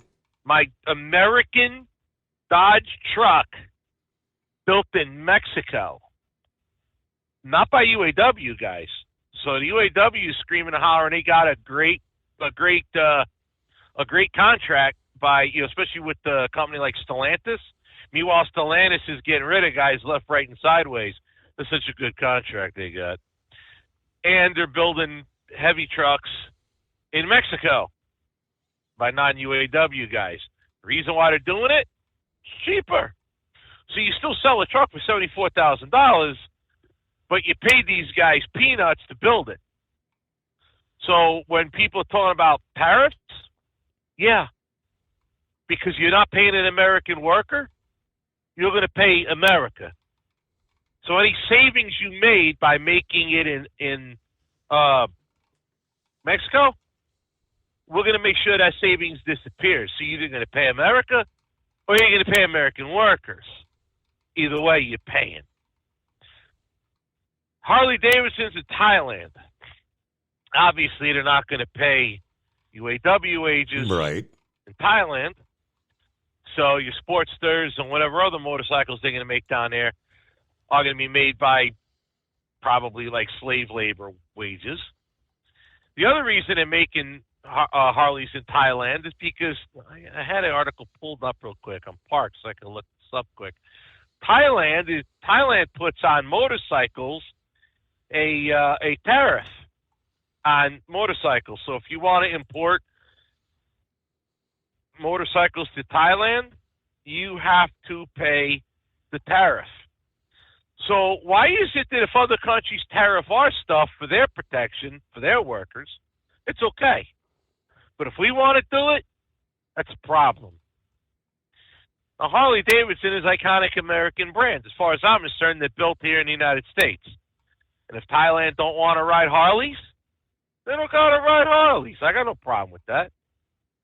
But I don't like the idea that they start building bikes over there for peanuts, and any savings that they make goes in their pockets, not in ours. So back to what Horse Feathers had said about the longshoremen. I personally don't care how. If you manufacture a product for American consumption overseas, I don't care if it's through tariffs. I don't care if it's through, port fees, labor to the longshoremen. I want the savings. If you're going to make the Harley overseas, if you're going to make my Dodge pickup truck in Mexico, I want the savings that you made by not paying an American worker to build that product. I want that savings eliminated, and I don't care how. I don't care if you pay the dock worker a boatload to bring it in. I don't care if you pay the railroad a boatload to bring it in. I don't care if you pay the tariff to the United States government to make a difference. I don't care. American products need to be made in America. That's why we have no freaking economy left. It's all made overseas. I'm sitting in an 84 Peterbilt built in America where a Caterpillar engine was built in America. Sadly, the parts I buy are made in China. In 84, this truck was 100% American built. From the radio that they put in the dash with the two knobs and basically it was an 8-track player in it, to the Caterpillar engine, to the Peterbilt cab. They don't do that now. I can't even get replacement heads for this Caterpillar made in America. It's Chinesium. That's wrong. We don't have an economy because we no longer have a manufacturing base. And if we ever went to a real war, and I'm not talking, this Iranian thing that we're probably getting dragged into. I'm talking like a world war, and I don't mean a nuclear type. I'm talking just big time, like World War I, World War II was. All China's got to do is turn us off. Mm-hmm. All they got to do is blockade the Japanese steel. We couldn't even put up a navy at that point because we can't get the steel made because you don't have enough places in the United States to make the steel. And they're trying to take the last one, U.S. Steel. They're trying to sell to Japan. You want to cripple this nation? That's how you do it. We can't fight a big industrial war like we did back in World War II. We get our asses handed to us because we can't even put a light in a lighthouse built in the United States or a toaster. You can't even get it. There's no toasters made in the United States. That's the point. So my attitude is real simple. Stop making you don't want to. Oh my God, the economy. What are we going to do for Christmas to buy the kids all this crap that they don't even need? It's going to affect the holiday season. Well, if you made that crap here, you wouldn't have to worry about it sitting on the ship or sitting at the port, would you? That John Deere tractor that Philip talked about that I haul. If you made John Deere tractors in the United States, you wouldn't have to worry about them tractors lining up at the ports, would you? See what I'm saying? We don't manufacture enough in this country any longer. My Dodge is built in Mexico. Your next Harley's going to be made in Thailand, and your John Deere's, your Cases, your New Hollands, they're all built somewhere else. So I'm looking at You wonder why we don't have an economy. I'm looking at the Harley Davidson's decision to build in Thailand is because Thailand has like a 60% tariff on any motorcycles that come into that country. 60%. Correct. Now, we have no tariffs on motorbikes coming into this country. Now, I can't help but wonder, when Trump got the word that John Deere was moving some production to Mexico, he said, I'm going to slap a 200% tariff. John Deere responded by saying, well, like what was it, 75, 80% of the John Deeres bought in the U.S. were made in the U.S. So Harley's thinking that if they build the bikes in Thailand, they could sell a shish kebab load of bikes there, and at least at the moment, there are no tariffs to ship them to the U.S. What if that changes? Would that impact their decision? I think it would, because listen, if you're going to make If you're going to make Harley Davidsons in Thailand and sell them to only in Thailand, okay, I get it. But if you're going to sell them here, yeah, you need to be tariffed to make sure that the American bikes are made in America. Otherwise, if they have the tariff and we don't, then what happens is you're going to start seeing Harleys made in Thailand, sold in the United States. By basically, your Harley is not going to be made by people making a decent wage. You can't say you're for. Everybody wants to make money. Everybody wants to earn a good living, right? But nobody wants to pay more to get their stuff. But when you buy Chinesium, when you buy crap that's made in other countries, the only reason they're making them there is because you could pay almost slave wages over there. Okay? People don't. I don't get it where people say, "Well, I want my job and I want to be paid well to do what I do, but I don't want to have to buy something made by another American because I may actually have to pay for it." I don't understand that philosophy. You want to buy a Nike shoe or sneaker for $100? Somebody, quite literally a Chinese slave, made that shoe. Where'd that money go? Not into the labor. It went into the corporate pocket of Nike. Of course, we know what they do with their money and who they give it to. But this is the point. How many steel mills do you drive past that are no longer in existence anymore? All these type of things matter. You're moving all of our manufacturing base overseas because they want to pay these workers nothing. But yet you're still paying full price for that Dodge Ram truck. You're still paying full price for that Harley.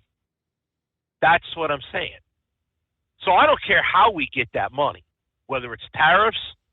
Listen, if you here's how it works in a perfect world.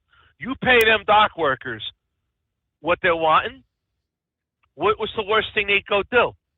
Go buy a boat? Hopefully an American-made one by American workers. See how this thing keeps revolving and puts money in our pockets again?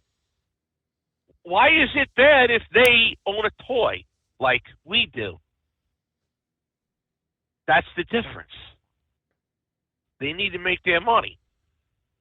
But the United States workers need to be protected by a government that makes sure that American products are sold in America and that we start manufacturing this stuff. Yeah.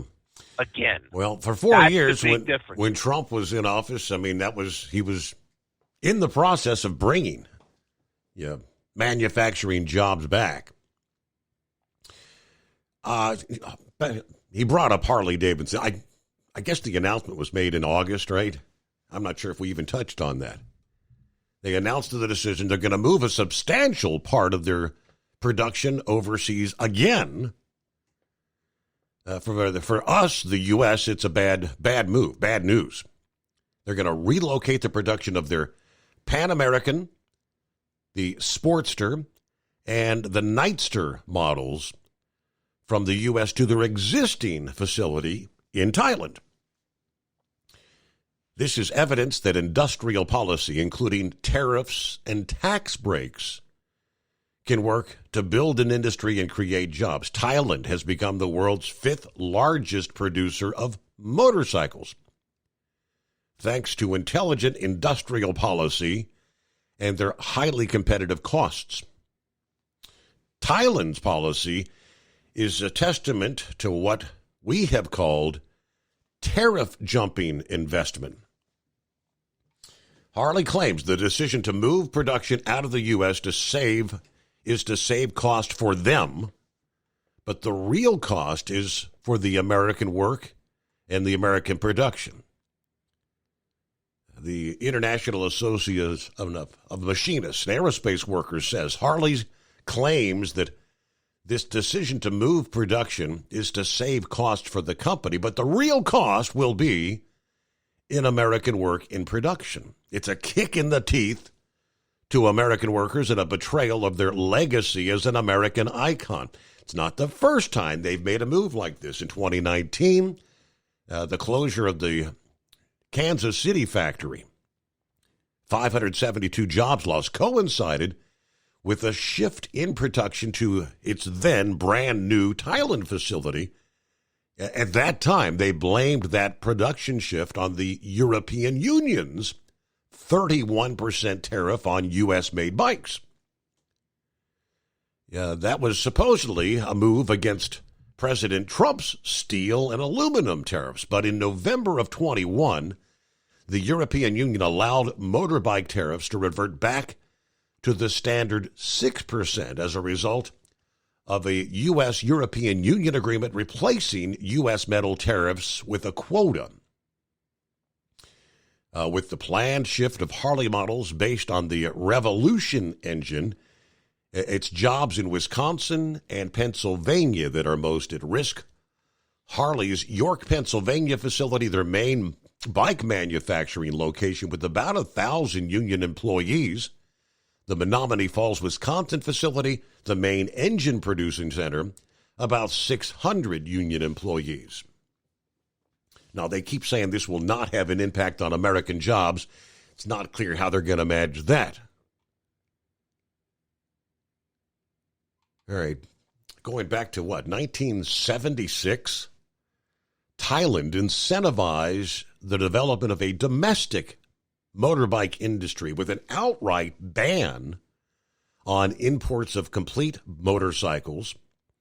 Total ban, 70% local content requirements for the parts used to assemble bikes that are made inside Thailand. In 96, they began to liberalize those requirements and allow imports. However, soon they saw an opportunity to protect and promote a complete domestic motorbike industry. All right, in 2012, their Board of Investment, they put in a plan to incentivize foreign manufacturers to set up their final production in Thailand. That included a 60% tariff on imported motorbikes and a corporate income tax holiday for at least 3 years. So for the first time, Harley's Thai facility will now start exporting motorcycles to the United States as well, further expanding their exports. Now, that comes at the cost of lost opportunity for U.S. production and jobs. Current U.S. trade policy does nothing to discourage this or protect American jobs. The U.S. has zero tariffs on motorcycle imports, meaning Harley-Davidson or any other company can move production overseas, cut U.S. employment, sell those bikes right back to the U.S. market. And there's nothing in current U.S. trade policy even discouraging them from this, what they call offshoring. Like I said, I wonder if that might change, were Trump to be elected next president. So the word came down in August. I don't know, has this administration, Biden-Harris, said anything about trying to keep those jobs here? All right, Semper Fi, Truck and Phil, roll on. Happy Hump Day, coffee up. Good morning, Mr. Summers, the Hot Shot Secret Nation, and the great product of Staybill. Yes, Mr. Charlie Hustle, he belongs in the Hall of Fame. And then there's the great music legend Chris Christopherson and the actor John Amos. May they all rest in peace. We're going to hit 68 Fort Wayne, 82 at Sterling Heights today. As we get the day underway, Fort Wayne to Sterling Heights and back once again. Thank you much. Truck and Phil. And there's Steve in Columbus. Hello, Steve. All the listeners out there halfway through the week. So we begin looking forward to the much-anticipated weekend. I suppose it's time to pack everything in the car, head into town. Maybe we'll find something good in the trash today. All right. And then several folks were kind of... And I was thinking along the same line. I know Big Ed was concerned about, with the port strike, East Coast, Gulf Coast, how's that going to impact possibly the cruise industry?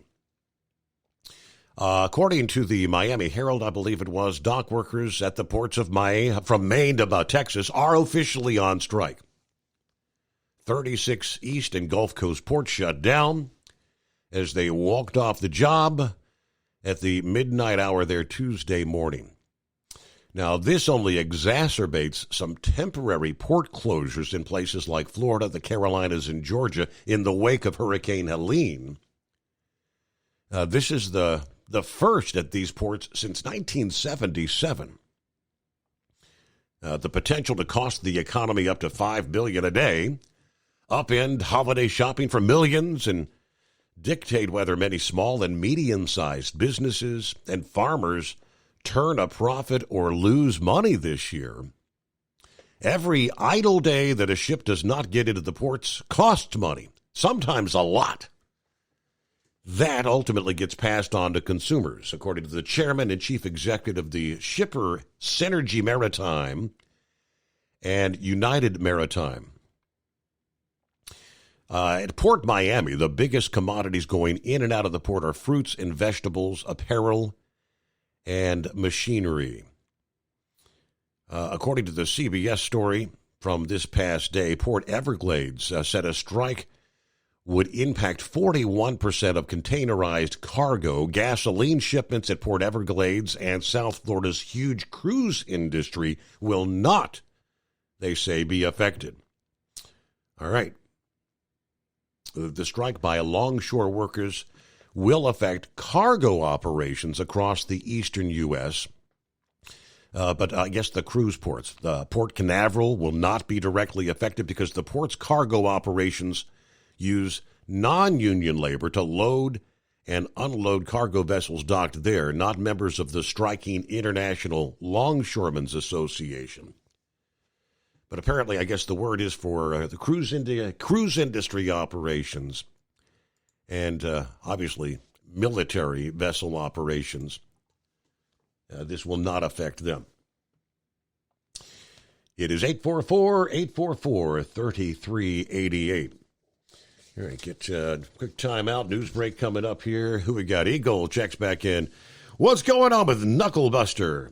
See what kind of baloney he's got on his mind as we roll into a brand new day. And again, it is 844-844-3388, the Steve Summers Overnight Drive, live from the Hotshot Secret Studios.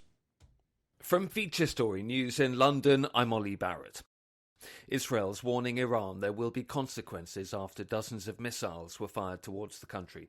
Iranian state television says 200 missiles were fired at Israel, with the Islamic Revolutionary Guard Corps saying it was in retaliation for the killings of Hezbollah and Hamas leaders. The US and UK were involved in defending Israel from the missile attack. UK Prime Minister Keir Starmer is condemning Tehran's actions. It cannot be tolerated. We stand with Israel, and we recognise her right to self-defence in the face of this aggression. Iran must stop these attacks, together with its proxies like Hezbollah. Iran has menaced the Middle East for far too long. Chaos and destruction brought not just to Israel, but to the people they live amongst in Lebanon and beyond. Former UK Security Minister Tom Tugendhat had this message for the Iranian people. I'm sorry that your government has behaved in this atrocious, barbaric and brutal way. The regime we know does not represent you. What we need to see is the people of Iran freed from this brutal regime and the people of Israel liberated from fear and hatred. Danish police say they're investigating 2 blasts near Israel's embassy in Copenhagen. Authorities say no injuries were reported. The US vice presidential candidates have clashed over immigration, the economy and the 2020 election result in their one and only televised debate. Republican J.D. Vance refused to say if Donald Trump lost the 2020 election, with Democrat Tim Walz accusing him of engaging in revisionist history. Nick Harper reports from Washington. Donald Trump's running mate, J.D. Vance, seemed the calmer, slicker, more confident candidate, often diverting the discussion in the direction he wanted. By comparison, Kamala Harris's vice presidential pick, Tim Walz, spent a sizable amount of time on the back foot, defending the Biden-Harris administration and leaving Vance's falsehoods largely unchecked. And while much of the debate was civil and policy-focused, there were testy exchanges over abortion, the economy, immigration, the moderators resorting to cutting the candidates' mics, and the 2020 election result. Vance refused to say if Trump lost 4 years ago and said there had been a peaceful transfer of power. Walz said the January 6th attack on the US Capitol proved that wasn't the case and accused Vance of Trump world revisionist history. I'm Nick Harper in Washington. More than 100 people are joining new legal action against US musician Sean Diddy Combs after claims of sexual assault, rape and sexual exploitation. He's already facing criminal charges of racketeering and sex trafficking, which he denies. From bureaus worldwide, this is FSN. Ultimate comfort on the road. That's the Bostrom difference.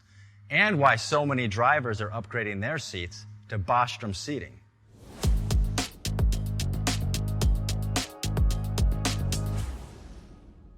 With roots dating back to 1935, we know seating.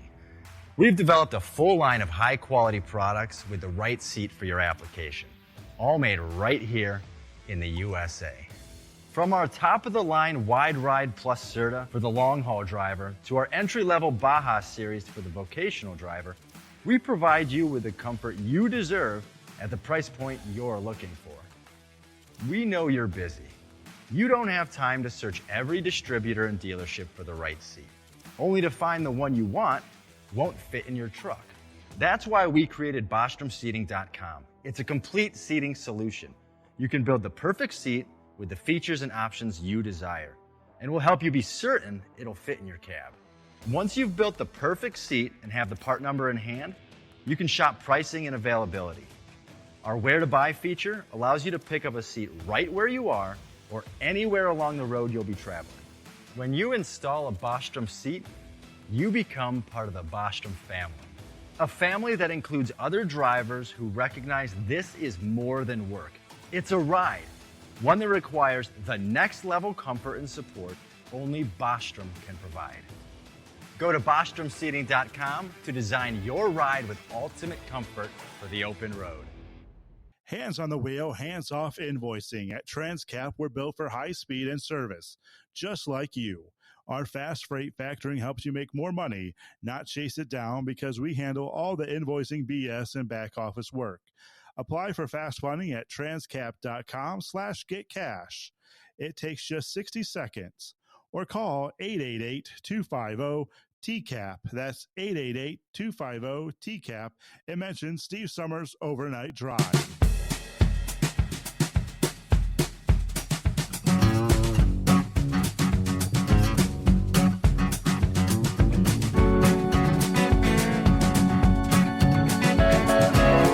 There's the scoop I was looking for in regard to the cruise operations. Port Everglades here, other East Coast and Gulf Coast ports not expected to be impacted by the longshoremen's strike.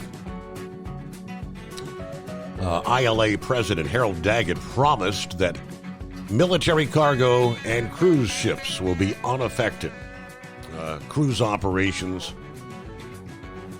confirming that. As Daggett said, ahead of the strike, which could seriously impact trade depending on how long it drags out, the ILA workers will continue to work at cruise ports at all ILA ports to not inconvenience the tens of thousands of Americans who've booked trips in advance. He said, "We understand many families plan and pay for cruise vacations on passenger ships more than a year out. We don't want them to be disappointed or inconvenienced." All right, he did go on to say for almost 3 years during the worst of the pandemic, the cruise ship industry was shut down, and our longshoremen rank and file members handling passenger cruise vessels lost a whole lot of man hours. All right, Eagle, welcome back. Okay, yeah, how you doing, Steve? Hey, listen, I wanted to go over a couple of things before I get to this strike, this port strike that's going on. I wanted to go over with people just, by now people should realize how fake Kamala is. I think you went over this last night, but I seen the photograph of Kamala Harris apparently on the airplane her vice presidential airplane, and she's acting like she's doing business, concerned about what's going on in the Carolinas with the hurricane and the flooding. And she has a cell phone laying on the table with some earphones in her ear, but the problem is it's not plugged in. It's not plugged into the phone. Right. Yeah. So she's nothing but a liar. You know, they sent the video saying that Kamala is handling business and she's trying to take care of business for the people in North Carolina, but yet the headphones are not even plugged in. So she's fake. She's faking, and you know, people realize it by now how phony she is. You know, and you know, like I said, the bogus deal going down to the border over the weekend. You know, there's still parents still. You know, Steve, Donald Trump is more presidential than she is. There are still families that haven't heard from Joe Biden or Kamala. I'm talking about these families that have lost daughters to the Venezuelan people. No phone calls. The 13 individuals that got killed over in Afghanistan and that so-called pullout. A lot of those families said they still haven't heard from Joe Biden or Kamala Harris, not even a damn apology. Donald Trump, he's done everything. He's called families. He's met with families, showed them support. He even gave, I think that he said he even raised money for one of the families, a woman, more than enough money for one of the women. The man that he talked about it. I listened to his rally today. The man that got killed in his rally in Butler, Pennsylvania. The woman, they said that one of his friends, there's a rich guy, gave a woman $1 million, and then they said that people kept donating money, and now she had over $5 million in donations. The woman who lost her husband at the Butler deal, who got shot. Donald Trump has done everything he can to show support for the American people and help Americans. Meanwhile, Joe Biden is laid out on the beach. You know, he takes the attitude yesterday when the woman asked him a question. He had the nerve to say, Steve, Donald Trump, like I said, he's not the president. I'm going to repeat myself one more time. Donald Trump was in Valdosta, Georgia yesterday. Him and Elon Musk, they set up satellite phones so people could get in communication with their families. He brought 2 truckloads of diesel fuel and food trucks down to Georgia, which, like I said, he didn't have to do. What has Joe Biden done? Joe Biden, the only thing he said, he held a bogus press conference yesterday saying that he couldn't get involved because he didn't want to be in the way, that he would be a distraction to the workers. And to tell me that ain't a joke. Joe Biden, he should have been doing all those things. Him and Kamala should be, they're the ones that's in the White House. Like Trump continues to say, Steve, Kamala keeps making all these promises about what she's going to do for the next 4 years. Well, I got bad news for you, Kamala. You in the White House right now. Why can't you do it now? Why you got to wait till you win the election to do these things that you're so-called? So she's nothing but a phony and a fake, and anybody who believes anything that comes out of her mouth is a joke, Steve. She's going to do it. If she was to win the election, she's going to do the same thing she's been doing for the last 4 years for the American people, and that's absolutely nothing. It seems like they have more. Their priority is with the immigrants, Steve. It seems like they give those people all kind of loans, government loans, help them get homes, help them. They talking about in Springfield. They've been seeing some of these Haitian immigrants with grocery baskets. They're in the damn grocery store with baskets filled up to the top with grocery and food, and then you got other hard-working people in Springfield can't even afford no grocery. Where are these Haitian people getting this money from to purchase all this grocery? So the whole thing is bogus and fake, and hopefully the American people, I think Americans are waking up, and they're going to realize that Trump is the best deal. And as far as the port situation goes, Steve, they need to get these people, you know, like I said, I think they asking for a little bit too much money. You know, they asking for more of a 50% raise. That's outrageous. You know, they can go a little bit lower than that, the head of the guy. You know, I know that they need more money and raises, but I think it's going to be hard to get that. But the United States, Joe Biden or whoever, they need to get involved. They need to get this thing stopped, and they need to get it stopped immediately, because this is going to affect everybody with the high prices of food, cars, electric, everything is going to go up because, like Q-Ball said, unfortunately, most of our stuff that we have in the U.S., because we've been sold out to China and other country, comes on those damn ships from other countries, and it basically can shut the United States down if they sit in them ports when nobody unload them. So they need to get this deal done and need to get it done immediately, because if they don't, American people are going to suffer with even more higher prices. And I thank you for taking my call. All right, Eagle. Hey, thanks for checking in once again here. Hump Day. Hello, Knuckle Buster. Morning, Mr. Steve Summers. Hey, it's a great day, buddy. You've been having a good show here. Well, I'm going to tell you there, they all do photo ops, every one of them there. It's just an opportunity, anything to make them look better there, you know. But I don't know if it's true or not, Steve, but I heard she said if the longshoremen go on strike, she'll just put in the short shoremen to replace them. That sounds to me a little bit like a Babylon Bee, maybe? Yeah, a little bit, maybe. Well, if you're going to give your Harley a ride, put it in the back of your pickup or on your trailer. You can't do it with a Dodge pickup because they won't haul one or pull a trailer with a Harley on it. The transmission sucks there, from what I understand.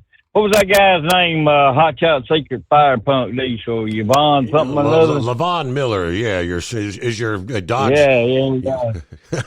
Yeah, he knows how to fix the transmissions up there. But anyway, don't do it with a Ford Super Duty. If you do, lock your tailgate and put alarms on your tail lights. They're a hot theft item according to the drive.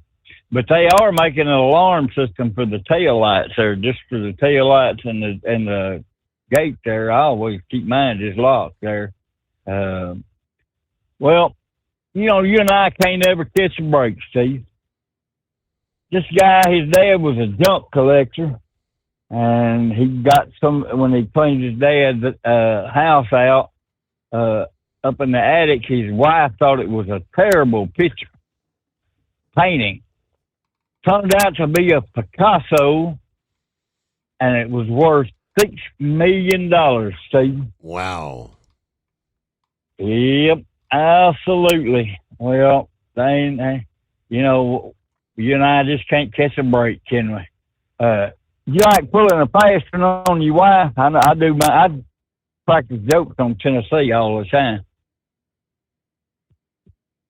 What's your recommendation? Have her look down the front of her shirt and spell attic, ATTIC, and I'm going to tell her what. Let me see it too. All right, Steve, have a great day, brother. I'm gonna do like horse feathers there. Get a more intelligent caller. Bye. Have a good morning. ATTIC. We've talked ad nauseum about the lack of demand for the electric vehicles. Word this past day, as sales of electric vehicles continue to stall, Ford is hoping to spark some interest amongst the consumer by offering, how about a free at-home charging station? Auto shoppers say they're more likely to buy an EV if they could fill up at home, according to Ford's CEO, Jim Farley. So we're going to make it easy for our customers. If you buy or lease a new Ford electric vehicle, we will include a complimentary home charger. This is something, we're part of something we're calling the Ford Power Promise, which is about giving our electric vehicle consumers confidence, peace of mind. So customers buying or leasing a Ford EV in the fourth quarter will receive a free at-home charging station, which includes installation. If the offer does well, Farley said that they're going to extend it. Now, despite billions of dollars of investment and incentives from the Biden-Harris administration, U.S. automakers have struggled to interest us, the American people, in electric vehicles. Ford is no exception. According to Inside EVs, Ford experienced a slight uptick in all electric vehicle sales in July, from 3.8% a year ago to 5% this year. Data from the Energy Information Administration shows that combined U.S. sales of hybrid, plug-in hybrid electric vehicles and battery electric vehicles increased from 17.8% of total new light-duty vehicle sales in the first quarter of this year to 18.7% in the second, a slight increase driven primarily by hybrid sales. Battery electric vehicles made just 7.1% of total new light-duty vehicle sales in the second quarter. Now, Farley told the Wall Street Journal that the prospect of cheap Chinese electric vehicles flooding the U.S. market is the biggest threat that Ford and their employees face. As he continues his bid for his second White House term, former President Trump has pledged to stop U.S. manufacturers from shipping jobs overseas by putting a 100% tariff on every car coming into the U.S. from Mexico. We're talking many, many American jobs. There's Brother Rambler checking in here on a hump day. Good morning. Well, good morning, Steve, and praise God, everyone, and glad to be on the air with you here. I've heard the calls of a lot of our listening audience want me to call in and discuss what's going on, and I've answered the call, and I'm calling in. You know, a lot of stuff going on in the world right now, God's children. And the only reason I know what I know is because the same Holy Spirit that walked with Jesus when Jesus had his 3.5-year ministry on planet Earth. He healed the sick, he raised the dead, cast out demons. It's the same Holy Spirit that walks with me, walks with you, walks with anybody who will believe that Jesus Christ is the Savior and will accept it into his or her heart. What you see going on with Iran, with Israel, God's children, this is God's plan. It's going to happen. You can go to Ezekiel 37 and 38. 37 is the valley of the dry bones. 38 is Gog and Magog. I'm not going to open up the Word of God to get into it, but there is a passage in Numbers chapter 19 about the red heifer sacrifice. God's children, it's going to take something to destroy the Dome on the Rock. Now, let's just say all these missiles that Iran is lobbing into Israel. Israel is the smartest nation, one of the smartest nations. And the reason why is because they're God's chosen people. And you go to Genesis chapter 12, Steve, you read, and you will read, you know, God told Abraham, get thee out of the land of the earth, get thee out of the land of the Ur of the Chaldees, and go to a land that which I will give to you in your inheritance. He said, God said, I will bless them that bless you, curse them that curse you. That's why we stand behind Israel to this day. You know, it's God's land. It's the land of milk and honey. It's the land that Joshua and Caleb went into to drive out the Moabites, the Hittites, the Jebusites, the Philistines, and everything else, and gave the land of the 12 tribes of Israel. Where the first temple stood was in Shiloh, which is modern called Shiloh. Now, the red heifer sacrifice, in this day today, there are 9 red heifers. One has already been sacrificed. It got sacrificed on the Jewish Passover between April 22nd and April 30th of 2024. There are, in an undisclosed location, they're kept. There are 9 priests, because it has to be a priest that can't be defiled by the world. There are 9 priests that were born, not in a hospital, but in private residences, and were taken and raised as grown men to do exactly by the law of what God told Moses how a priest is supposed to do. Steve, one red heifer sacrifice has already been done.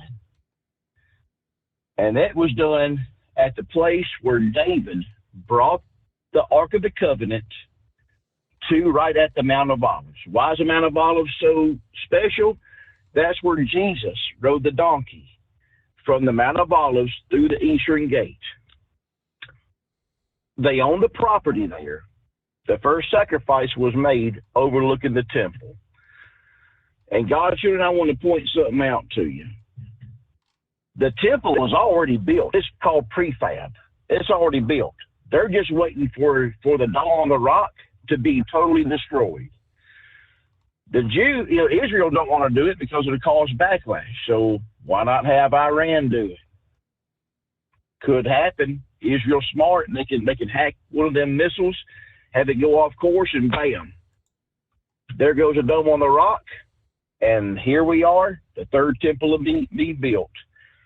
Rest assured, God's children, the day you wake up, or the day you turn on the TV or turn on Steve Summers, and you hear that the Dome on the Rock has been destroyed, you better be getting on your knees and asking Jesus Christ to come into your heart. Jesus says in Matthew 25, he gives the parable of the fig tree. Excuse me, Matthew 24, the parable of the fig tree. Jesus says, when you see the fig tree and the leaves are green and tender, you know that summer's nigh. He says also, when you see these things start to happen, he says, look up, for your redemption draweth nigh. And you're seeing these things happening. As God's humble servant, who he has called to preach this gospel, I'm telling you, you can call me a liar, you can laugh and squawk at me all you want to. But there's coming a day very soon that eastern sky will part, and you're going to have over 3 billion people vanish at once. And if you're left behind, then you've got to deal with the 7 years of tribulation. I feel very sorry because the Bible says in the book of Revelations that even the wealthiest of person, it will take everything they got just to buy a loaf of bread. And by that time, the Antichrist, that's who that third temple is going to be built for, him. They will think he is the Messiah. You will take upon on your head or on your right hand, his mark of 666. And that will be the only way you will be able to eat, do anything, is by that mark. So you better get ready, God's children. And I send this out as a warning, out of love for everybody. I don't care what your sin is. I don't care who you are. You better get ready, because your redemption draweth nigh. And Steve, I'm going to leave you with that. I love you, God's children, and remember this. Love is just not another four-letter word. It's something you have to do. It's something you have to enact. And if Jesus can love you, and he does, Brother Rambler right here can love you, and I do. And come on and visit us, the Turban Ministries Church, 5 o'clock Central Standard Time every Sunday evening. God bless, and let's pray for everyone that's been affected by the storms. And if you're on the prayer list, we're praying for you. And even if you're not on the list, we're praying for you because we love you. Good night and goodbye, God's children. All righty. Thank you very much there, Brother Rambler. It'd be interesting, how much time will pass before Israel responds to the Iranian attack this past day. I don't think they're going to. It really, on one hand, it really surprises me in light of what we have witnessed over the past couple of weeks, where Israel, whether it's the Mossad or whatever, had infiltrated Hezbollah, something that was very well planned, well in advance. It didn't. You don't in just overnight be able to implant explosives into all the pagers and the walkie-talkies. We've witnessed Israel taking out another, was it a Hezbollah leader or the Hamas leader there when they were in Iran? And then just the sheer number. Hezbollah, Hamas, and I would assume Iran and their leadership has definitely been compromised from the inside. Why they're looking to push the envelope here and take things to the brink is beyond me. But maybe who was it earlier that said they believe Iran thinks it's now or never. All right, Hippopotamus, got a couple minutes. You wanted to kind of, not rebuttal, but kind of explain maybe to Cue Ball what you were talking about. Yeah. So the only thing I was saying is that the part of the report you read there about them wanting an increase in pay was because of the increase of inflation. Well, in 2018, none of us knew the inflation was going that way, and we all have our pay rates set on things from before, so we all lost. I mean, it's kind of like how people used to ask Dean if you could claim losses on your stocks on your taxes or work. You didn't get work, so you wanted to claim not working on your taxes. Well, it doesn't work. Once it's gone, you missed. Sorry, we all missed. Steve Summers isn't getting any extra money because of inflation. I'm not getting any extra money because of inflation.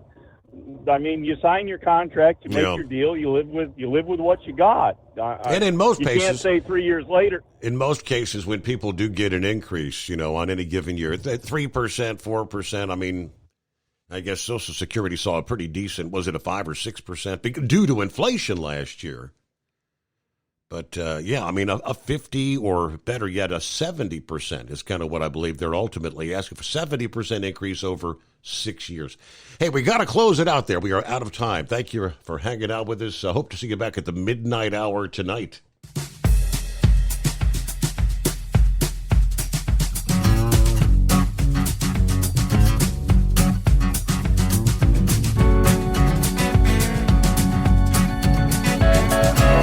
Never guess the places that I've been. You never guess the places that I've been. 'Cause everything is like a dream, yeah, but only in that dream that I live in. I'm never gonna let the day begin.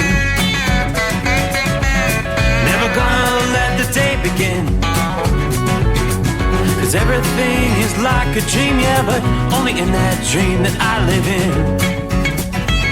Oh, don't wake me up before you go, and I'll just make this bed my home. Oh, darling, please just let me sleep. Give me my dreams.